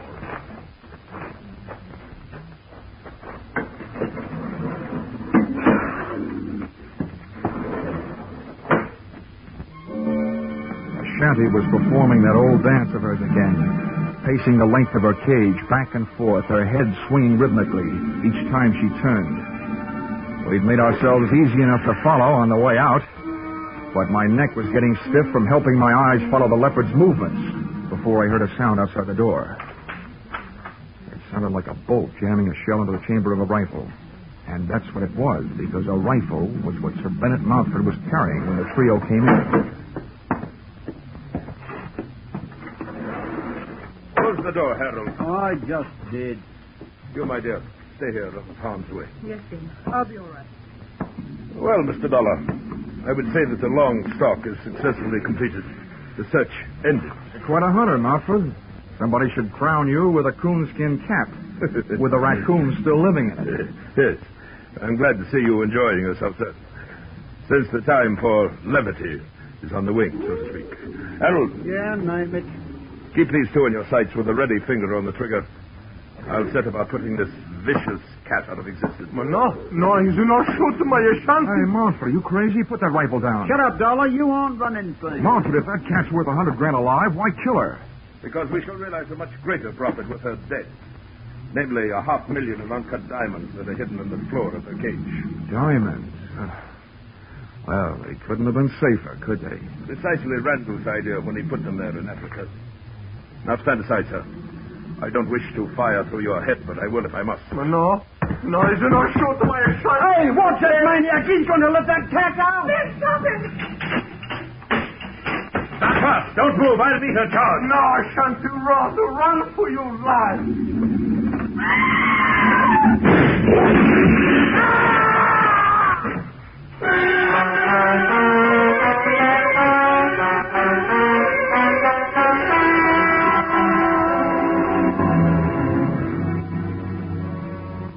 Mountford had a lot of guts, but sometimes luck helps, and that night he didn't have any. Ashanti sprang straight through the little door of her cage. She was still in the air when she went past him, head high, and as she did, one of her fatal front paws reached out for him. It looked almost delicate, but the force of the blow sent Mountford clear across the barn, and when he landed, he didn't move. Ashanti streaked toward a square of night sky showing through a window, and she was gone. Ashanti, come back. I turned back, away from the window, to check on the rest of our guests, but they were gone. Apparently, there was something about a leopard on the loose that had made $500,000 in diamonds not as important to Harold and the phony Angela as distance between them and that barn. So, there I was, suddenly left with nothing to worry about. If you can call enough diamonds to stock the Kimberley mines, nothing.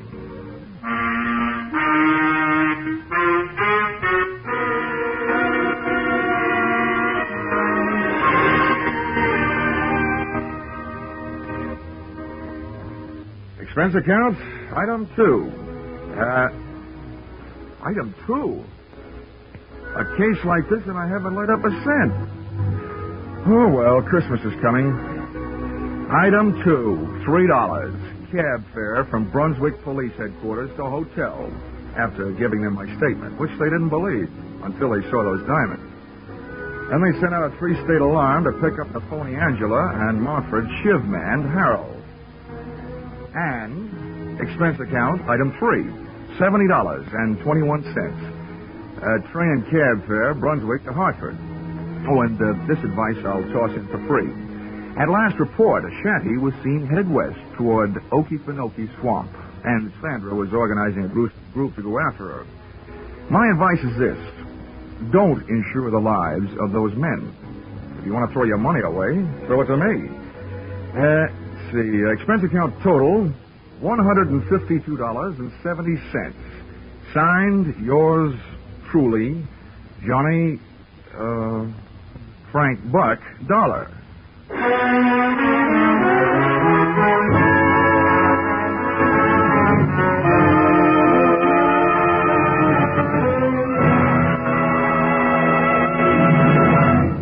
Meanwhile, let me pass on the good word about the new Kraft Dinner. This famous macaroni and cheese still cooks in 7 minutes.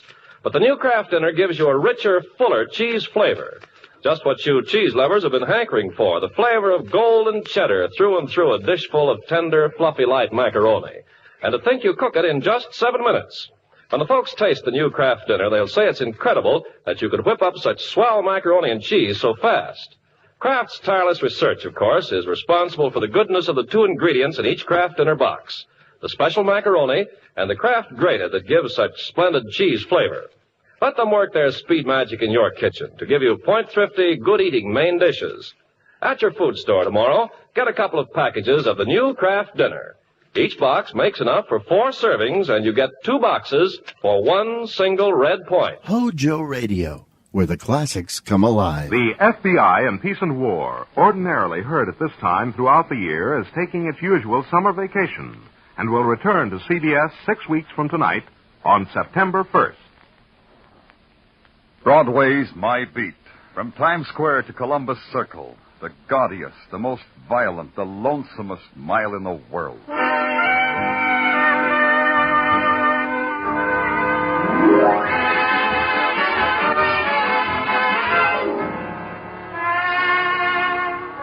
Broadway's My Beat, with Larry Thor as Detective Danny Clover.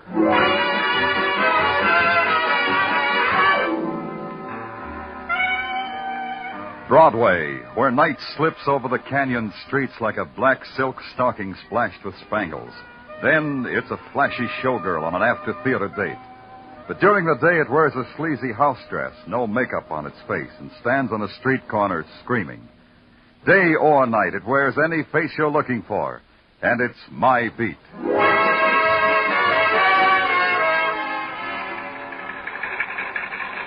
The coolest place at police headquarters on a July afternoon is in the communications room, but it wasn't cool enough. Sergeant Tartaglia and I were taking turns standing under the fan. It was my turn. The sergeant walked over to a teletype machine, picked up the latest call sheet, came back. He was smiling. Oh, this heat, Danny. It's rough on the police, but fine for the law and order. The phone buzzer, Sergeant. Your number. Yeah. Sergeant Tartaglia. Yeah. Yeah, where? Yeah, got it. What time? 1:12 p.m.? Yeah, right away. What are you up, Sergeant? It was too good to last. 30 call. Homicide. Be with you in a second, Danny. Okay. Commissioner, Sergeant Tartaglia. Reporting a homicide, sir. Dodge Theater on 46th Street, Vaudeville House. Yes, sir, a performer. Right. Sergeant Tartaglia speaking. Put this on the wires. Special to squad cars 19, 22, and 69. Special to homicide. Special to chief of detectives. The special detail. Hey, wait a minute. Oh, that's you, Danny. Got it? Dodge Theater, 30 call. Performer murdered, right? Right. You squad car 47. See you. Yeah. Okay. Back to you. Special to Technical Research Laboratory. Special to coroner. To ballistics.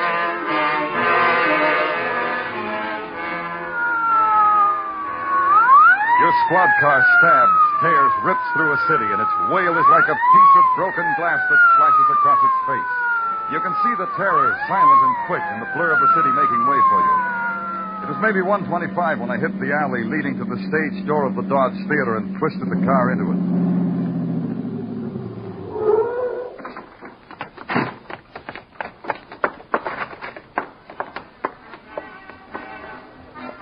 It must have been a comedy act playing in front of the heavy and stained velvet curtain. The laughter and the music from the orchestra pit cut through from the front of the theater and washed against a wall of grim and blank faces backstage. Under the naked yellow glare of a single stage work light lay a man in a glittering sequin-covered suit of tights. He lay there like some muscular statue torn from its pedestal. But the web of blood told you it was a lie. The ballistics man, the medical examiner, the photographer, the fingerprint man, technical research, all worked and moved silently, weaving their way from shadow into light and back again. Then out of the shadows, a dapper little guy named Georgie walked over to me. Danny, am I glad to see you? Hi, Georgie. How are you? These other guys, your colleagues, they're cold, very, very cold. But you're warm and friendly. Yeah, it's a hot day, isn't it, Georgie? Oh, you think so, Danny? I keep telling these guys in the front office, the air conditioning in this theater, oh, boy, it's a lie, a fable, an illusion. Rough on a house manager, huh, Georgie? No air conditioning. Now, there's... You're so right, Danny. How will it look on the report when I tell the front office there was a murder act in the theater and I didn't even give it billing? Bad joke, huh, Danny? You told me better ones. Now, tell me about the man, Georgie. The, dead one? The dead one. Who? What? Maybe why? Who? He was an athlete from Vienna. He was an acrobat. His name was Prokosh, Otto Prokosh. And he was an athlete of muscle and steel. A filthy, rotten brain and a nice, clean body. No, that brings us to why. I had a reason why. Do you want to hear my reason, Danny? You lay yourself wide open that way, Georgie. Doesn't matter. I don't believe in wasting time. This I understand from having once been an usher at the Roxy. Shall I write it down? If you want to. This dead Adonis, this murdered Achilles, there's filth called Otto, making tempting noises into the ears of my wife. You don't have to answer this one if you don't want it, Georgie. Did she listen? My wife? Ruth? That you'll have to ask her herself. You'll find her in dressing room 6 right up those stairs. I'll ask her later. Now tell me how it happened. This I wouldn't know. I was in the front office counting the house, the way a manager should. Oh? Yes, Danny, yes. And you can check on it, too. Yeah, and I will, George. Danny, you'll have to excuse me a minute. Say, has anybody seen Lee Ermey come in? Has anybody seen Lee?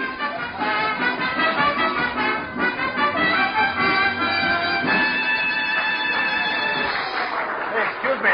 Pardon me, will you? I work here. I got to get on stage. Sure, in a minute. Who are you? Lee Emery, dancer. I dance for the people. What are you, an agent? You're late, Emery. Georgie's over there looking for you. Oh, what's he got to worry about? He's a manager. I'm a dancer. I'm never late. The people are waiting for you, dancer. But stick around. I want to talk to you. I'm from the police. But of course there's been trouble. Murder. But of course I'll stick around. Yeah, Lee, get on stage. There's your music. Okay, Georgie, okay. Georgie, what was that dressing room number? 6, Danny, 6. Yeah, 6.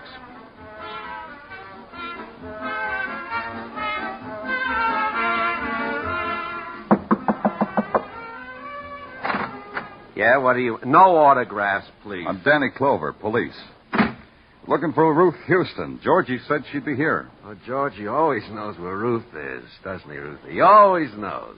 Except he finds it tough to keep up with a fast package like I. Pay no attention to Shelley, Mr. Clover. Shelley's a comic. He makes jokes. Shelley Sheldon. I've seen you. Oh, you've lived. You don't have to talk to policemen if you don't want to, Ruth. I know a lawyer who says it's all right not to talk to a policeman. You take advice from this comedian, Mrs. Houston? What do you want to know? Georgie was telling me about Otto, the acrobat. He said you could tell me more. Sure, I can tell you a lot. 1, he was a beautiful man. 2, he made passes at me. 3, I loathed. Does that cover it, Mr. Clover? Maybe. Why are you at the theater today? I come down every day. I love vaudeville. Maybe it's because I make you laugh, huh, Ruthie? Girl needs a man who makes her laugh. And I'm the best. How did you feel about Otto, Mr. Sheldon? Shelley. Call me Shelley. Murder makes us all friends, doesn't it, Danny boy? Keep it formal. My suspects usually call me Lieutenant. Ah. Well, Lieutenant, I'll tell you about Otto. I hated his guts. He was egotistical, vain, selfish, arrogant, snobbish. He loved himself.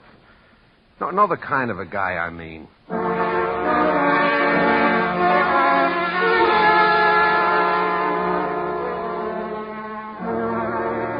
It went like that. Vaudeville actors are just like any other people. They're scared. They're cooperative. They're uncooperative, depending upon their attitude toward policemen and their own conscience. The agile little dancer named Lee Emery was different. I interviewed him in his dressing room. It was like no interview I ever had before. Lee Emery danced through it, a kind of weird, soft-shoe ballet to the music of a battered phonograph. It was as if he were a grotesque puppet on strings, and the strings were dangled from some place of strangeness in his brain. I had to blink. Does it bother you? My dancing, Lieutenant Clover? Clover. Clover. Thanks. That's interesting music you're dancing to. Interesting? Is it? That's interesting. Why is it interesting, Lieutenant? The music you danced to on stage earlier. Oh, I'm pleased. It struck you. You remember me as an artist. Well, it was played in a different tempo, faster. And now as a blues. Hey, watch.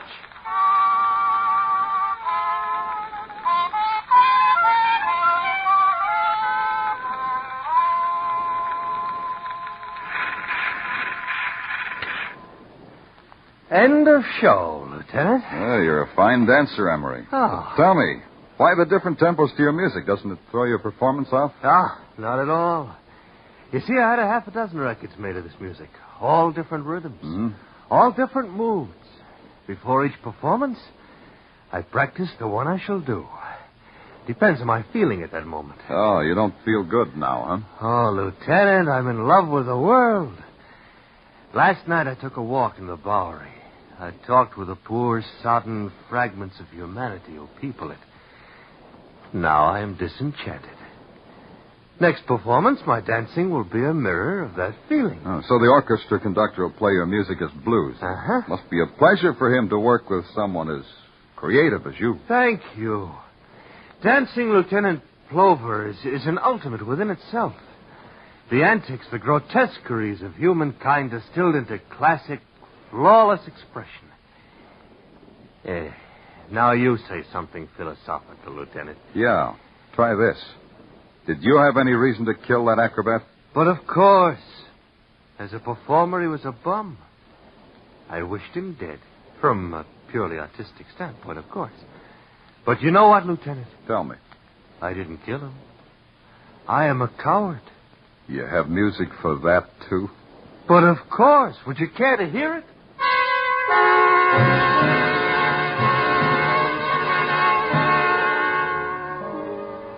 I didn't care to.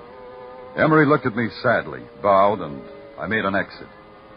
The next morning at headquarters, the reports came in. Ballistics said the bullet had been fired through a silencer on a .38 frame. It entered the acrobat's shoulders with a downward passage. The shot had come from backstage, from somewhere high in the wings where peeling sets of scenery hung. Coroner's report, death was instantaneous. The solution of murder almost never is.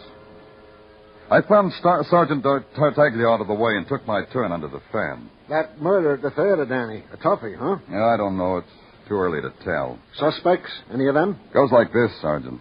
House manager Georgie Houston hated the acrobat because the acrobat made grand passes at his wife, Ruth. Oh, jealousy's a good, sound, substantial motive, I always say.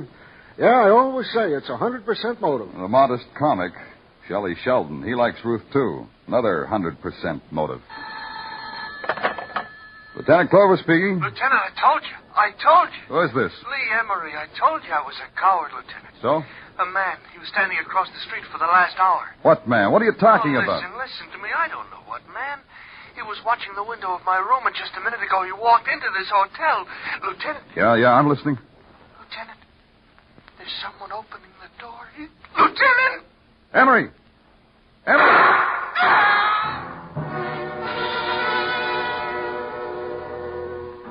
You didn't need a cop's mind to put that shot and Emery's scream together. I thumbed through my notebook and got Emery's address.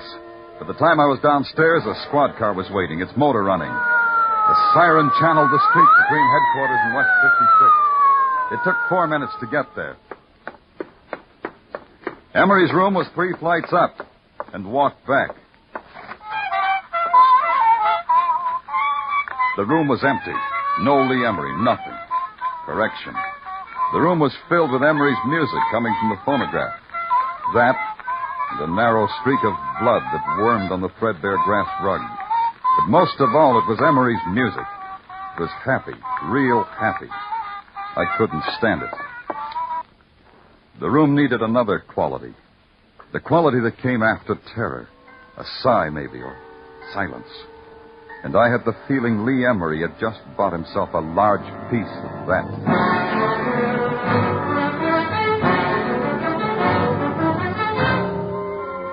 You are listening to Broadway's My Beat with Larry Thor as Detective Danny Clover.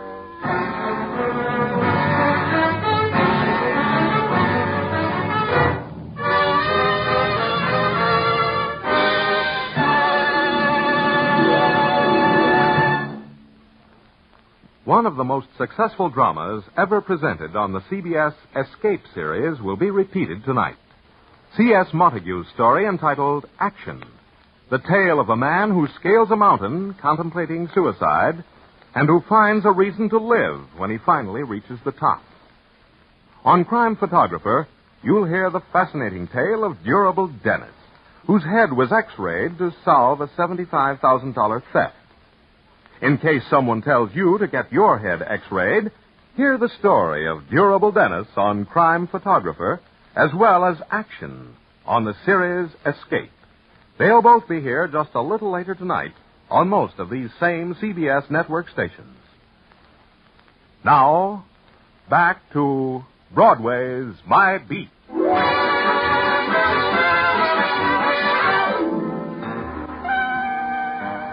Broadway is a place that can get happy about a lot of things. A cat in a tree, a wrestler with curls who scents the ring with perfume, even by a swami who predicts the world is coming to an end by high noon tomorrow.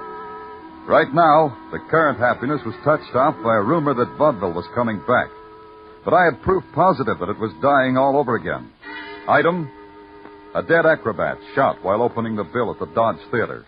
Item, a terrified hoofer named Lee Emery, who left only an afterimage of blood and music. Item, I had work to do. Work was routine. I called headquarters, told them to send out a missing person call on Emery, told them where I was going, and went. When I got backstage, the Dodge Theater was making ready to put on its false face for the first batch of customers. Ruth Houston was standing against a backdrop, considering the lighted end of a cigarette. When she saw me, she looked as if she could do without me. Oh, hello, Lieutenant. You want to see me? Does that make it any worse, Mrs. Houston? Frankly, Lieutenant, there comes a time in every woman's life when she doesn't feel like talking to the police. Now's the precise instant, huh? It's like this, Lieutenant. I'm being sad. I'm being sad about a lot of things. Each one takes time. Yeah, but I'm afraid I'll have to interrupt the emotion. What's making you sad, Mrs. Houston? This whole thing will just wreck him. This thing of Otto's murder. Wreck who? My husband, Georgie. He had a good thing here at the Dodge. He was just going good. You get sad about Otto? I can do that, too. Otto thought he could beckon to a woman by flexing a bicep. He needed talking to. He didn't need killing. Maybe making muscles wasn't the reason he was killed. It's your job to think like that, Lieutenant. Tell me this, Mrs. Houston. How buddy were you with Lee Emery? Him? Him. Lee Emery. What could Emery do for me, Dan? Is he around now? I haven't seen him. He hasn't shown up for the show. You don't know where he is. You took the words right out of my mouth. I wouldn't know where he is. I wouldn't want... Excuse me, Lieutenant. Sure. Hello? Hello? Yes? Yes, he's here. For you, Lieutenant, your office, or whatever you call your office. Thanks. Clover speaking. Danny, Tartaglia. We got him, kid. We got Lee Emery. Yeah, where'd you find him? East River Docks. Anyhow, that's where we fished him out. He's newly dead, Danny. The wet gray heat had turned into a wet gray drizzle when I arrived at the East River dock. 3 hooded cops on horseback held back a crowd whose face looked like it had a veil drawn over it. And in between the foghorns and the boat whistles, you heard the soft whinny of a horse. You couldn't quite believe it. Then a splash of blue named Muggavan, Harbor Police, cut through the grayness. Him you had to believe. Okay. Stand back now. Come on, Danny, hold my hand. I'll get you through this barrier of curious onlookers. Thanks, Muggavan. All right, out of the way now. Now, why don't you yokels get in out of the rain? Ain't you heard the song? It's wet outside. That's a great act, Muggavan. Danny, it builds. From hatred to love. The surly sneers of the mob become smiles of pleasure when I'm through molding their emotions. When you get a chance, mold me a ham sandwich, Muggavan, on rye. Huh? You mean right now? No, not now. Now just tell me about him. Well, it's like you see, Danny. First they shot him in the face, twice. From up close, then they threw him in the river. How long did you say he was in the river? Not long, Danny. Just long enough to wash him clean. Yeah. Anything on him? Yeah. This wallet and these papers, Social Security card issued to Lee Emery. Maryland driver's license made out to Lee Emery. Description, as stated, adds up to Lee Emery. Except for complexion and color of eyes. That, naturally, we can't tell. And this initial ring with the initials L.E., that spells Lee Emery. Yeah, I've seen the ring. Do something for me, Muggavan. Sure. You still want that sandwich, Danny? Call headquarters for me. Have them pick up Georgie Houston, his wife, Ruth Houston, and a funny, funny boy named Shelley Sheldon. Sheldon? Oh, he's very funny. I get a lot of my material from him. Have them meet me at the morgue. I want them to identify a body.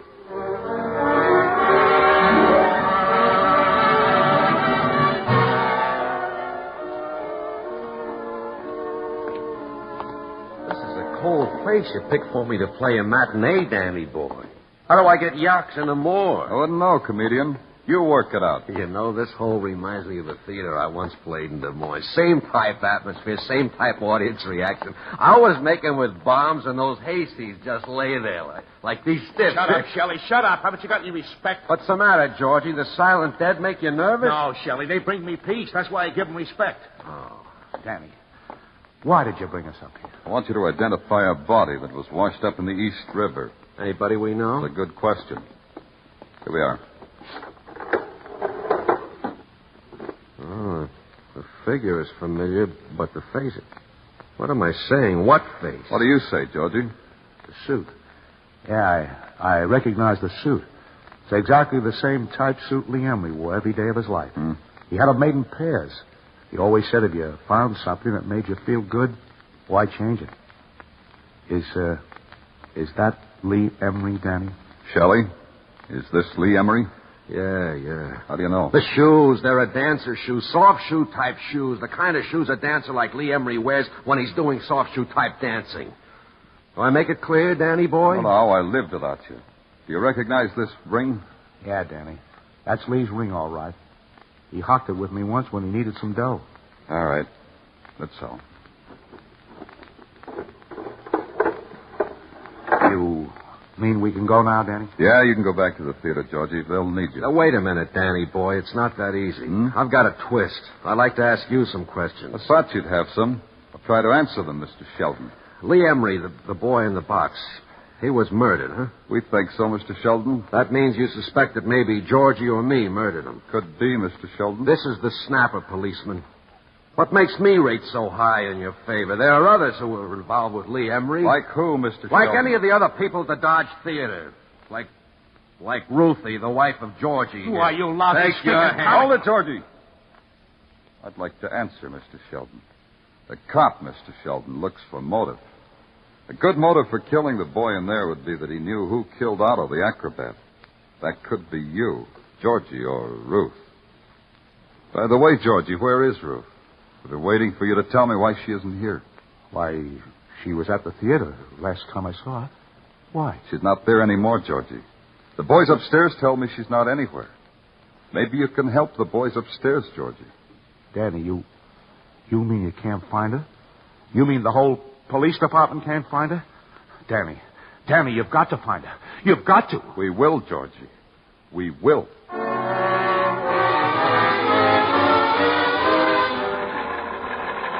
Here you are, Sergeant. Send this call out over the intercom right away. Yeah, Danny. Attention, all cars. Attention, all cars. 3:25 p.m. Pick up Ruth Houston. Ruth Houston. She is 5 feet 4 inches tall. Weight, about 121. She has black hair. Black hair. Dark brown eyes. Attractive. Maybe in the company of a man. Maybe carrying suitcase. Check bus, rail, and plane terminals. Urgent. Get the squad car moving, Joe. Grand Central. Yeah.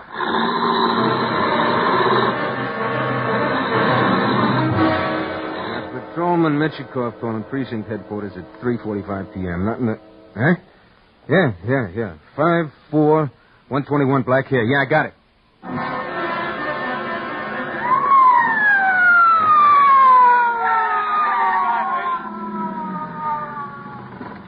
But, officer, that was a green light I just went through. I'm sure that was a green light. Yeah, I know. Okay, you can go. I don't understand. Now you say I can go. Why? Because your eyes aren't brown.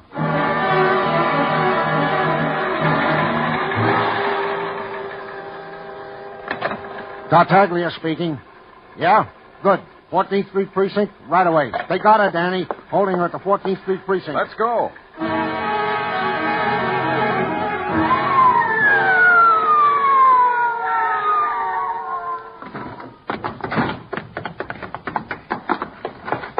Hello, officer. Where is she? In there with the matron. Nice work, fella. There she is, Danny. You can go home, miss. You're not the right Ruth Houston.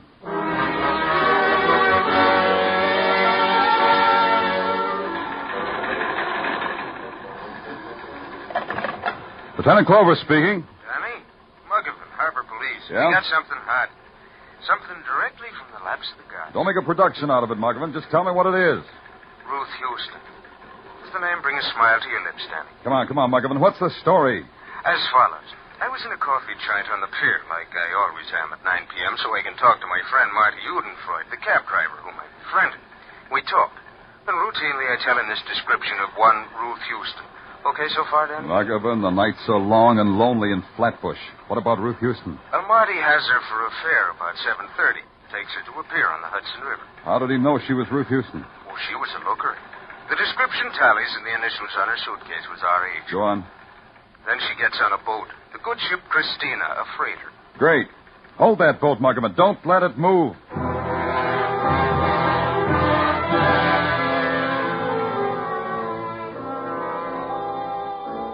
I hope you have good reason to delay the voyage of the Christina. What can we do for you, Lieutenant? Now, just tell me where to find the girl who looks like this picture. Show it to him, Muggavan. Here she is, Captain. A princess. Yeah, she's here. She and her husband. A husband? Oh. Your face looks like it is perhaps not her husband. When did he get on board? It was very romantic. He boarded the Christina hours before we sailed, locked himself in the cabin, and waited for his young girl. Romantic, yeah? Yeah. Where's the cabin, Captain? I will show you. Just tell us. We want to meet them alone. It is down the end of this long passageway. The door on your left. Let's go, Muggavan.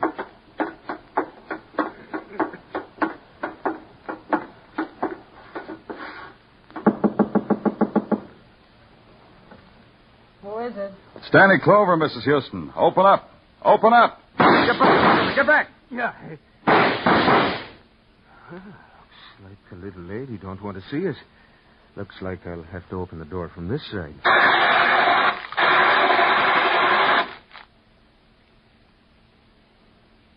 I think now it's okay for us to enter, Danny. Yeah.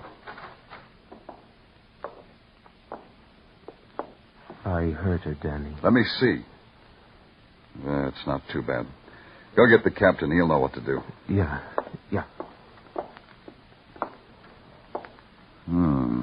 I wasn't wrong. Phonograph. Some records.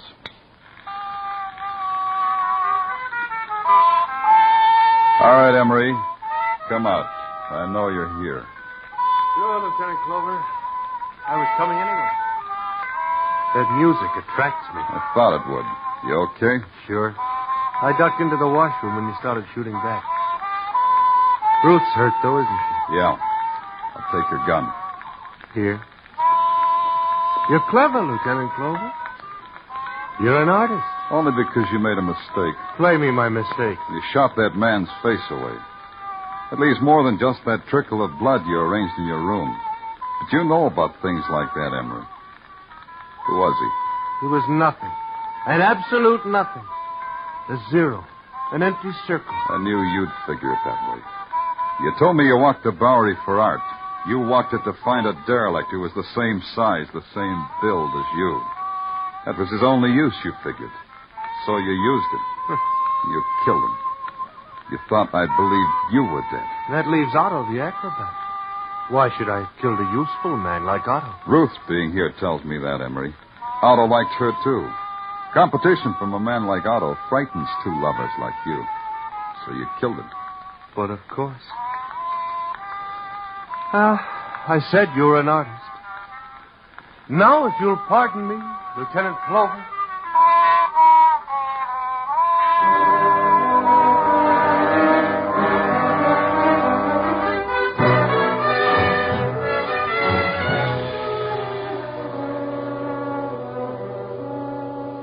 I didn't stop him. It needed a touch like that. Emery's dancing to a dirge. This time he danced as if the puppet strings from his brain had been cut away and the madness was complete. When Muggavan came back with the captain, they stopped in the splintered doorway and stood there. Just stood there. But in a little while, the dance was over.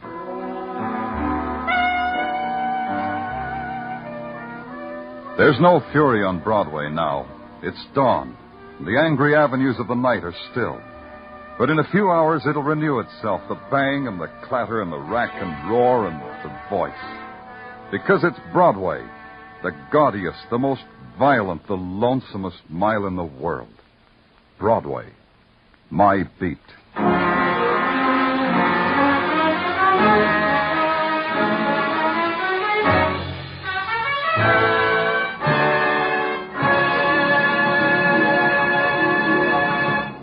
Broadway's My Beat, with Larry Thor as Detective Danny Clover, is produced and directed by Gordon T. Hughes, with script by Morton Fine and David Friedkin.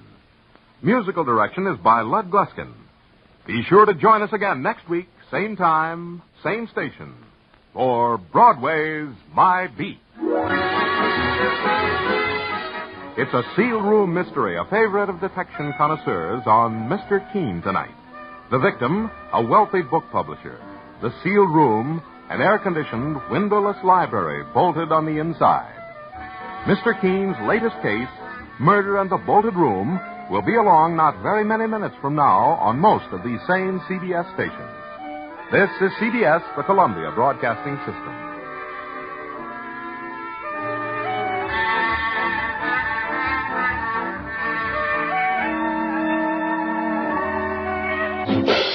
Have a real cigarette, have a Camel. The best tobacco makes the very best smoke. Have a real cigarette, have a Camel. Are you looking for flavor and mildness? Have a real cigarette, have a Camel. The best tobacco makes the very best smoke. Have a real cigarette, a real cigarette, a real cigarette, have a Camel. Again, for the 11th straight year, Camel outsold every other cigarette, filter, king size, and regular. The best tobacco makes the best smoke. So if you're smoking more now but enjoying it less, change to Camels. Get more real satisfaction every time. Start to really enjoy smoking again. Have a real cigarette, a real cigarette, a real cigarette, have a Camel. Stay tuned to Hojo Radio.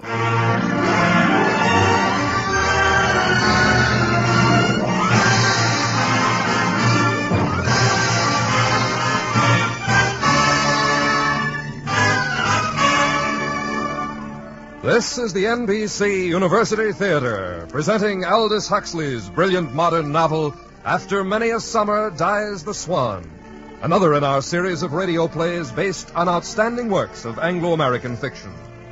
Norman Cousins is our intermission commentator, and our stars, as Dr. Obispo and Joe Stoit, are Paul Henreid and Alan Hale.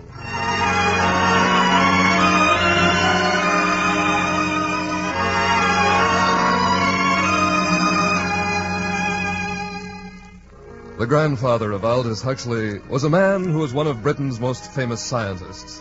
A man who believed that science and advanced human knowledge would bring peace and understanding to the world. His grandson, in turn, passed through a stage where, in a series of witty novels, he attempted to prove that to believe in almost anything, including science, was a form of delusion. With the passing years, of course, Huxley's philosophy has undergone great change and development. But in all stages, his writing has been sharp, destructive of pretense and stupidity, and amusing. In After Many a Summer Dies the Swan, Huxley views a portion of the American scene.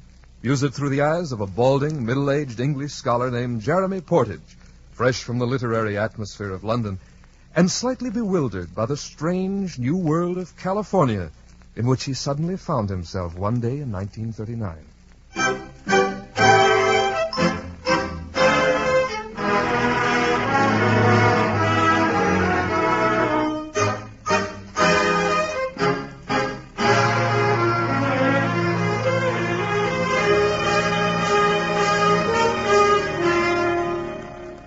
I was reading Wordsworth when the train pulled into a Los Angeles station. Not that I'm overly fond of Wordsworth, but my instructions were to search for a tall chauffeur in a grey uniform, and, I presume, his were to track down a middle-aged Englishman carrying the poetical works of William Wordsworth. Mr. Portage, sir? Welcome, Los Angeles. Oh, Mr. Stoit's chauffeur? That's right, sir. I'd have known you by your voice even without that book. Ah, yes, my voice. Why is it that in America I've only to ask for a cup of coffee to draw gales of laughter? It's quite provoking. I beg your pardon, sir? Oh, never mind. If you'll collect my box at the window, we'll be off.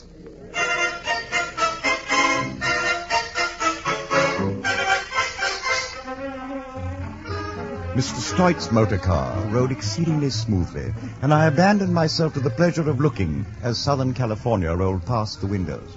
We were traveling westward, and the sunshine lit up each building and sky sign as though with a spotlight. The billboards were most emphatic. Do things. Go places with Consol Gas. That's one of ours, Mr. Portage. Oh, what's that?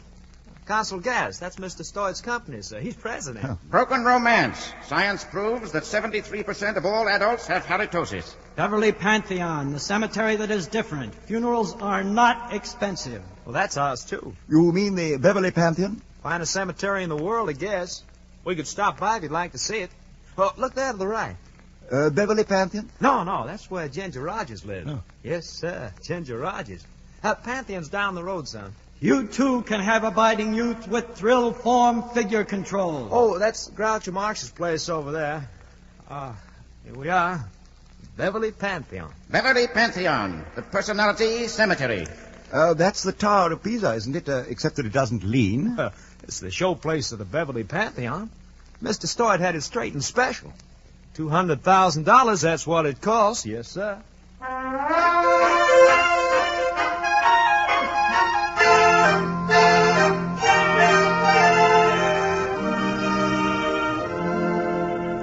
We went through a whirlwind tour of the Beverly Pantheon. Everything. The pet cemetery, the poet's corner, the black marble vestibule of ashes leading to the super-modern oil-burning mortuary furnace, and finally, the Pantheon itself. And over all, the inescapable crooning of the perpetual Wurlitzer automatic organ. This new heaven of the Beverly Pantheon seemed to promise all the more conventional delights, with the added joys of everlasting tennis, eternal golf, and millennial swimming.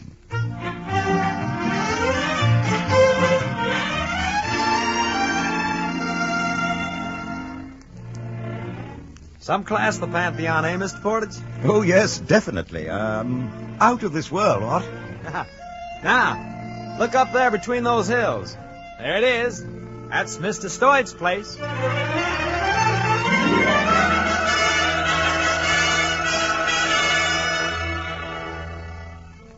On the summit of the bluff, as though growing out of the rock, stood a castle. The thing was Gothic, medieval. Medieval not out of historical necessity like the castles of France and Germany, but out of pure fun and wantonness. Platonically, one might say. It was medieval as only a witty and irresponsible modern architect and engineer is equipped to be.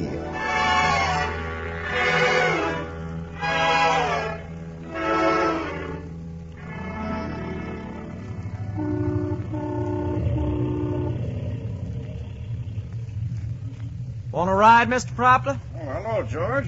Nice of you to stop for me. Always glad to, Mr. Proctor. Oh, this here's Mr. Portage from England. I'm sure he won't mind. Oh, not at all, no. Pleased to meet you, sir. All right, George. Visiting Mr. Stoit, Mr. Portage? Here on business. I'm to catalogue the Hoburg papers. Mr. Stoit's just bought them. historical treasure, you know. Oh, you're a scholar, eh? Well, a bit. A scholar and a gentleman. Well, there are worse types of human beings. I might almost claim to have been one myself long ago. Oh, you're not William Proctor, are you?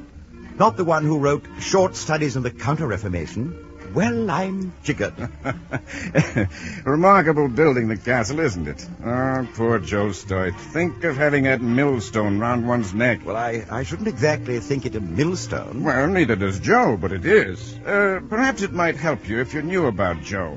We were at school together, he and I, only nobody called him Joe in those days. We called him Slob or Jellybean. You see, Joe was a fat boy, and how we punished him for his glandular deficiencies. You might remember that fat boy when you meet the man. Help you to understand.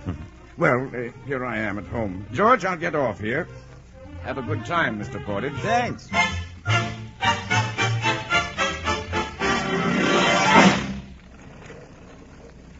Mr. Portage, my name's Stoit. Joe Stoit. Oh, I'm... Well, you're older than I thought. With a sere and withered leaf, you know, I'm sinking into... Well, what's your age? 54. Only 54? How do you do with the ladies? Mon beau printemps et mon été ont fait... What's that? There's no use talking foreign languages to me. You're to do those old papers, aren't you? What the devil's the name of them? I just bought them. The Roebucks or... Hoburg. Oh, yeah, that's right. What were you saying about women when you started that foreign stuff on me? One was implying it was normal for one's age. Well, what do you know about what's normal at your age? You go talk to Dr. Obispo about that. Dr. Obispo? He's on salary. He knows everything about a long life. You want to see the castle? Well, that's very kind of you. I've already seen your burial ground. What? What's that? My burial ground? What the devil do you mean? Well, I understood. Well, that is that you own the Beverly Pantheon. Oh, that. Well, don't say that again. I got bum arteries, you know, and I can't get excited. Obispo warned me. Well, come on. It is a large castle, isn't it? 20 stories. We'll get down to the hospital now. The Stoit Hospital for Children. They call me Uncle Joe. They do? Yeah, poor kids. Makes me feel like I'd kind of like to cry. And by the way, Mr. Portage. Oh, have you got a religion? More or less. The late Mrs. Stoit was very religious. She taught me a slogan. God is love. There is no death. Good one, huh? There is no death. Well, I think, yeah. Used to be a text over my bed when I was a kid. Orange letters on a black cardboard. It is a terrible thing to fall into the hands of a living God. Different, isn't it? Now, what the devil made me bring that up? Well, never mind. The blazes with the hospital. We'll go up to the roof. I got a pool up there. We'll have a swim before dinner.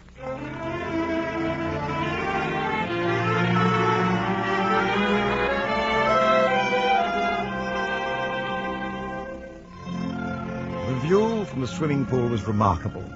One had only to turn one's head to see successive vistas of plain and mountain, green, tawny, and faint blue. If one turned the other way, one saw Miss Virginia Monsable poised on the diving board. Miss Monsable was, the chauffeur informed me she was a particular friend of Mr. Stoit's. And in his friends, Mr. Stoit was particular. For she was, she was excessively beautiful with not much bathing dress to conceal it. Uncle Joe, you're feeling kind of good. Oh, feeling fine, baby. Doesn't the sun feel good? Oh, Ginny, baby, I'd just like to eat you. I'm tough. A little tough kid. What'd you bring old Baldy here for, Uncle Joe? Oh, to catalog some old papers I bought in England. He looks funny, doesn't he? Floating around the pool like an old Buddha. I'm going to dive in and duck him. Now, don't go away, baby. I did some business this morning. I made a lot of money. How much? $500,000. Uncle Joe, I think you're wonderful. Oh, it's easy, baby. Easy. I say you're wonderful. So just keep your old mouth shut. Stop it now. You're tickling me. Oh, my wonderful Uncle Joe. Well, if the deal goes through, I'll make you a present. What would you like? I don't know. I never really want things bad. Uncle Joe, I don't think I want anything. Oh, that's what I like about you, baby. No, I don't want anything. Don't you, Virginia? Well, I do. Obispo! Don't pussyfoot up like that.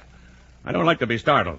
I don't like it at all. Not at all. Mr. Stoit, I don't advise you working up a temper. Anger is a poison, my friend, and not a slow one. But if you want to shorten your life instead of lengthen it... All right. What do you want, Doctor? To be precise, I want to inject 1.5 cubic centimeters of this stuff in the great man's gluteus medius. So off with you, Virginia. Oh, Sig, you're an old meanie. Hop along, Angel. You think you're Tyrone Power or something, don't you? Ready for the injection, Mr. Stoyd? Obispo, I don't like the way you talk. I suppose you don't. It makes your blood boil. But when your blood boils, your blood pressure goes up. And, well, you can't afford to be angry with me. Obispo, I put you on your feet after that last stroke, Mr. Stoyd. Without me, perhaps next week. The week after. Within the year. Don't talk like that. I don't like it. But if I continue my research, perhaps 10 years more for you, or 20, or 30, or even, well, there is no guessing about that. Oh, you think there's a chance, Obispo? You really think that... That, my friend and benefactor, time will tell. Ready now for the injection? Roll over.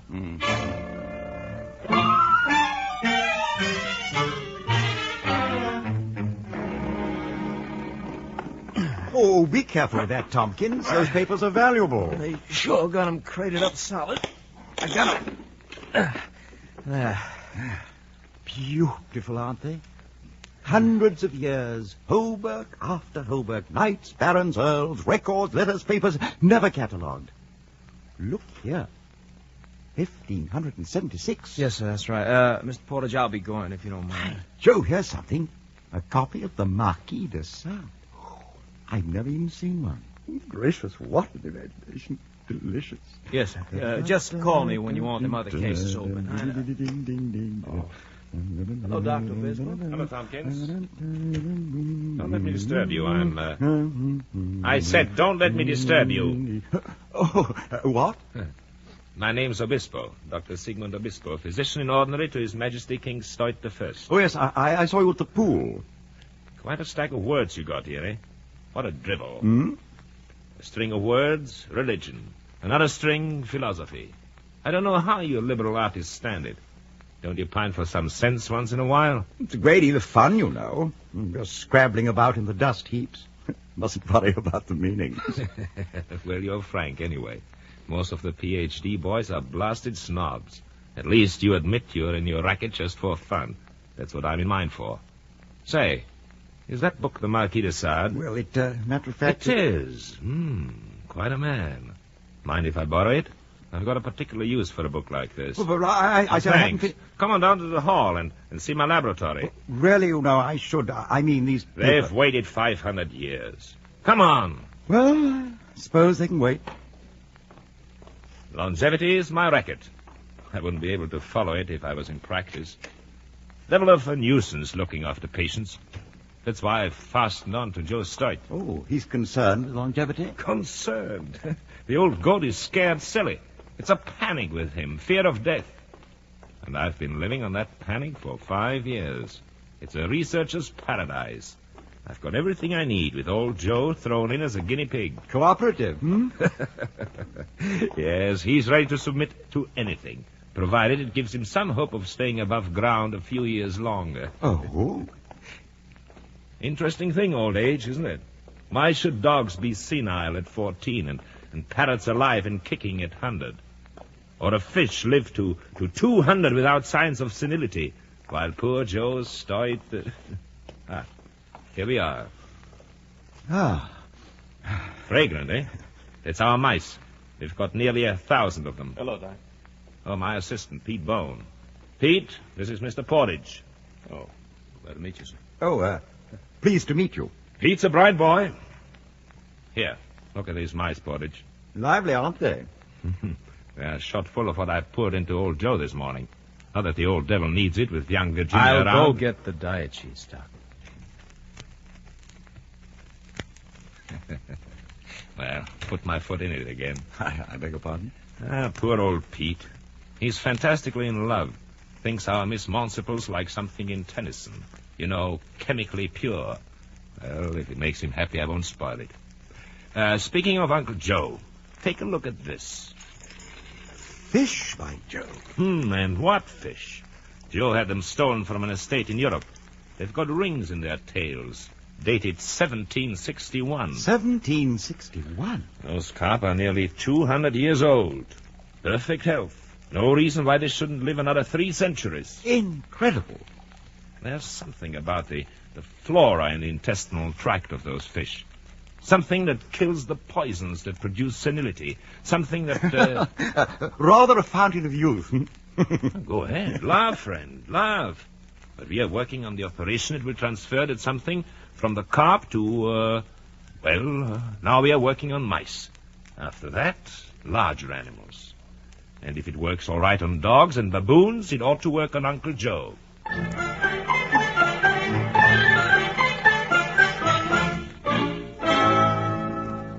We had dinner in the small dining room. It was the sort of place you think of when you hear the word cafe, with original Fra Angelico murals on the walls for a spiritual touch. Mr. Stoit was with us, and Miss Monsable. Dr. Obispo spent the hour telling stories to the lady while young Pete gazed at her with a rapt, pre-Raphaelite expression. After luncheon, Virginia, Pete, and the doctor went off to feed the baboons. Here now, Virginia. Throw the potatoes to them. Oh, aren't they cute? Absolutely divine. Divine is an adjective I hadn't thought of applying to baboons. Here, look. Throw the rest of the food. You know, that old fellow's looking seedy, Doc. He won't even come eat. He's hungry, all right. He's just afraid to leave his lady friend. Here, Angel. Throw this potato in front of him. Okay. There. He's taking notice now. So's that young chap on the rocks. Look at him.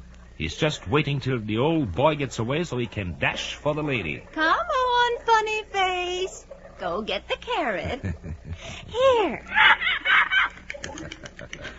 And there goes young Lancelot swooping down on the lady. That's young love for you. Oh, aren't they cute? The old one's too busy eating to notice. Aren't they cute?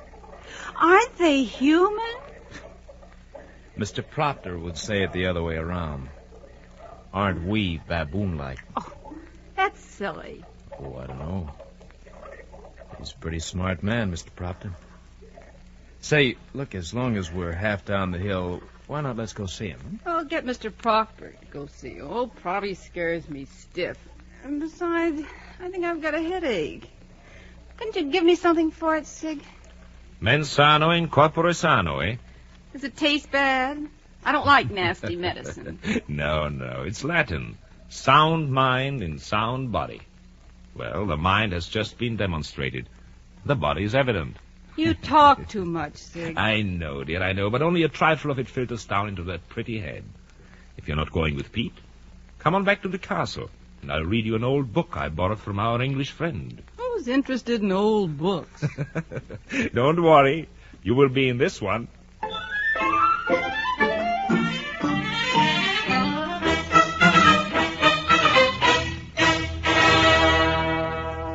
Well, Mr. Portage, did you meet the ogre of the castle? I remembered about Jellyberry. That made it easier, Mr. Proctor. Oh, poor Joe. I remember even at school he was the kind of fat boy who bluffs it out, fights back, buys popularity with ice cream, and believes it when they say he'll go to hell. Poor Joe. But that's life. And speaking of life, Pete, how's the work going? Oh, so. If you succeed, what happens?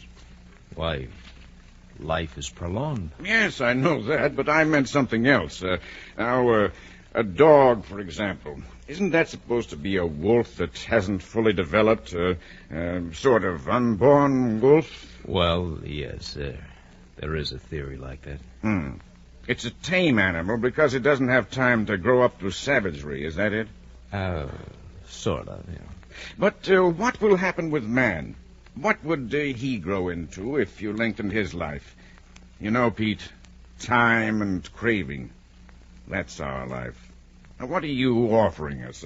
Another 200 years of time and craving? Time, Mr. Proctor. Time for good. Well, time doesn't guarantee good, my boy. But you can fight for good, Mr. Proctor. We fought for good when I was in Spain. Yeah, and you'll find, Pete, that evil comes even out of those fights for good. What do you expect people to do when they're attacked by fascists? Sit down, let their throats be cut? No, I expect them to fight. People generally do, and the results are generally disastrous. I should like them to try something more effective someday. That's cynicism, defeatism. It's a thing I don't... Hey there, subscribe Proctor. Oh, here comes the Lord of Stoit Castle. Yeah, what is it, Joe?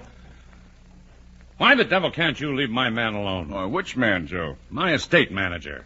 You've been bothering him about these blasted farmhands again.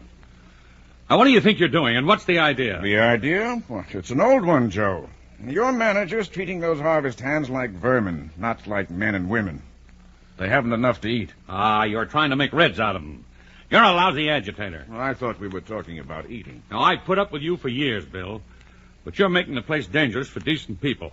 I'll have you run out of the valley. I'll see that I'll see that... Oh, somebody get me a chair. Oh, wait a minute. Here you are, Mr. Stoy, sir. Thanks. Mustn't get angry. Obispo said so. Terrible thing. Terrible to fall into the hands of a living God. Terrible. What's the matter, Joe? No, nothing. I'm better. It's all right. I've got something to show you, Joe. Been meaning to. It's a sun motor. Runs my electric generator. What? What the devil do you... And why do you want to do that? Well, I'm trying to see how independent I can be from the city. A little Jeffersonian democracy. You're turning back the clock, Bill. You're going against progress. Am I? Well, don't worry about it, Joe. Oh, you're a crackpot, Bill. I guess you always will be. But remember what I said. You stay away from my manager. I'm the boss on my estate.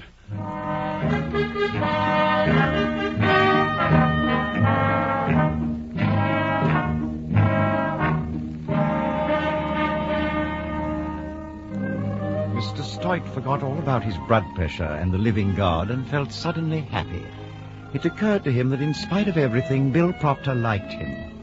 In a glow of good feeling, he went home to his castle and, straight to Virginia's boudoir. Oh, Uncle Joe. Uncle Joe. Oh, hello, baby. Glad to see me. Oh, Uncle Joe. Good afternoon, Mr. Stoit. Obispo, what are you doing here? I was worried by that cough of yours at lunch. That's why I came up here to catch you when you came in. I'm not going to let you get influenza if I can help it. Oh, is that it? Well, I feel fine. There's nothing wrong with me.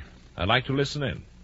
Open your shirt. You know, he's right, Uncle Joe. You wouldn't want anything to happen. Well, all right. Now breathe in deeply. Breathe.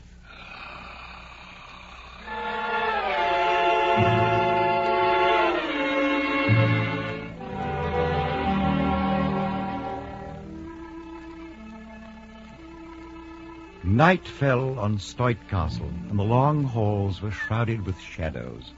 In his room, Pete Boone was dreaming of Virginia, trying to equate his vague yearning for political and religious justice with the warm glow that he felt when he considered Miss Monsable, even objectively. While in the young lady's room, the object of his adoration was busy redecorating her toenails. Oh, darn. Polish is coming off my toe. Darn it. Ooh, that polish stinks. Uncle Joe? Uncle Joe? Good evening, Angel. Sig, what are you doing here? I thought we might have a little talk. After all, we were interrupted this afternoon. Sig, you're crazy. Uncle Joe would kill you if he'd find you here. Why, he'd pull that gun right out of his pocket and He just... won't. Take the word of a medical man, Angel. Uncle Joe will sleep through the last trump. I've just seen to that. I think you're awful. Don't let me interrupt your labors. Proceed with your paint job. A woman's work is never done. Sig, I don't like the way you talk. The polish is running. Oh, darn. I don't like your getting fresh with me. Uncle Joe almost caught you this afternoon. With my trusty hypodermic, my dear, I disarm all suspicion. Yeah, but you're not even romantic or anything. You just laugh at me and you make dirty cracks. Well, it isn't even nice. I admire the way you flirted with young Pete this evening. Uncle Joe was hopping jealous of him. Poor Pete. Just wait till I get time for you. Mind your toenails. Ooh, you. Takes a professor of pharmacology to put an old buzzard into a coma with a few drops of this and that. I won't have you calling Uncle Joe a buzzard. Well, shall we say a senile, foul-smelling goat? Why, you dirty... Uncle Joe's a better man than you'll ever be. I think he's wonderful. You think he's wonderful. But all the same, in about 5 minutes, you'll be kissing me. What? Oh, you filthy, dirty, nasty... Look out, you're spoiling the polish on your toes. You just wait till I'm finished. I don't believe I will. You know, that perfume of yours is strong enough to cut right through the stink of that polish. Darn you. Get away from me. No good. Virginia, I believe you're going to kiss me now. Oh, you rotten ape.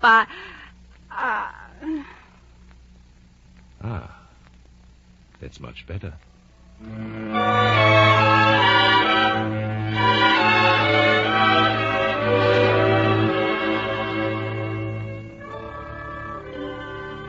And in the master bedroom, under a 25-foot mural of the crucifixion of St. Peter by El Greco, the lord of Stoit Castle slept with a revolver under his pillow and with fear sitting at his bedside. Crawling, damp fear. In his dream, the shroud flapped, and he heard the squeak of the screw as it clamped down the heavy lid of the coffin.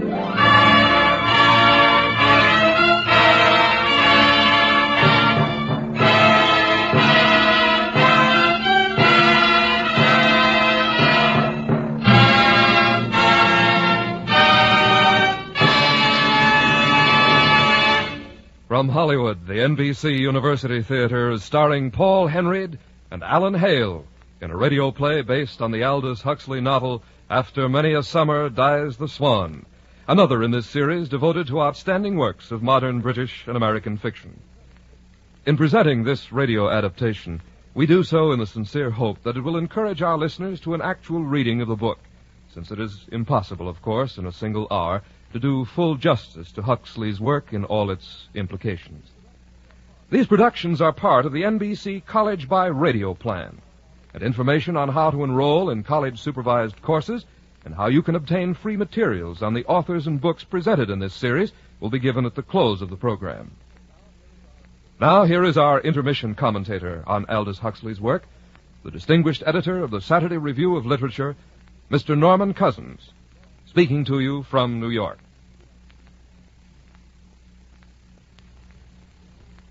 Well, by this time of the program, we can tell a few things about the author of After Many a Summer Dies the Swan. It is clear from the dramatization of today's book that Mr. Huxley has a supremely well-developed imagination, an imagination nourished by a rich diet of wide knowledge and fortified by a keen and perceptive intelligence. We can tell that he has an uneasy and compelling curiosity about life and people, and that this curiosity leads him far beyond the established frontiers of science, though he comes from too eminent a family of scientists and trained thinkers not to know exactly where that frontier begins, or rather ends. We know that Mr. Huxley is serious about life in general, and we know that he has a good deal of fun with human beings in particular. We know that he has a talent for impish satire, that he loves to fashion full-length distortion mirrors of people, hoping perhaps that they will undergo a sort of shock of recognition to enable them not only to understand themselves, for understanding without purpose is like building materials without the architect's blueprints, but not only that, but to develop a sense of values about life that can give real meaning to human history. Like H.G. Wells, Huxley sees the novel as the effective means of dramatizing ideas, and he has written novels of ideas in the best sense of the term. Ideas that give you a chance to break away from stereotypes in thinking, and from the absurd notion that in our own time, civilization has reached its pinnacle. In reading Huxley, and here I commend you especially to Point, Counterpoint, and Apenescence, you know that he has absolutely no doubts about the ability of human beings to make science and the machine obey their most fantastic wish. But science and technology, by themselves, cannot create purpose in life, nor can they create happiness. Even supposing that man discovers, as Dr. Obispo of today's book thinks he can, the secret that can prolong the lifespan hundreds of years, what difference will it make? What difference will it make if we have nothing to show for it? If, as the result of living 6 centuries, instead of 65 years, we are still floundering around without having developed a sense of inner harmony that puts us at ease with our neighbors, and indeed, with the universe itself. What difference will it make unless we can live creatively, purposefully? For the big need right now is to justify the gift of life. After that, we can worry about extending it. Thank you, Mr. Cousins. Our dramatization of After Many a Summer Dies the Swan, starring Paul Heinried and Alan Hale, continues from Hollywood after a brief pause for station identification. Stay tuned to Hojo Radio.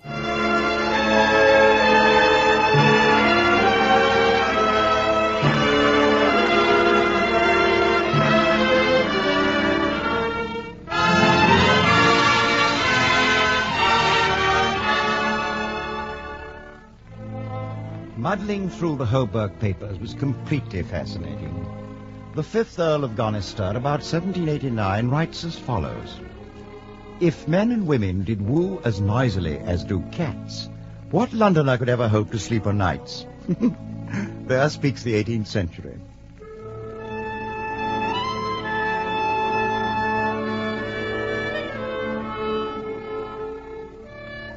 But in the 20th century, life in Stoit Castle came rapidly to a rolling boil. The baby, Miss Monstable, had that inward dreamy look of young ladies who discover that love does not necessarily go with the largest checkbook, while Uncle Joe became chronically ill-tempered due to jealousy of, oddly enough, young Pete. On the longevity front, Dr. Obispo swore constantly that soon we should all be living as long as crocodiles. But for those of us doomed to shuffle off the mortal coil, there is always the Beverly Pantheon, Joe Stoit president. The total profit, Mr. Stoit, comes to over $500,000 for the 3-month period. Not bad for a boneyard, eh, Mr. Stoit? Don't talk that way. Close that door. That caterwauling organ ruins my digestion. Sure, Mr. Stoit, sure. Now, what did you get me over here for? I don't like this place. I don't like cemeteries. Look, Mr. Stoit, I've got a great idea. You know that ridge up by the tiny Taj Mahal? Well, I figure we can dig right under it and make a catacombs. What? A Class A catacombs, like in Rome. Say, how about a chapel of the martyrs with a nice plastic group of girls being eaten up by lions? People would get a big kick out of that. Sex appeal in death. What a promotion. Listen, Charlie, and I don't like that idea, too. And there's another thing. Some young fool out there had the nerve to show me a place they said they'd save for me. Fire 'em. Sure, Mr. Stoit, sure. You can get the estimates and plans for your cave, but no martyrs. Not even one dame, Mr. Stoit? Just one? No martyrs, and that's final. Call my car. I want to get out of here.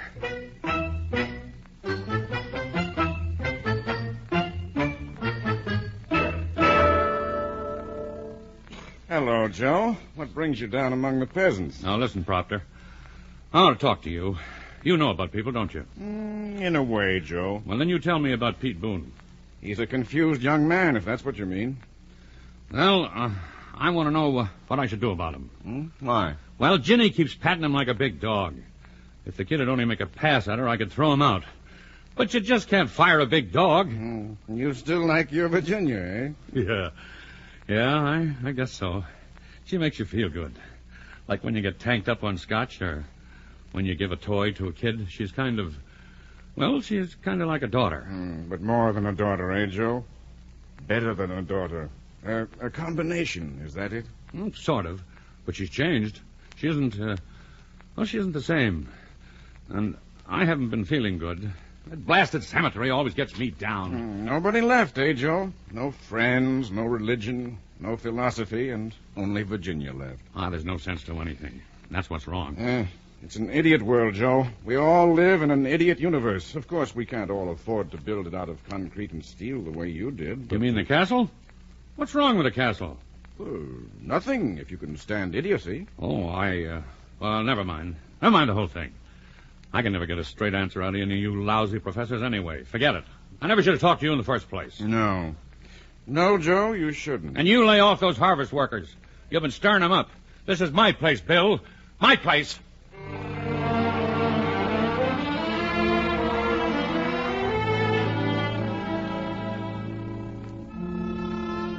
Working on the homework papers kept me busy during the day.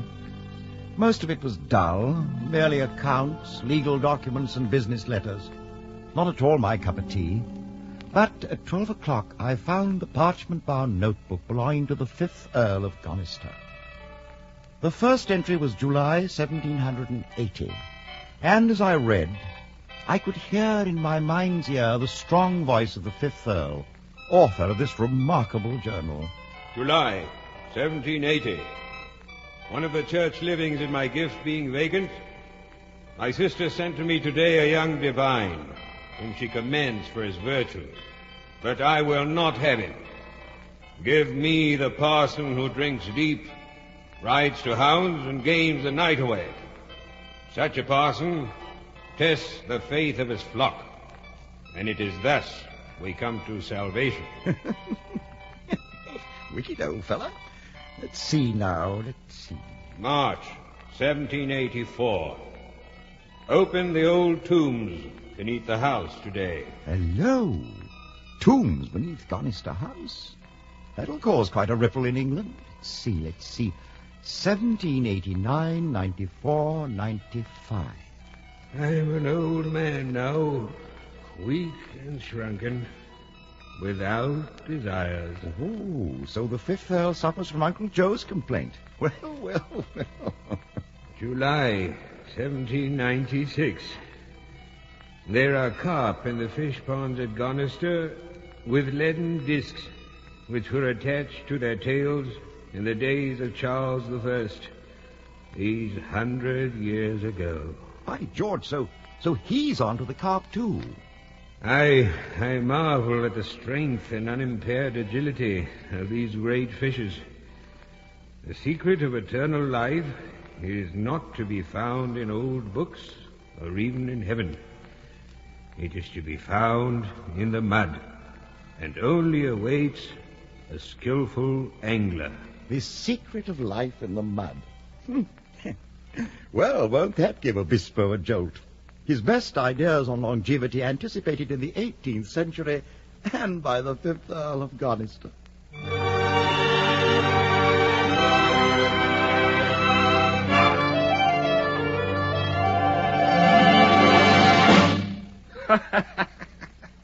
You mean some old fossilized Earl was onto the carp theory? Well, can you tie that? Oh, you're not annoyed? Why the devil should I be? Well, your theory, I mean, it's been anticipated. Let's hear more about the 5th Earl. You say he lived till 90? More than 90. 96 or 7. And, died in the middle of a scandal, what's more. Oh? What sort of a scandal? Well, he seems to have had a tendency towards, homicidal pleasures.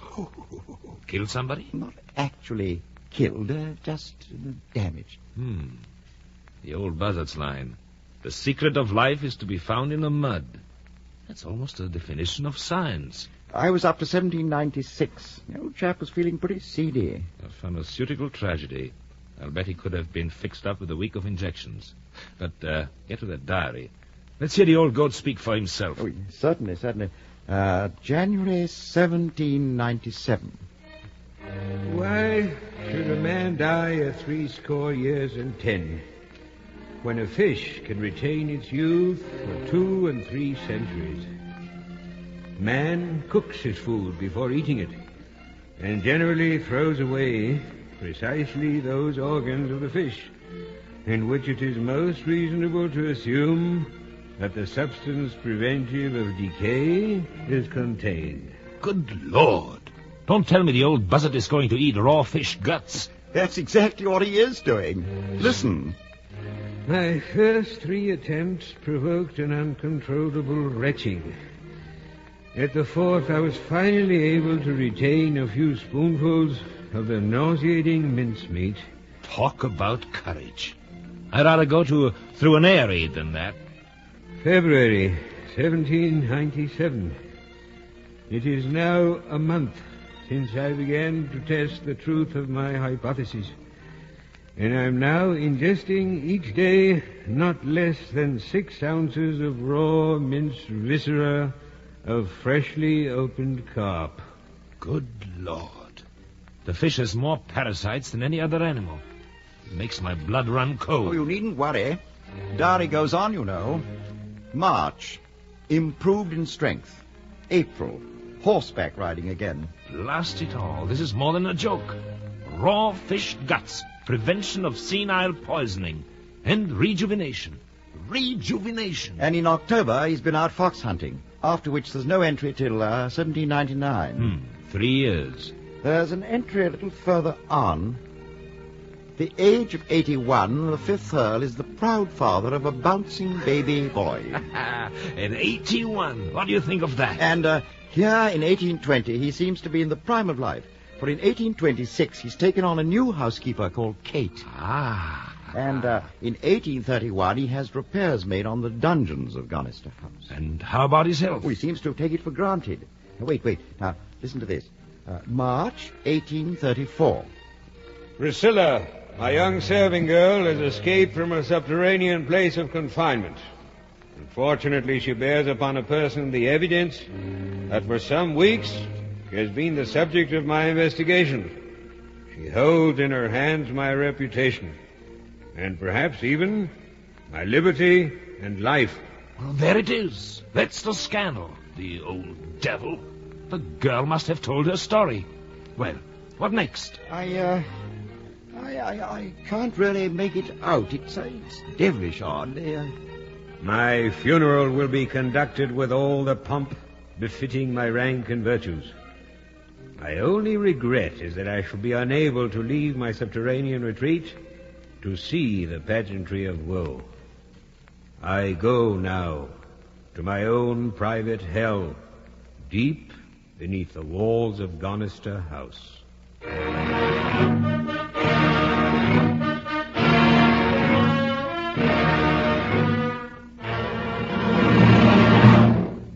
And that's all. There's nothing else, just 2 more blank pages and then the end of the book. And nobody knows how long the old buzzard lived on? Not outside the family. There's an old woman living in Gonister House now, Lady Jane Hobart, last of the line, but of course she's... Porridge! Do you realize what this means? Why, the 5th Earl could be still... He could be. Oh. Bless me. I suppose he really could. Porridge! We've got to find out. I'm taking the next boat to England.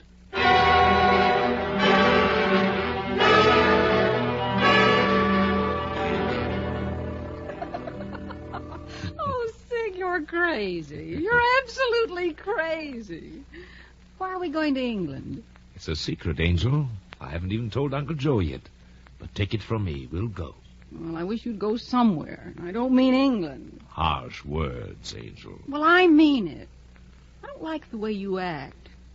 I feel like I'm double-crossing Uncle Joe all the time. You are. Besides, I haven't been able to say my prayers. I don't like you, Sig. I don't like you at all. Still, there isn't much you can do about it, is there? You make up your mind that you hate me, don't you? That you won't speak to me again? Won't even look at me? Oh, Sig, go away. But you can't keep that promise, can you? You don't mean that at all.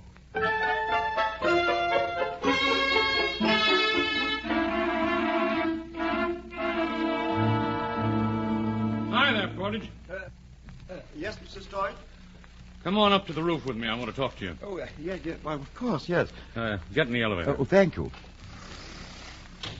I had a rotten time today. I'm awfully sorry. Oh, it was that blasted cemetery. It always gets me down. I'm going up to see Virginia now. She always makes me feel better.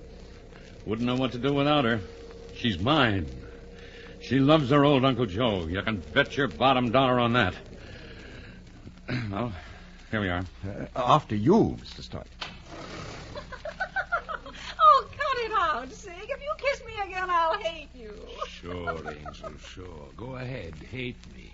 Baby! Obispo! Uncle Joe! You snake! You dirty, slimy, filthy snake! I'll kill you! I'll kill you! I'll... No! Uncle Joe, no. Look out for that gun. I'll kill you. Ginny, get away. Get away. You're a lousy shot, Uncle Joe. Ginny, let go of my arm. I'll get him this time. No, don't shoot, Uncle Joe. Let go of him, Ginny.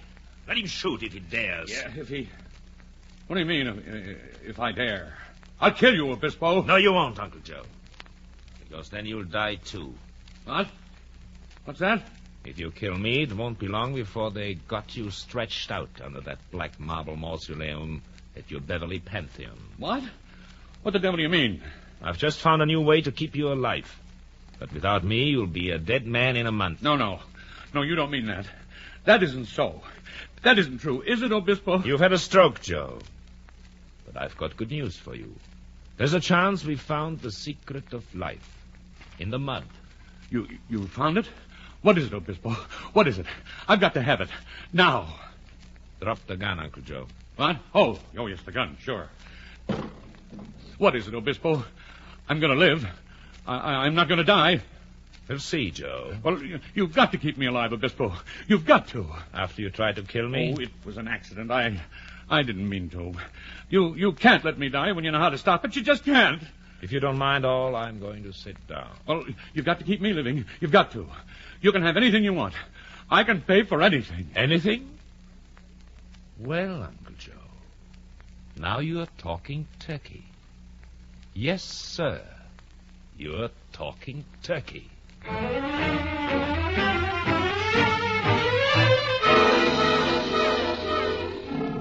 The stout private airplane whisked the party to New York, and then to Gander, Newfoundland, to Shannon Island, and finally, the modern Chariot of the Sun set down rather roughly at Croydon Airport, London.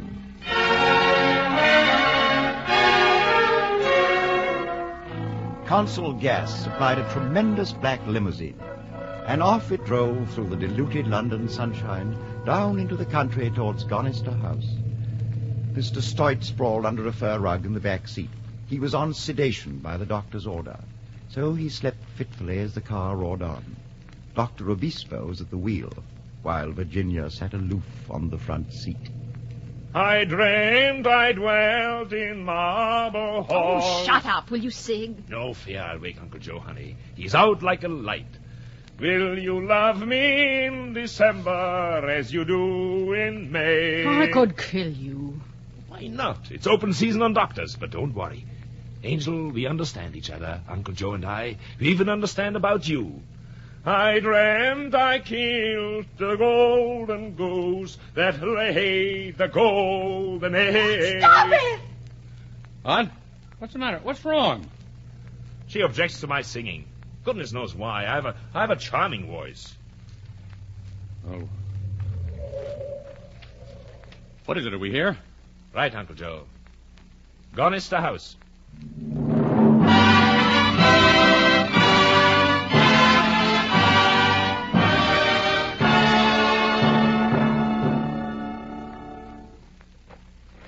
I don't like it, Uncle Joe. It's scary. Oh, it's all right, baby.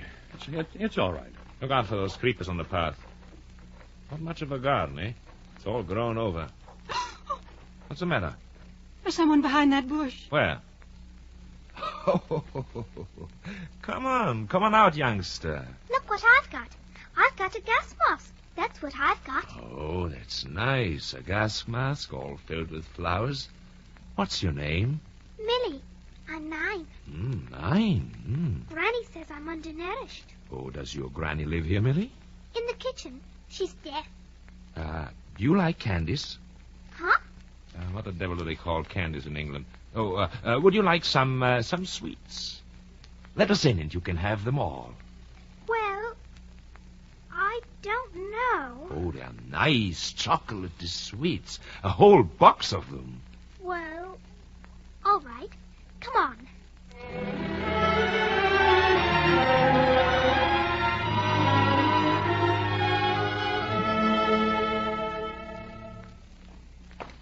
This way, sir.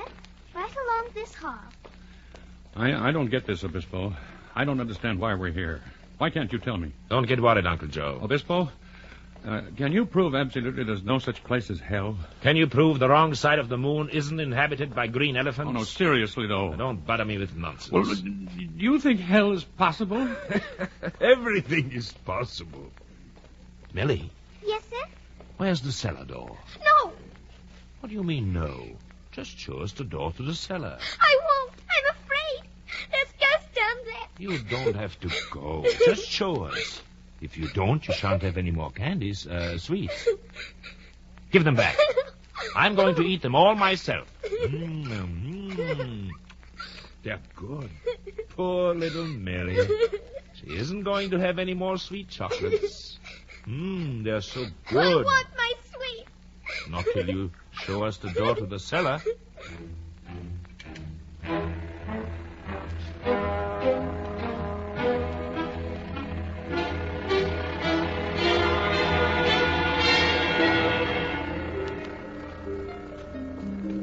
Hold that flashlight up, Angel. I'm scared. Oh, this is crazy. I don't like this, Obispo. It's damp down here, and, well, I'm not well. You stick with us, Uncle Joe. And maybe we can fix it so you won't have to find out about hell. Wait a minute. There's a door. Well, is it locked? No. No, wait a minute. Come on. Oh, that smell. Not very bad. Come on. Oh, I don't like this. I don't like this at all. What do you think you're going to find down here? Stop being a sniveling baby, Uncle Joe. I'm not sure of anything. For all I know, you may die in 5 minutes. No, don't say that. Well, come on then. That smell's getting worse. It's awful.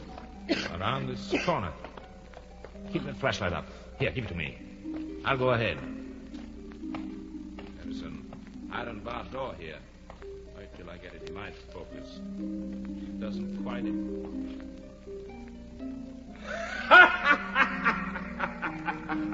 What? What the devil? What's the matter? What's going on, Obispo? What are you laughing about? What's... Good Lord. That, Uncle Joe, that's the fetal ape. What? For Lord's sake, what? My Harry, old Proctor, was right. It's an unborn ape that had time to grow up. Look at him, Uncle Joe. Here, look at him in the light. Look at him, Joe. It's still good. Look at his face. Matted hair, deep eye sockets, no eyebrows, and look at that forehead. Dirty, wrinkled, and that shelf of bone jutting out over his eyes. Look at him, Joe. Look at him scratch. Look at him, Joe, the fetal ape. But what is it? It's a man. Look at that ribbon across his chest. That's the Order of St. George. You're looking at the noble lord, the 5th Earl of Ganister. No. The 5th Earl of Ganister. 201 years old last January. But what happened to him? Just time. Time? He never died, so he had time. Time for a man, the unborn ape, to grow to be... Take me away, it's awful. It's the best joke I ever heard. It's absolutely the best. We don't have to experiment anymore. We know it works. What do you mean? You can start taking the stuff at once. No. Oh, yes. If you're willing to become like that, you can live forever. Well, what do you say, Uncle Joe? Obispo, how long do you figure it would take before a person got like that? I mean, it wouldn't happen all at once. There'd be a time while a person, while he wouldn't change any to speak of. Oh, no, you don't mean... Uncle Joe, you want to be... Once you got over the first shock, I mean, it's better than dying, isn't it? He looks like he has a pretty good time. I mean, in his own way, of course. Don't you think so, Obispo? Well, don't you think so, Obispo?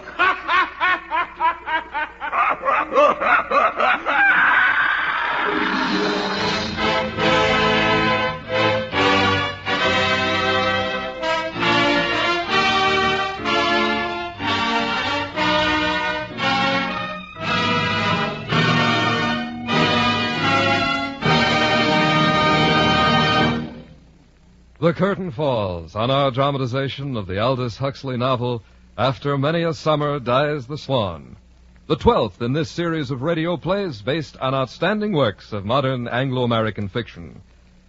The adaptation for radio was written by Ernest Kenoy. Our intermission commentator was Mr. Norman Cousins, editor of the Saturday Review of Literature, and our stars were Paul Henreid and Alan Hale. Paul Henreid can currently be seen in the motion picture Hollow Triumph. Alan Hale can soon be seen in the Warner Brothers Technicolor picture The Adventures of Don Juan, starring Errol Flynn. Today's cast included Ramsey Hill as Jeremy, Ted Von Eltz, Lynn Whitney, Tony Barrett, Ralph Montgomery, Donald Morrison, Marlene Ames, Earl Keane. Your announcer, Don Stanley. Original music was composed by Albert Harris and conducted by Henry Russell. The production was directed by Andrew C. Love. Next Sunday at this time, the National Broadcasting Company will present a full-hour drama document entitled Mother Earth, starring Eddie Albert. The NBC University Theater will resume December 26th with a seasonal play based on Alice in Wonderland.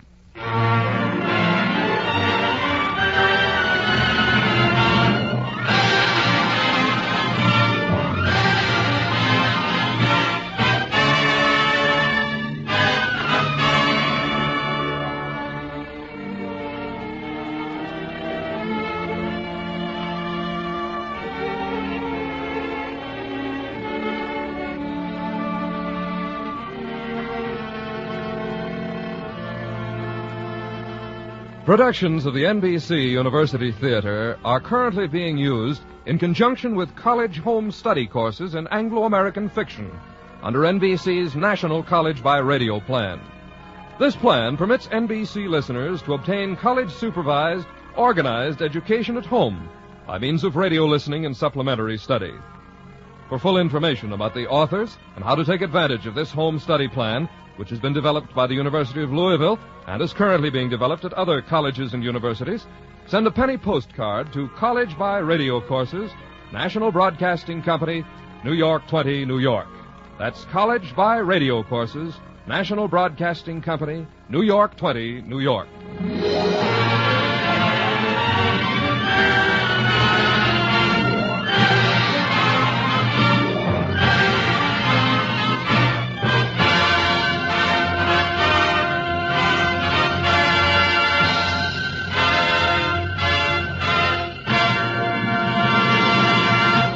This program came to you from Hollywood. Get set for one of the brightest evenings in your entertainment week. Sunday on NBC means good music, grand comedy. In other words, really fine listening all the way through. Yes, for the best time of your life, the best time is tonight on this NBC station. CRESTA, BLANCA, Cresta, Blanca, Cresta Blanca. Stay tuned to Hojo Radio. Wait a minute. Have you heard the Whistler?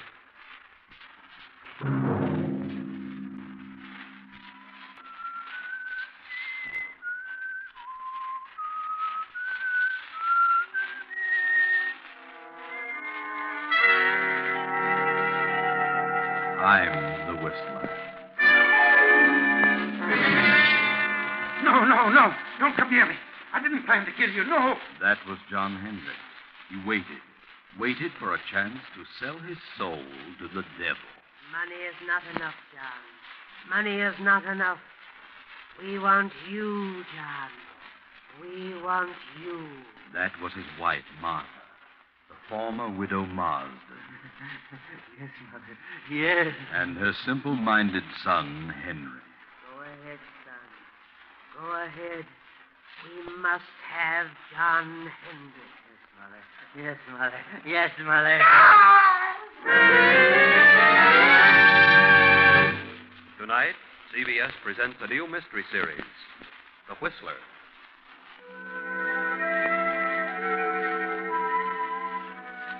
And I, the Whistler, know many things, for I walk by night.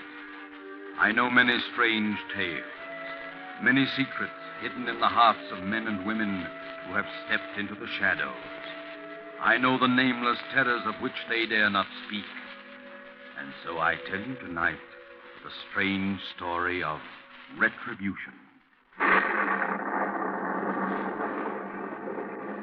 Gaze up this muddy, rain-splattered road. A small, lonely stone building appears against the lightened street sky. The dismal courthouse of a southern village. The village of Marsdenburg.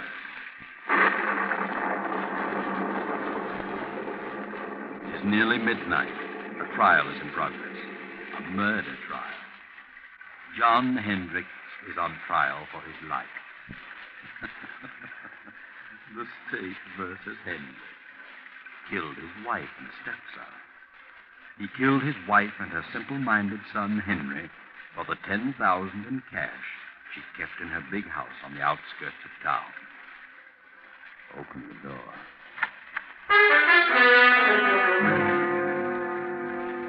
There he stands, John Hendricks, a huge, silent man of 50, large, bony hands. Close the door. Well, what do you think? Does he look like a murderer? The prosecutor is closing his argument. Ladies and gentlemen of the jury, it has been proven that Mrs. Hendricks had no current bank account. It has been proven that she did have a large sum of money which she kept on her estate. John Hendricks knew of this money and attempted to steal it, was caught in the act, and killed them both in order to cover up the theft. It was not a tramp who killed that old gray-haired lady and her simple son. There was only one intruder, one thief, one murderer. And there he sits, ladies and gentlemen. There he sits in all his guilt, a vicious killer, a murderer. There is only one decision for you to make. There is only one penalty that can erase from this countryside the stigma of this fiendish crime. One penalty for this axe murderer, John Hendricks. And that penalty is death. The state rests. Gentlemen of the jury, have you reached a verdict? Have you reached a verdict? Your Honor, we, the jury, due to lack of more complete evidence, find the defendant guilty of murder in the second degree.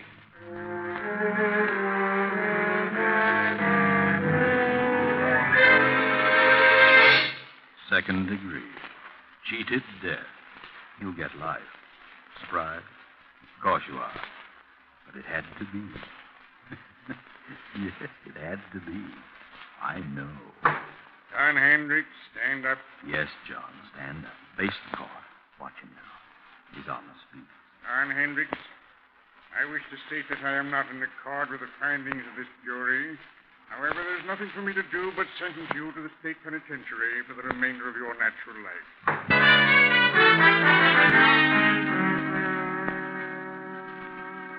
Know where you are now? Recognize that huge, sprawling stone structure with the high walls around it? State penitentiary. How much later?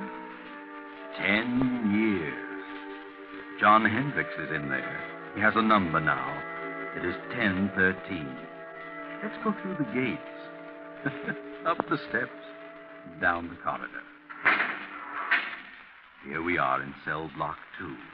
Night again. Just turned in.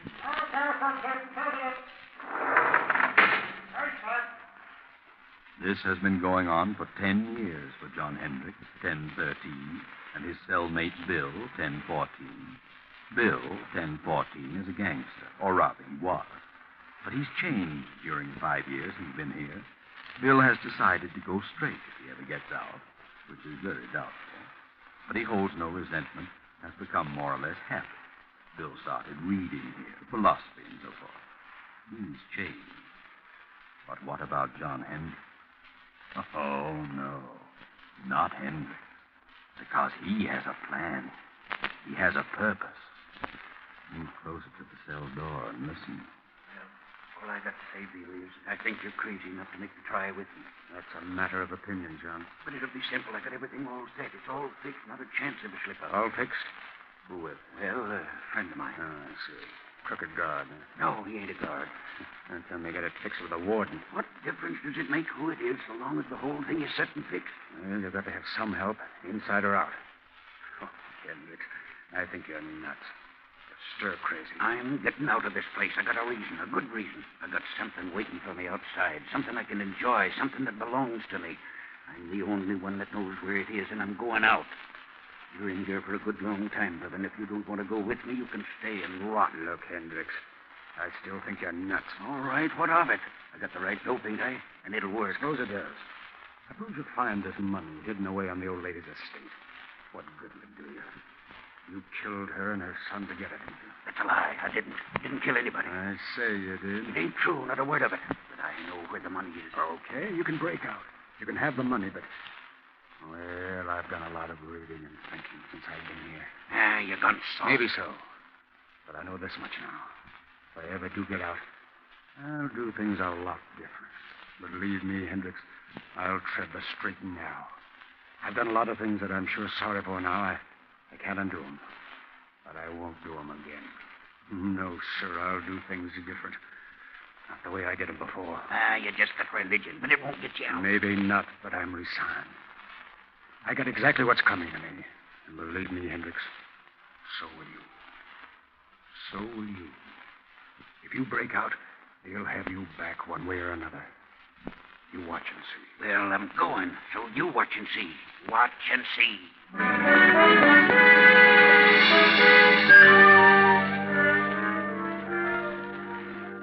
Now, another storm.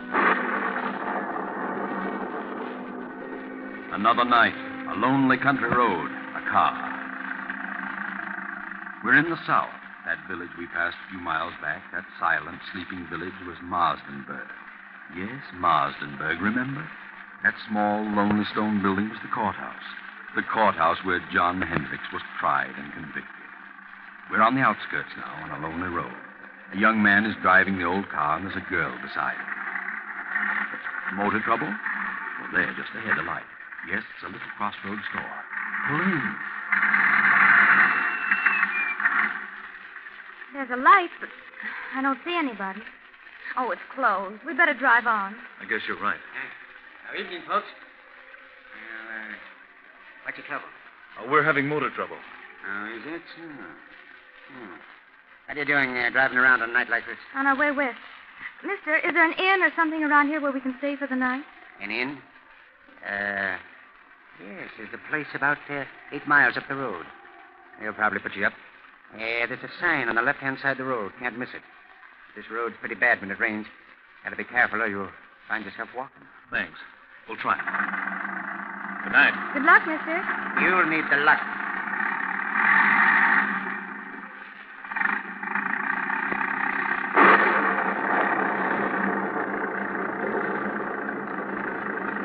The storm is increasing now. The muddy road sparkles in the flashes of lightning. The tall, dark trees sway back and forth in the fury of the storm like moaning lost souls. The little car lurches and bounces in its fight to keep the center of the highway. 2 miles, 3 miles, 4, maybe 5, and look, there it is, straight ahead. On the right side of the road, a blue light. Ah, yes, that's it. Wait, George. Did the old man say on the right side or the left side of the road? George, what's wrong? I don't know. The distributor must have gotten wet. Look, George. What? That blue light we saw, it's gone. Where is it? We must have passed it. Well, we couldn't have. I was looking right at it. It seemed as though it just disappeared in the thin air. I'd better turn in here. This motor won't last much longer. I guess so. I can't see a thing. No, Can you? it's certainly a desolate-looking place. There must be a house back in there. There it is. Look, there's a driveway. 20 feet ahead. Oh, yeah. Well, this motor's about to conk out. We'd better drive in and see what we can find. Yes, drive in, George. You'll find something. That's right. Through the gate. Make the curve. Hurry. There goes a motor. A little more. Now. Oh, we just made it. Thank heaven. Yes, that's right. Always thank heaven at a time like this. All right. Get out and go up on the porch. Now, let me help you. I'm all right. What do we do with the bags? We'll leave them here in the car till we find out if there's anyone here. Come on.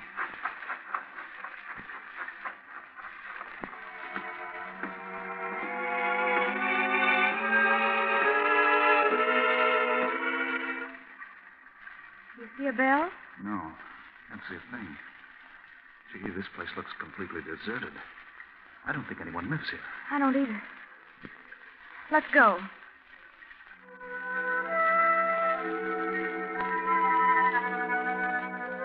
You're listening to The Whistler. We pause momentarily for station identification. This is the Columbia Broadcasting System.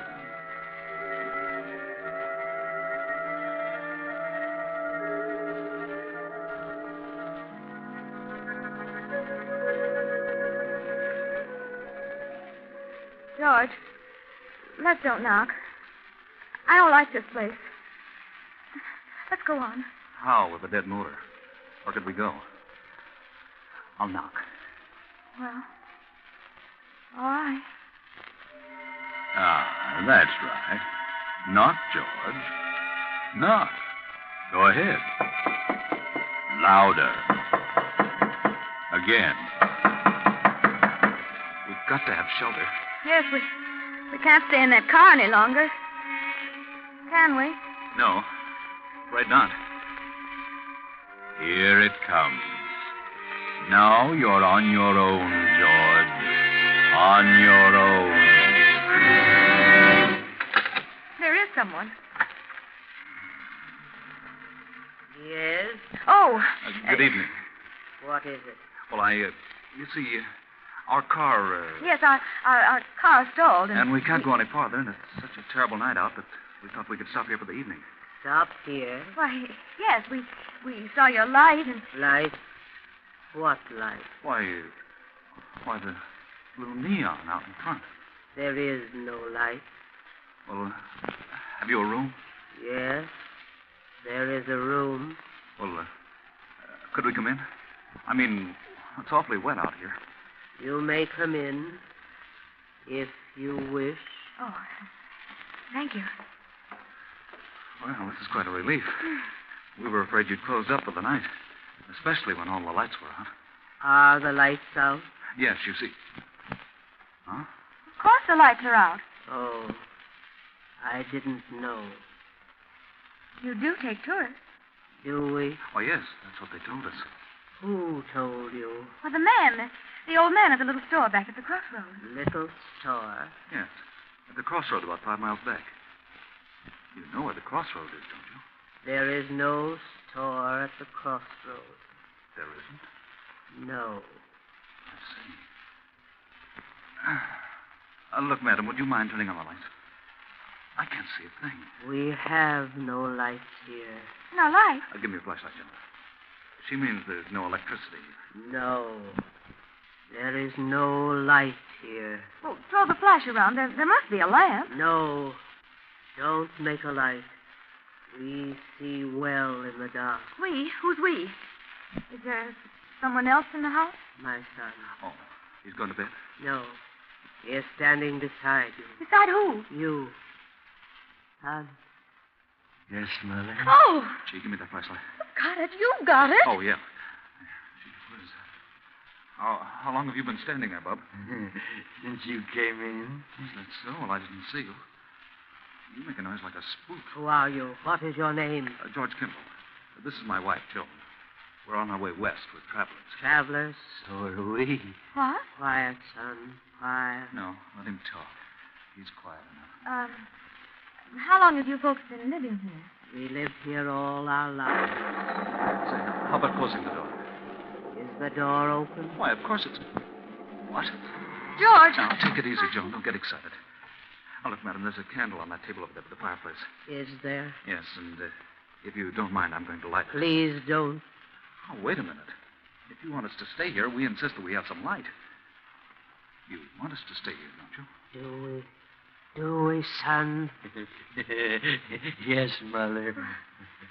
What are you looking at me for? Yes, Mother. Without light? Yes, Mother. George, let's go. I don't want to stay here tonight. This place doesn't look good to me. There has been no good here for many years. You see what I mean, George? I don't get it. You don't seem to want us, yet your son does.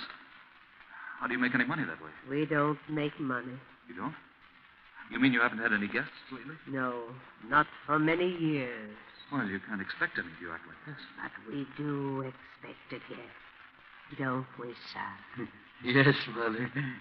Well, he certainly has a surprise coming. Yes, he has. How many rooms have you? There are many rooms, but only one. Only one? That doesn't make sense. What do you mean? Only one for guests. You mean only one equipped? Yes. Well, then if you've got it reserved for this guest you expect, what are we going to do? There is an inn farther along the road. They have rooms. They will take care of you. It will be best for us. Our distributor got wet, so our car won't run. Where is your car? Right there at the foot of the steps. I see no car. You don't? Why, it's standing right... Joan. George, where is it? It's gone. Holy smoke, it is gone. But where? How? I didn't hear a sound. It must have rolled ahead. Well, throw your light around. Not a sign of it. Say, what goes on here? Son. Yes, Mother. You move the car. Yes, Mother. I understand, son. I understand. Wait a minute. Your son moved it? How could he? The motor won't even run. And even if it would, we didn't hear a sound. No sound. How did you move it? I don't know. Oh, that's a fine thing. Here we are in a place where they don't want us and no way of leaving. Well, you've got us on your hands now. You'll have to make the best of it. No, George, no. We'll leave. Nonsense. This is all silly. Come on, let's have some light and cut out the monkey business. Wait. Son, what have we decided? Yes, Mother. We decided yes. Very well. If you wish. If you wish, you may stay. Stay until... Until when? All night?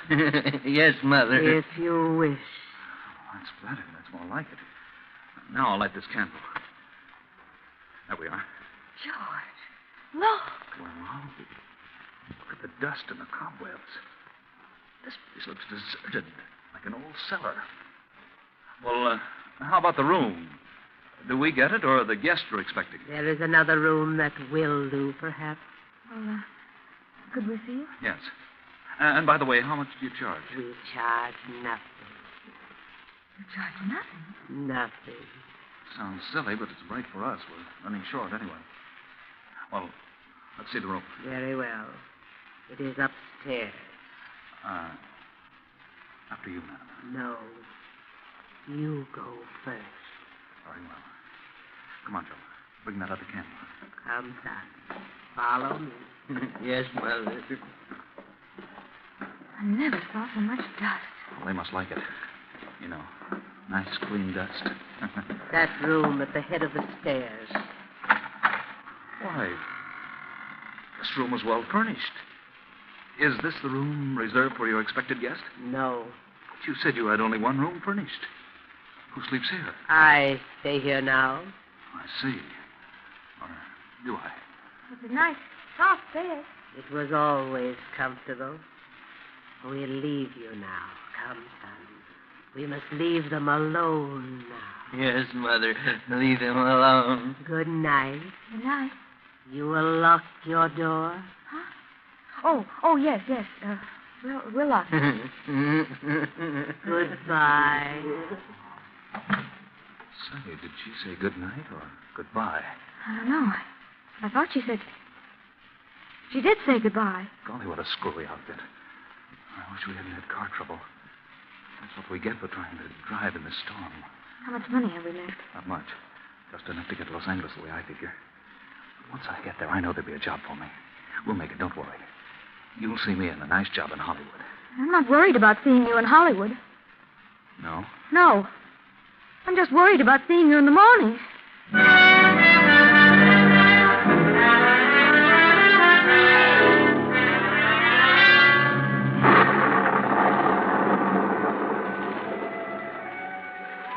The same night, but later. It's midnight. Another car on the same road. You know who it is. It's John Hendricks. You know where he's going. He turns in at our deserted mansion, up the driveway, and stops. He steps out. Slips up the steps, opens the door, and throws his flash about the dusty room. Cobwebs glisten in the beam.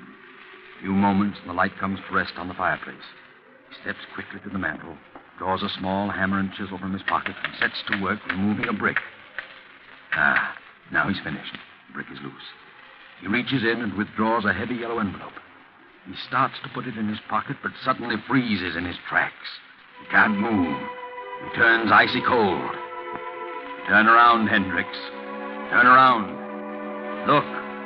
At the foot of the stairs across the room stands a woman holding a candle, and beside her a grinning youth holding an axe. Turn around, Hendricks. Look at their heads covered with blood. Turn around. John Hendricks murderer. John Hendricks thief. Yes, John. Henry. Yes, John. No.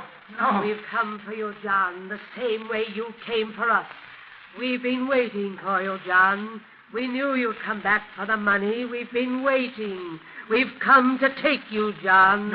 No. Please don't come near me. Please. You must suffer, John, as we have suffered. I've suffered. Not enough, John. Not enough. I didn't mean to do it. I didn't plan to kill you. I went mad, lost my head. No, don't come near me. You can have the money. You can have it. Then give it to us, John. Give us the money. You won't need it now. Come, son. We must have the money, and we must take John. Come, son, come. No. There's the money on the floor. Money is not enough, John. Money is not enough. Go ahead, son. Go ahead. We must have John Hendricks, thief, murderer. Yes, Mother. Yes, Mother. Yes, Mother. No. I'll shoot. Bullets won't stop us.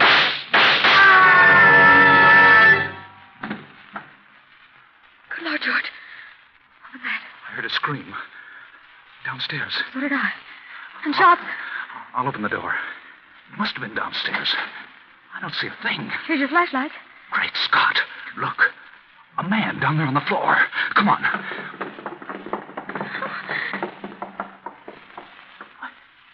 He's dead. Look at the gun. It's been fired. But I don't see a mark on him. Let's get out of here. I'll say, come on. No, you don't. Stand where you are. George! Cops. What's going on here? Hand over that gun. Thanks. What are you doing here? Why, we're stopping here. That is, we're just leaving. I can see that. Know this man on the floor? Know him? Yes. Joan, what's the matter with you? No, we don't. Take we a don't look know at him, Frank. Yes, sir. What are you two doing here? Why, we're guests. Yes, we're both guests. Guests? Who's guests? Why, guests, lodgers, tourists, guests of the old lady. What old lady? The old lady that lives here, the old lady and her son. You'll have to cook up a better one than that. What do you mean? Drive here? Where's your car? The son took it. Son, old lady, what are you talking about? They live here. They said they owned this place. We had motor trouble, and they put us up for the night. What about him, Frank? Well, he isn't dead, breathing. Looks like he had a stroke or something. It's him, all right. John Hendricks. Take a look around. See if there's anyone else here. Yes, sir. What's your name? George Kimball. This is my wife. We're on our way to California. Do you know who this man is? Certainly. We've been on his trail. He's an escaped convict. This your gun? No, sir. Did he shoot at you? No, sir. You shoot at him? This gun's been fired, and we heard shots as we turned in the driveway. Not a sight of anyone, sir. Nothing but dust and cobwebs. Look, Kimball, you said there was an old lady and her son here. Sure. They were here all evening. They're not here now. Well, they let us in and showed us to our room. They certainly were here. What did the old lady look like? Well, she had gray hair, wore a house dress and an apron. What did the boy look like? He was a big kid, about 20. Had a round, rosy face, and I think... Well, in fact, I know he was kind of simple-minded. He had a strange laugh, and he had red hair. Well, I'll be darned. What do you think of that, Frank? Golly, gives me the creeps. Why so? Do you know who you've just described? No. The old lady and her son who used to live here. Used to live here? Yeah. They were murdered here 10 years ago. What? Murder? Sure. This man on the floor was her husband, the boy's stepfather. He was tried for killing them with an axe and stealing her money and bonds. He got off at second degree because of lack of evidence. He escaped a week ago and headed this way. We've been on his trail ever since he entered this county. So you see, Kimball, if there was anybody else here tonight, it must have been a figment of your imagination. This house has been deserted for 10 years. Oh, George. Good Lord. Look, Sergeant. Found this envelope on the back doorstep. It's the money. Well, what do you know? The money and the bonds. Old Martha Hendricks' money. That's why Hendricks came here. But But where did they go? The old lady? No place. Because they weren't here, Kimball. Well, better get them out of here and back to headquarters. Wait a minute. Don't leave us. We won't. You're coming along, too. Why? We need you for a day or two. All right, let's get going, Frank. Come on. But where did they go? We saw them. I know they were here. Well, you certainly described them to a T, but don't worry too much about it, you know. Things like this can drive you nuts. You know what I mean? Things like this sometimes just happen. You know what I mean? No. Well, oh, come on, let's go before I get the heebie-jeebies. What did he say? Things like this just sometimes happen? Just happen? Well, sometimes they do and can't be explained. But not this time. Oh, no, not this time. This can be explained. Remember John Hendrick's cellmate Bill number 1014? He can explain. He knows all about it because he planned it. Bill wanted the money. He'd learned all the dope from Hendricks. He sent his pals, the phony spooks, made up like the old lady and her son, to grab the money when Hendricks recovered it. Too bad they dropped it in their hurry to get away. Bill didn't want to hurt John.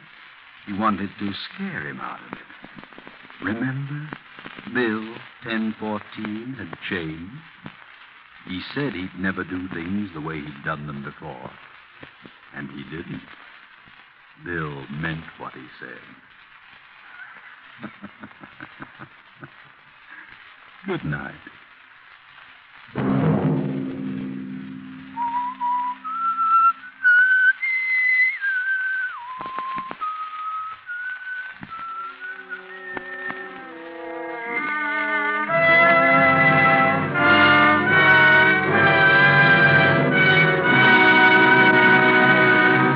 If this came upon you unaware and you listened, we've served our purpose.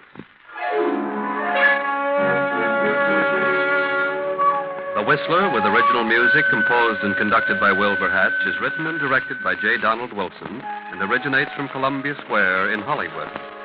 Next week, same time, The Whistler returns. This is the Columbia Broadcasting System.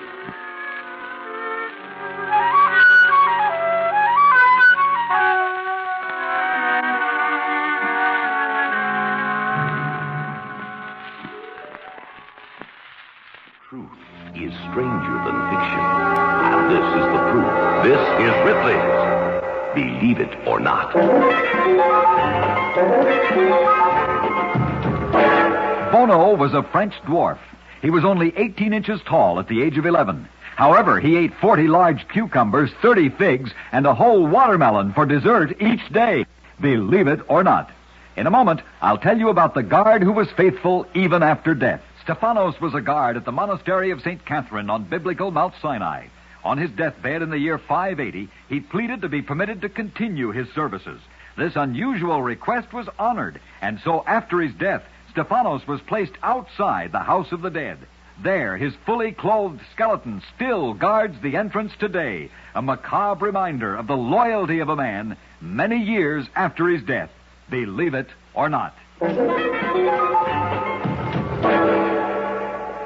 The instant coffee with a famous flavor. That's Instant Maxwell House, the happiest combination in coffee. Wonderful, good to the last drop flavor, combined with the convenience and thrift of coffee made instantly in the cup. So easy, no pot, no grounds. So thrifty, saves you real money compared to ordinary coffee. So truly good, pure roaster fresh flavor. Try Instant Maxwell House, the instant coffee with a famous flavor. Instantly good to the last drop.